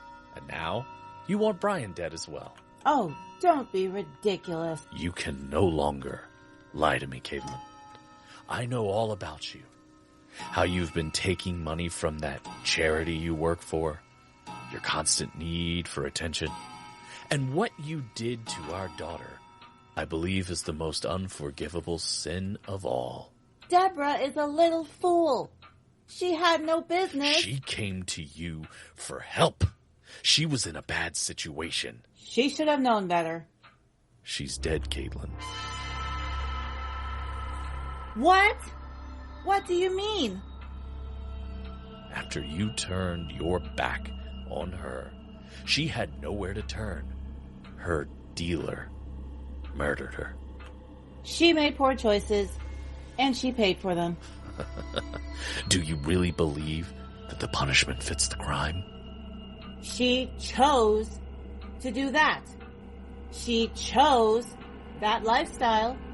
Is it my fault that she got herself killed? Thank God the papers didn't get that story. Think of our reputation. Our reputation? She was our daughter. No, she was your daughter. Her mother was just as bad. How you two ever got together, I will never know. And you think that your sins are not as bad? I've never hurt anyone in my life. Until you tried to kill me. Felix, your eyes, they seem to be glowing red. I've been chosen, Caitlin. When I died, I was given power to see the sin and to rectify the situation. Felix? You, Caitlin, have been judged.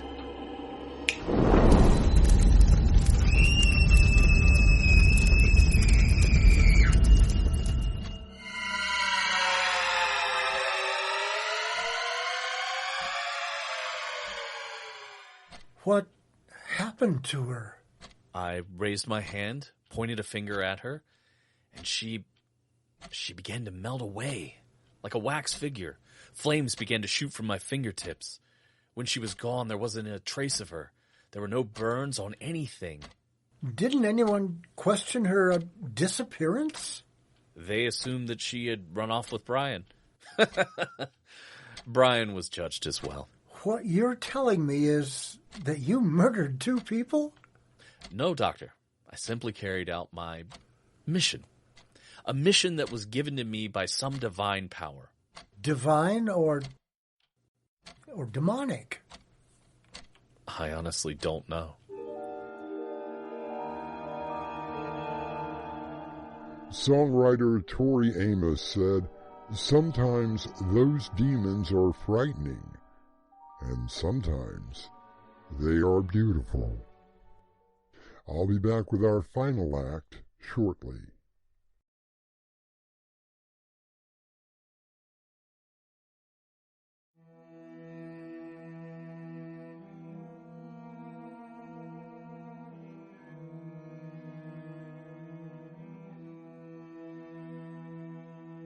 Dr. Connors listens with fascination to Felix as he continues with his story. And you say that all of this happened a year ago? Yes, Doctor. 1 year ago to the very day. What have you been doing since then? As soon as I began to understand this power more, I began to use it. In what way? Many people sin, Doctor. Most of them are minor, small, inconsequential sins that don't amount to anything. A simple little white lie, perhaps, but there are those whose sins can never be forgiven. So you have appointed yourself as judge, jury, and executioner? No, Dr. Connors. I was appointed, but by a much wiser power. And how do you feel about this? I've embraced it. After I took care of Caitlin and Brian, I sold the house and I began to travel. Nothing was keeping me where I was at, so I thought the best way to use this power was to meet the sinners. He who is without sin cast the first stone. Don't forget, judge not, lest you be judged. Oh, I haven't forgotten. Apparently you have. Please, Doctor, go on. Give me your interpretation of what I have done. I'm afraid that you're not going to like what I have to say. Believe me, I'm very interested. All right. It is my professional opinion that you are a serial killer. You've just confessed to me that you judged your wife and her lover. Not that you didn't have reason to. But now you must understand my position. Which is? Well, if you were an actual patient of mine, we could put all of this down as doctor-patient confidentiality. However, you simply walked in. We have no contracts, no agreements. You understand I could testify against you. Felix, how many people have you judged? In the past year, there have been over 150. And all of them you killed the same way, by pointing your finger at them.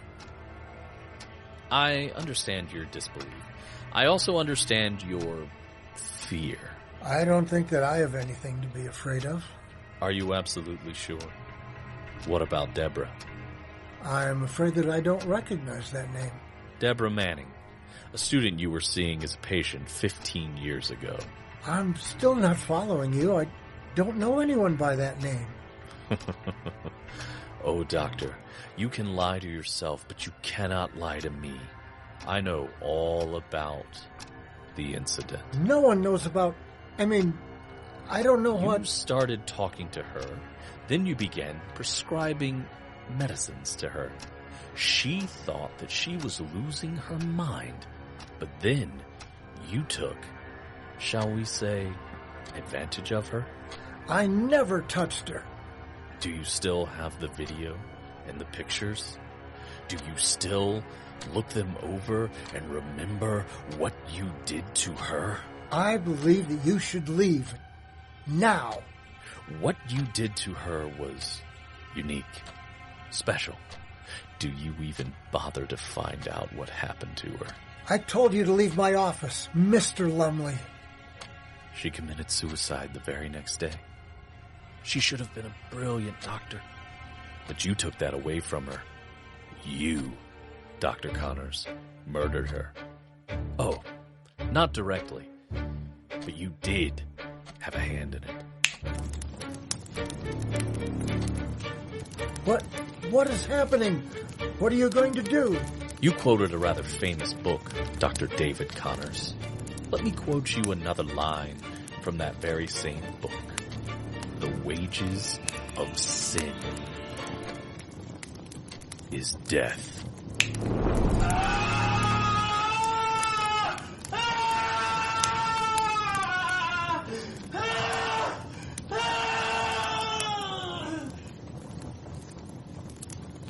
As the flames begin to disappear, Felix Lumley quietly leaves the office. He smiles a little, wondering who he will judge next. I'll be back shortly with a final word.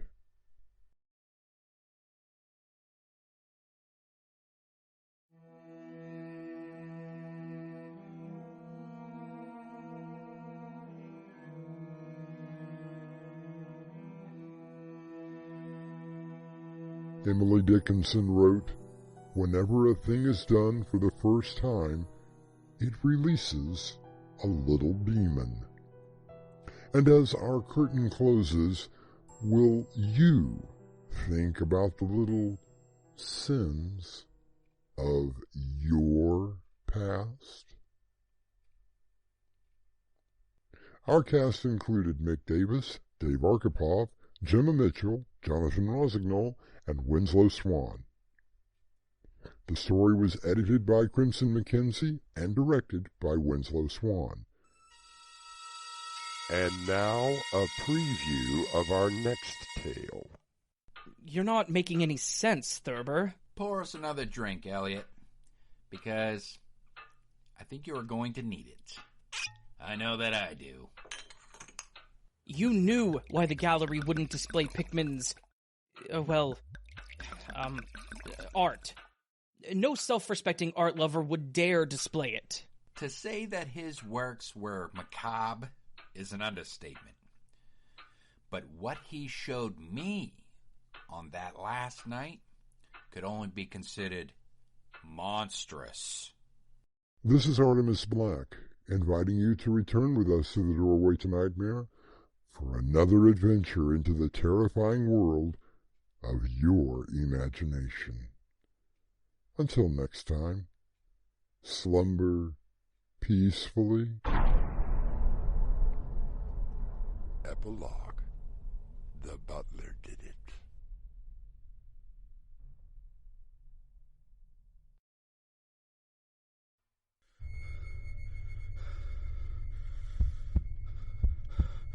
It lies in wait amidst your dreams, where nothing is ever how it seems. It is a portal to a terrifying world beyond the doorway to nightmare.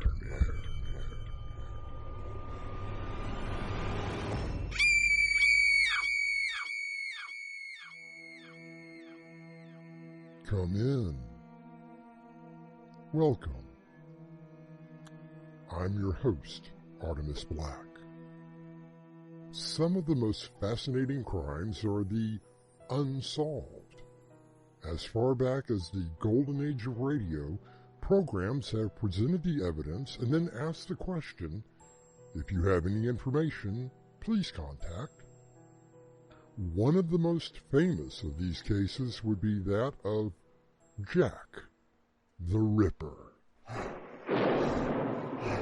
I watched her, Jane. I stalked her. She was nothing more than an animal to me. But you didn't do anything, did you, Caleb? But I could have. I had the knife, holding it tightly, watching her walk down the street. Yes, Jane, I could have.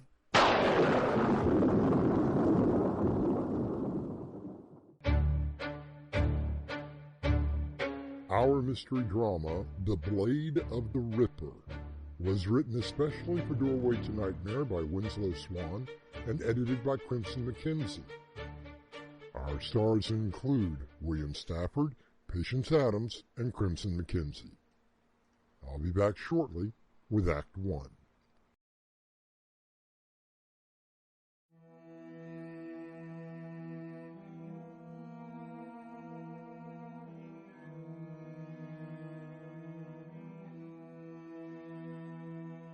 Unless you are simply too young, most people will know the name.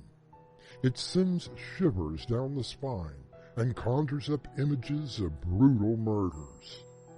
Jack the Ripper began his reign of terror in London in 1888 in what was then known as the Whitechapel district.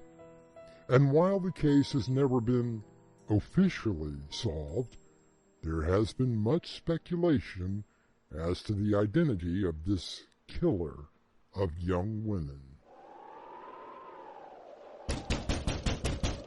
Jane! Jane! Come on, open the door! Please, Jane, hurry up! Open the door!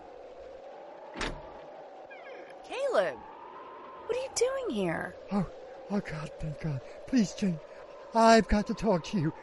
Now! Of course. You're completely soaked through. Come in and get by the fire.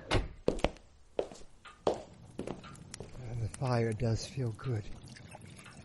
Thank you. Now here, drink this. It'll warm your insides. Thank you. I don't know what I would have done if you had not been home. Well then, you tell me what I can do. What brings you out on a horrible night these days? Remember this? That looks like the scalpel that I gave you for your birthday last month. It is. Notice anything? Is that... Caleb! What have you done? Tempered steel looks so much different. With blood on it. Sit down. Tell me what happened. I believe that I may have actually killed someone. Don't you know? Well, that's just it. I don't really know if I did. But then there is the proof. Right there, on your table. A scalpel. With blood all over it. Doesn't exactly prove that you... I remember when you gave me that scalpel. Last month, at my birthday party. Remember? Great party! And thanks for inviting me. Why wouldn't we invite you? After all, we are friends, right? Lucy, you know, I believed you and I were much more than just friends. Now, come on, Jane. We had a great time together. I told you then I wasn't looking for a relationship. Have a drink and wish Caleb and myself nothing but good fortune. You're right. And I am happy for both of you. That's better. And what are my favorite two girls saying about the birthday boy? Only that you have a wonderful party. I have. And thank you, Lucy, for doing this for me. It just shows how much I love you. Now, if you two will excuse me, I have to settle up with the bar. Jane, don't you dare leave without saying goodbye. Why? I would never. I hope that all of this wasn't awkward for you. Whatever was between us is in the past. You do have a wonderful future together. Which reminds me... Well, what's this? I didn't want to give this to you until we were alone. My God, Jane. It's wonderful. I know how much you admire old knives, and when I found this one, I immediately thought of you. Oh, this very old scalpel. Wherever did you find it? At an estate sale last week. The owner couldn't wait to get rid of it, so I got it for cheap. Said that there was some sort of weird curse on it. Oh, well, now you have to tell me. Oh, just something about it being the actual knife used by none other than Jack the Ripper. Can you believe such nonsense? You know, I've read so many reports and theories on who he was, but I've never heard anything about an actual knife. Oh, it gets better. Apparently, whoever owns the knife every 13 years since 1888 is possessed by the spirit of the Ripper and kills 5 women. Always on the anniversary. Well, that's a little morbid. And do you think the person who sold you this believed it? Cut the price in half just to get rid of it. When exactly did the first murder take place? You know, I had to look that up. It was on August 31st, 1888, when the first victim was discovered. Mary Ann Nichols. Her throat was slashed. Yeah, and weren't they all prostitutes? Yes. And every 13 years, there have been a series of murders of young women. And they all link back to this scalpel? So I was told. But I can't say exactly that they do. And you must admit, it is an interesting story. Yes, and tomorrow is April the 3rd. And my research told me the last set of murders was 13 years ago.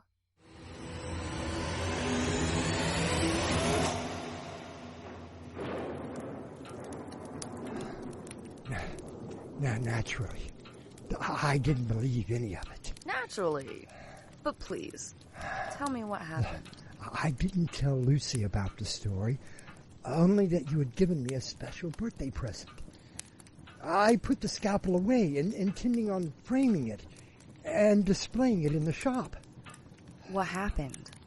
I had the first dream.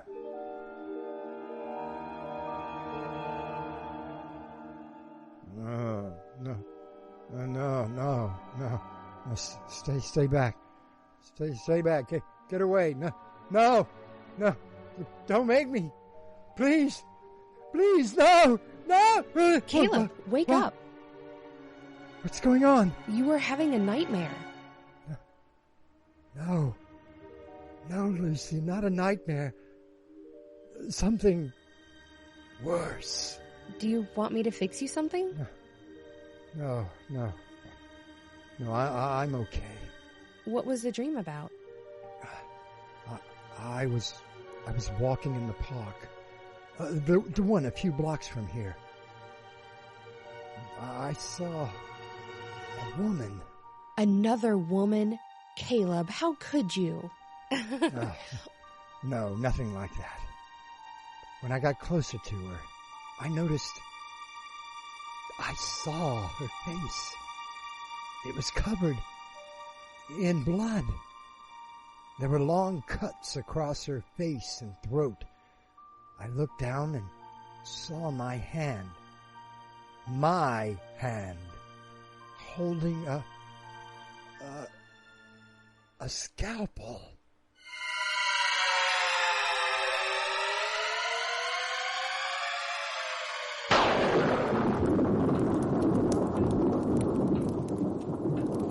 But Caleb, it was just a dream. Was it?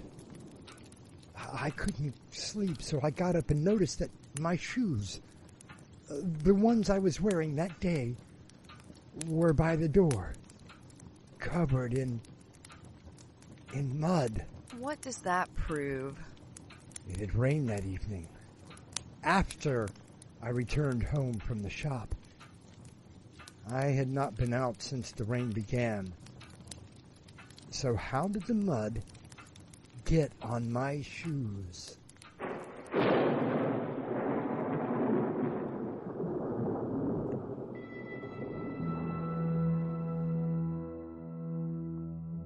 Although not considered one of the canonical 5 victims, many theorists have said that Jack's first murder was of Martha Tabram.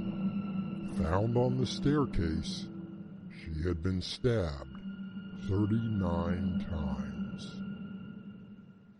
I'll be back shortly with Act 2.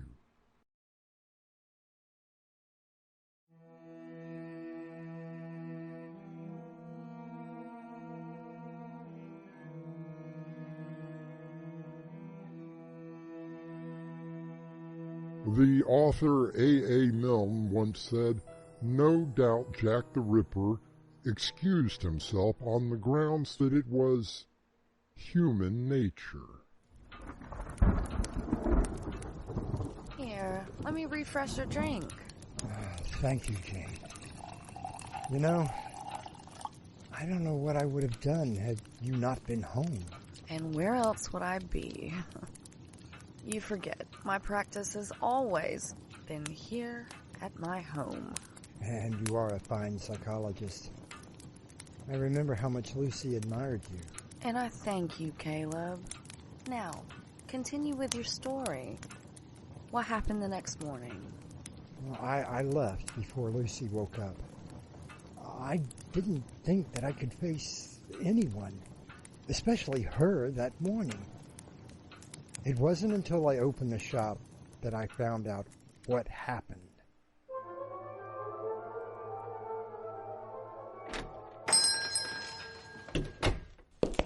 Well, good morning, Officer Tate. How are things in the 21st Precinct? Not so well today, Caleb. No? What seems to be the matter? Haven't you seen the news this morning? I usually don't watch the news. Probably a good thing that you did miss it. We've had rather a horrible murder in Hyde Park this morning. What? What sort of murder? The kind that makes me question what sort of world we're living in now. Well, who was the victim? Her name was Ariel. Ariel Mumfries. She was, well, you know, one of those. One of those what? Let's just say that she made her living in the oldest profession, if you get my meaning. I didn't think we had anyone like that around here. Unfortunately, we do. And this one was, well, to be blunt, carved like a Thanksgiving turkey. The medical examiner counted 39 stab wounds. And no one saw anything? Not a thing.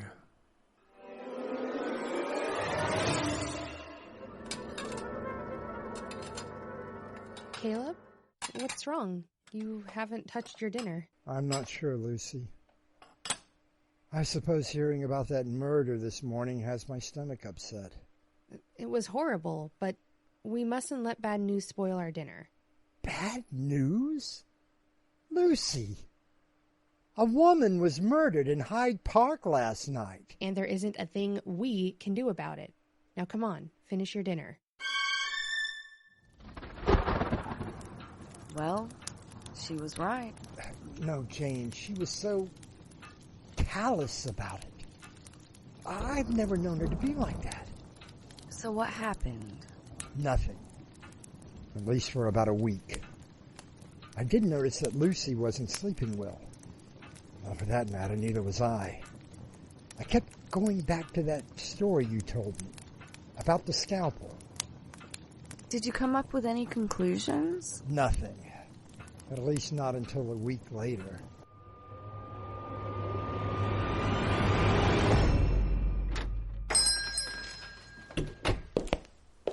Good morning, Caleb. Officer Tate, you look like you've been up all night. I have been ringing doorbells and talking to everyone in the neighborhood and getting absolutely nowhere.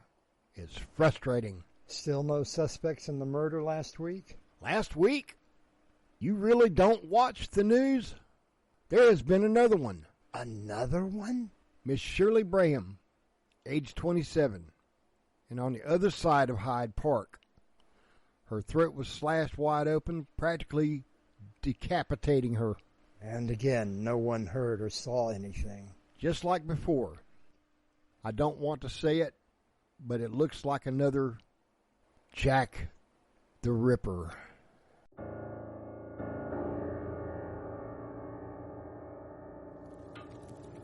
And what did you think? Oh, I wasn't sure. I remembered not being able to sleep the night before. Did you go out at any time? No, not that I remembered. And what about Lucy? Lucy? She was just as callous as before. But I did notice one thing. Which was? The scalpel. I had framed it and put it up in the shop.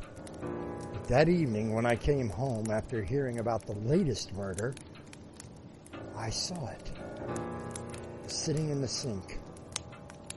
And this time, there was blood on the blade.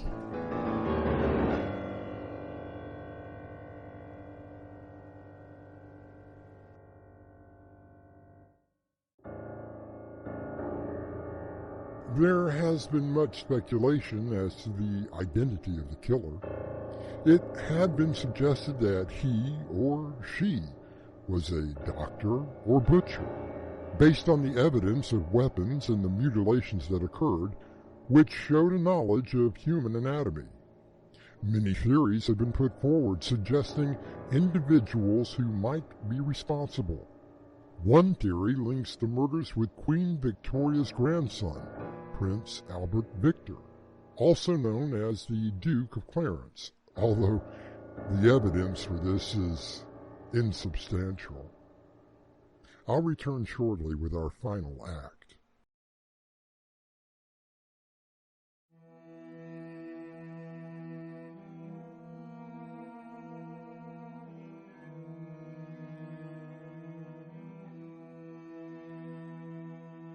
The surviving police files on the Whitechapel murders allow a detailed view of investigative procedures in the Victorian era. A large team of policemen conducted house-to-house inquiries throughout Whitechapel. Forensic material was collected and examined. Suspects were identified, traced, and either examined more closely or eliminated from the inquiry. More than 2,000 people were interviewed. Upwards of 300 people were investigated, and 80 people were detained. The Commissioner of the City Police, Sir James Fraser, offered a reward of £500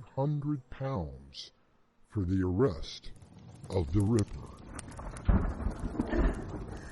I think I need another drink. And then, what happened last week? That was the clincher. September 30th?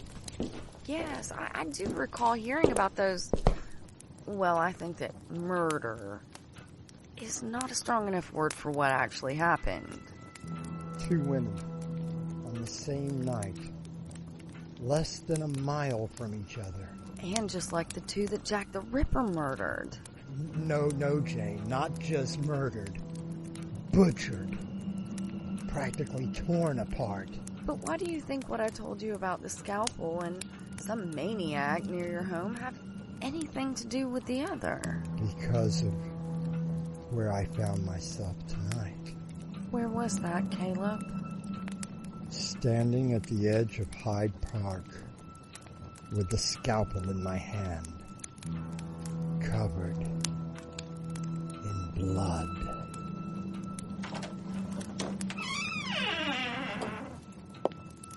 And you think that you killed someone? A most remarkable job, my dear. Lucy,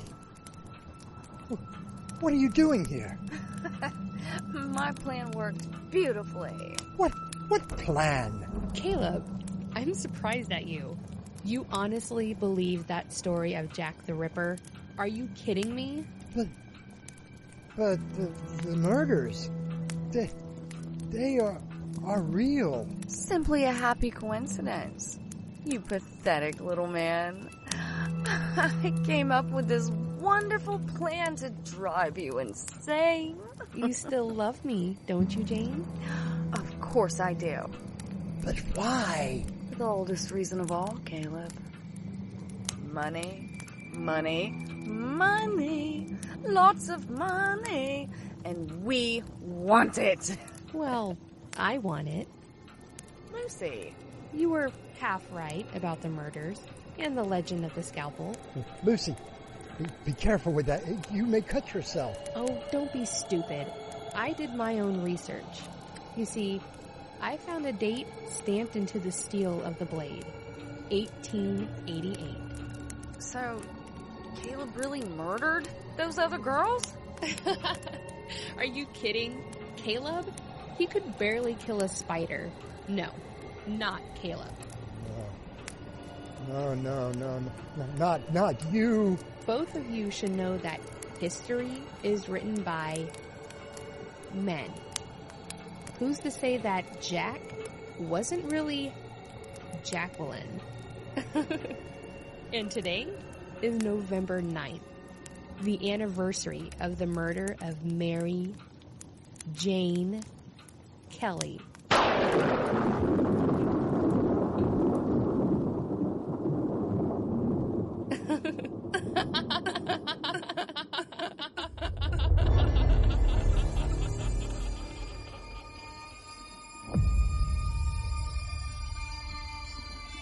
Mary Jane Kelly was discovered lying on the bed in the single room where she lived at 13 Miller's Court off Dorset Street, Friday, November 9th, 1888. The monstrosity of her death is very hard to articulate. Her face had been, quote, hacked beyond all recognition, end quote, with her throat severed down to the spine and the abdomen almost emptied of its organs. Her uterus, kidneys, and one breast had been placed beneath her head, and other organs from her body placed beside her foot, about the bed, and sections of her abdomen and thighs upon a bedside table. The heart was missing from the crime scene. And as the old saying goes, the heart wants what the heart wants. I'll return with a final word.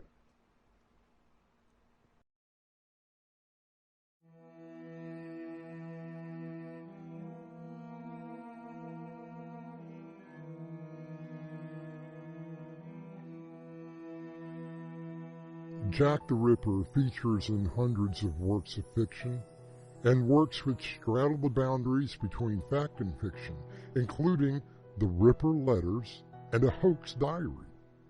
The Ripper appears in novels, short stories, poems, comic books, games, songs, plays, operas, television programs, and movies. More than 100 non-fiction works deal exclusively with the Jack the Ripper murders, making this case one of the most written about in the true crime genre. Our cast included Patience Adams, Crimson McKenzie, William Stafford, and Winslow Swan. The story was edited by Crimson McKenzie and directed by Winslow Swan. And now, a preview of our next tale. But don't you hear her? She must be somewhere nearby. Henry, there is no child anywhere around. Please come inside. Little girl, show yourself. It's all right. We don't want to hurt you. Are you telling me, Ruth, that you don't hear her? No, Henry, I don't. Because there is no child.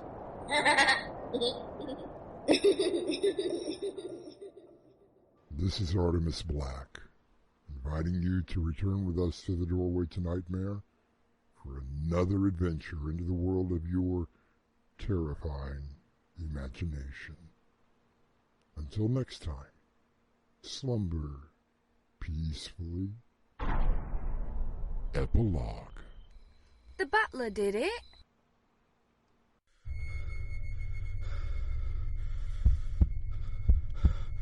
It lies in wait amidst your dreams, where nothing is ever how it seems. It is a portal to a terrifying world beyond the doorway to nightmare.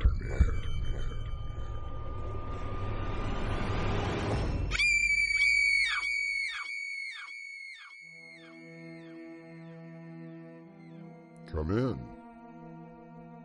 Welcome. I'm Artemis Black.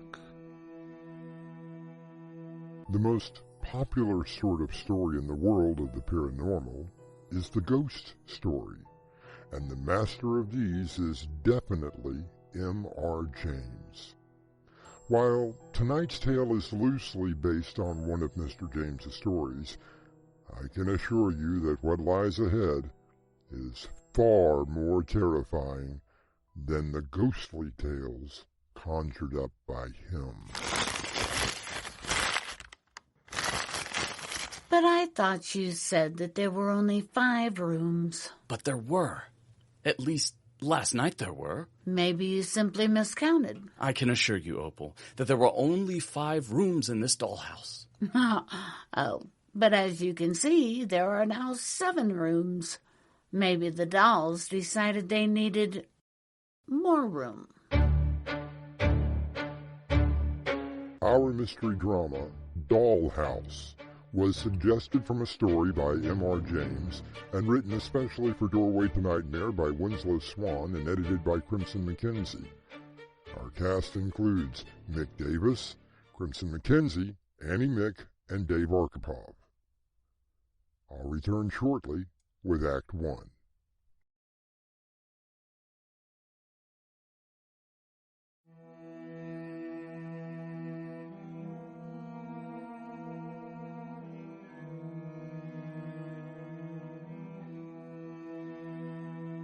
The ghost story. That wonderfully delicious way of raising the small hairs on the back of your neck and sending shivers down your spine. At least, that is my reaction. Perhaps you have told such a story either from your own imagination or something strange that has happened to you. As in the case of Mr. Raymond Dillard, a collector of rare and unusual artifacts. He is currently in the shop of Mr. Eric Cheddars, discussing the price of one of those treasures. 80, 90, $100, and that is quite generous. Hand-carved? Mahogany wood, complete with the original dolls, it's worth at least $500. Not in the best of condition at all, Mr. Cheddars. Now is it? Surprising there's anything left of it. It's going to cost a small fortune just to get it back into shape. Now, we both know that you're going to make a profit on this. How about $300? How about $150? A dollhouse, circa 1780, and you're only offering $150? Make it $250. You drive a hard bargain, Mr. Cheddars. Well, I can be equally as hard here. $150 and $1 more. $151, my final offer. Mr. Dillard, you have to understand. I'm not going to make a dime off of this at that price. And things have been, well, difficult lately. Have it delivered to my home by 5, will you? That's a good man.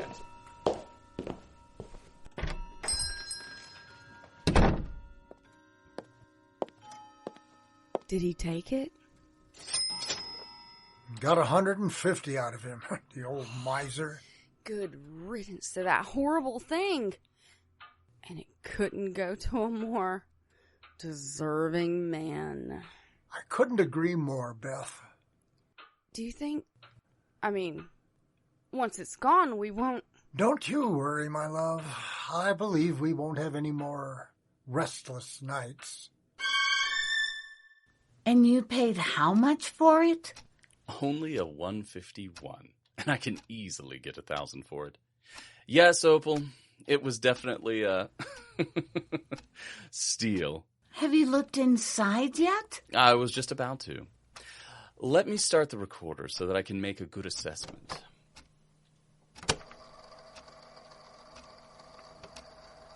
There we are.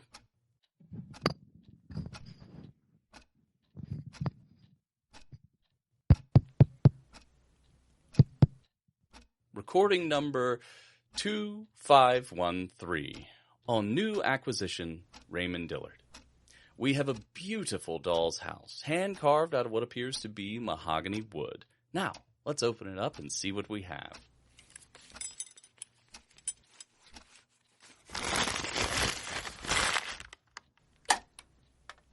Oh my, it's simply beautiful. Yes, it is. We have, let me see, 5 rooms that you would normally find. I count 6, Raymond. Yes, I suppose you are correct. 6 rooms, 3 on the ground floor, 3 upstairs. And look at the details.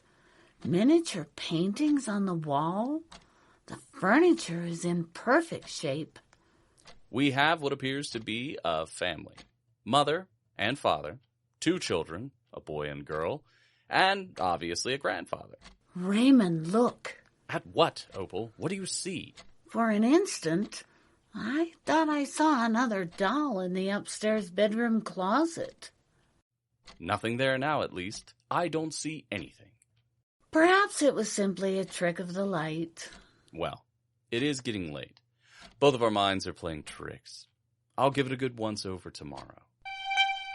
Maybe you could simply call him and tell him... Explain to him. Beth, I thought we were going to forget about it. But, what if something were to, happen? Oh, are you really that worried about it? Eric, we counted 5 dolls, right? Only 6 rooms until the other night. When we both saw... I'll call Mr. Dillard first thing in the morning. I just pray that nothing happens before then.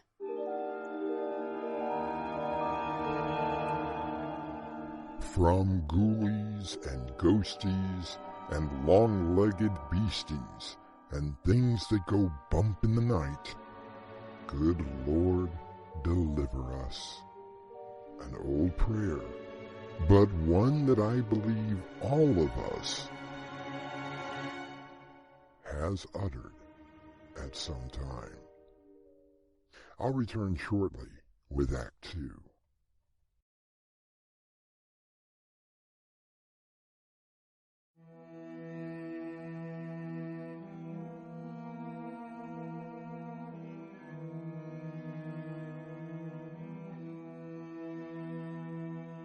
The actor Anthony Hopkins once said, "The magical, supernatural force that is with us every second is time.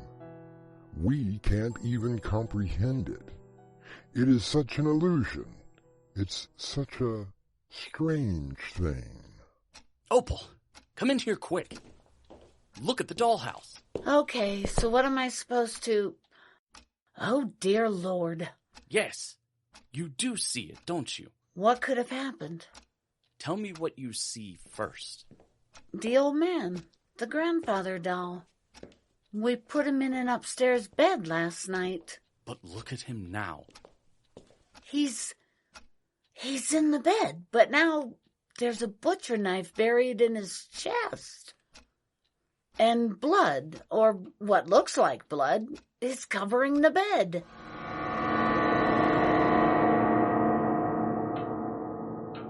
Where exactly did that dollhouse come from? I told you yesterday. I got it from an estate closeout. And that's all you know? No. That isn't all he knows. Tell him. Or would you rather I told him? Tell me what, Miss Cheddars? Look, it was all just a bad dream, and... Mr. Dillard, you saw it, didn't you? The old man lying in bed with a knife sticking out of his chest? How did you know? Take my advice, Mr. Dillard. Burn the whole thing.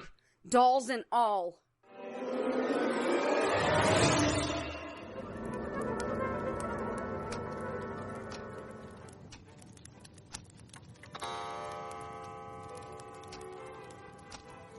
Why are we still awake? Because we both need to see whatever may happen. I don't understand what you mean. Oh, God, look. I see it, but I don't believe it. Just look. The children. They're... But we only turned our backs for a minute. But there, see? The children have been decapitated in their bedroom. Their bodies on the floor, but their heads sitting on the beds, and the room is covered in blood.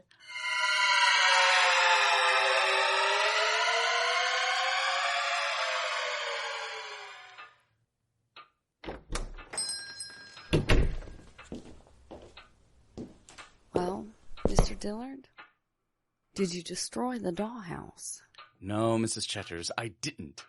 But I do want you or Mr. Cheddars to tell me just what is going on. We don't really know ourselves. It started the night I brought the dollhouse into the shop. I took it in the back to our apartment to get a better look inside and to assess the price. Never mind all that. What happened? I saw it first, Mr. Dillard. The figure in the closet in the upstairs bedroom. Then the murder of the grandfather and the 2 children. What happens after that? We don't know. Eric sold the damn thing to you. There is one other thing, Mr. Dillard. Beth saw the shadow of another figure that first night. But by the second night, well, tell him what you saw, Beth. I swear I saw the figure of a man in our own closet. And he was holding an axe. Author Ransom Riggs wrote in his book, Mrs. Peregrine's Home for Peculiar Children, quote, "In that narrow cut of light, I saw a face that seemed to have been transplanted directly from the nightmares of my childhood." I'll return shortly with Act 3.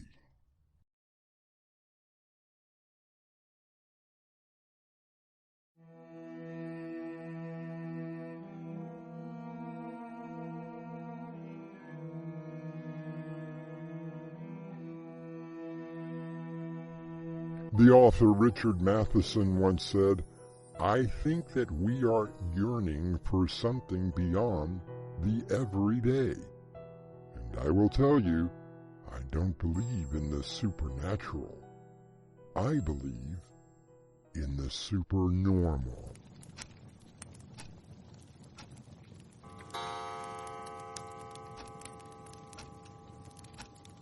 "1 o'clock.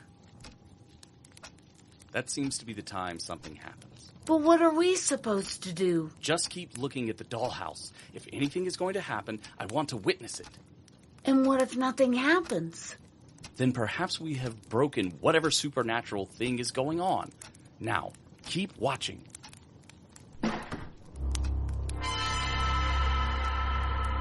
What was that? I'm not sure. It came from the bedroom. Oh, Raymond, let's just take this thing and throw it into the river. Someone's in the bedroom. Look, we took our eyes off the dollhouse, and now, don't you see it? The figures of the parents.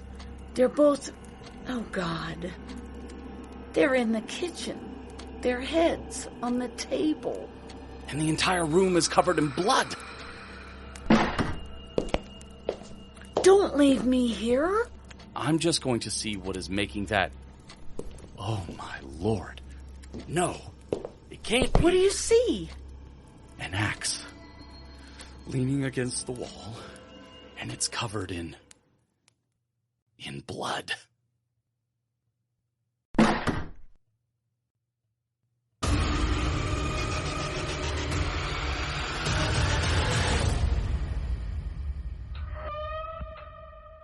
I'm glad to see you're okay, Mr. Dillard. Never mind all that. Just tell me everything you know about that dollhouse. Should have told you before you bought it. It was handcrafted by A what, Mr. Cheddars? a serial killer. They called it his therapy. He crafted the whole house, including the dolls. Then, before his execution, he said that his soul would always be in the house, not only reenacting his crime, but claiming more victims. Consider yourself lucky, Mr. Dillard.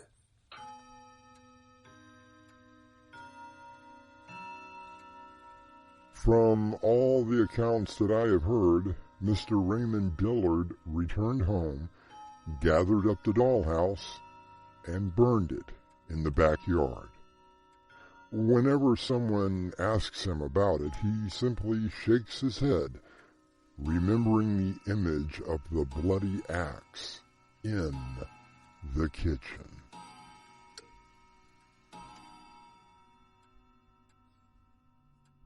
I'll return with a final word.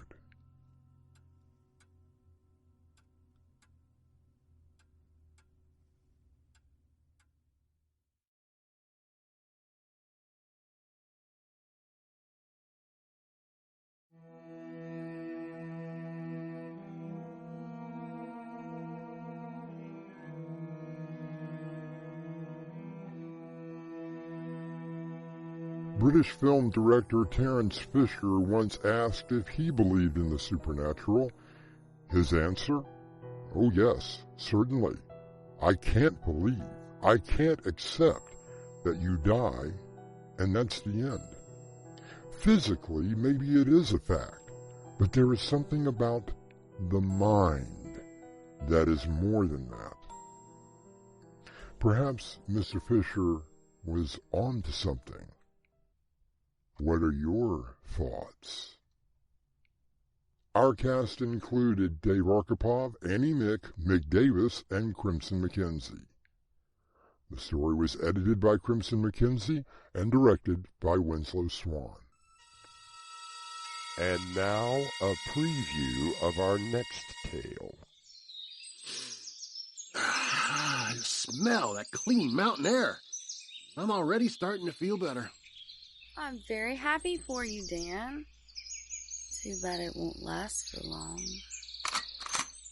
Emily, don't point that gun at me! Unfortunately, it's the only way to get rid of you.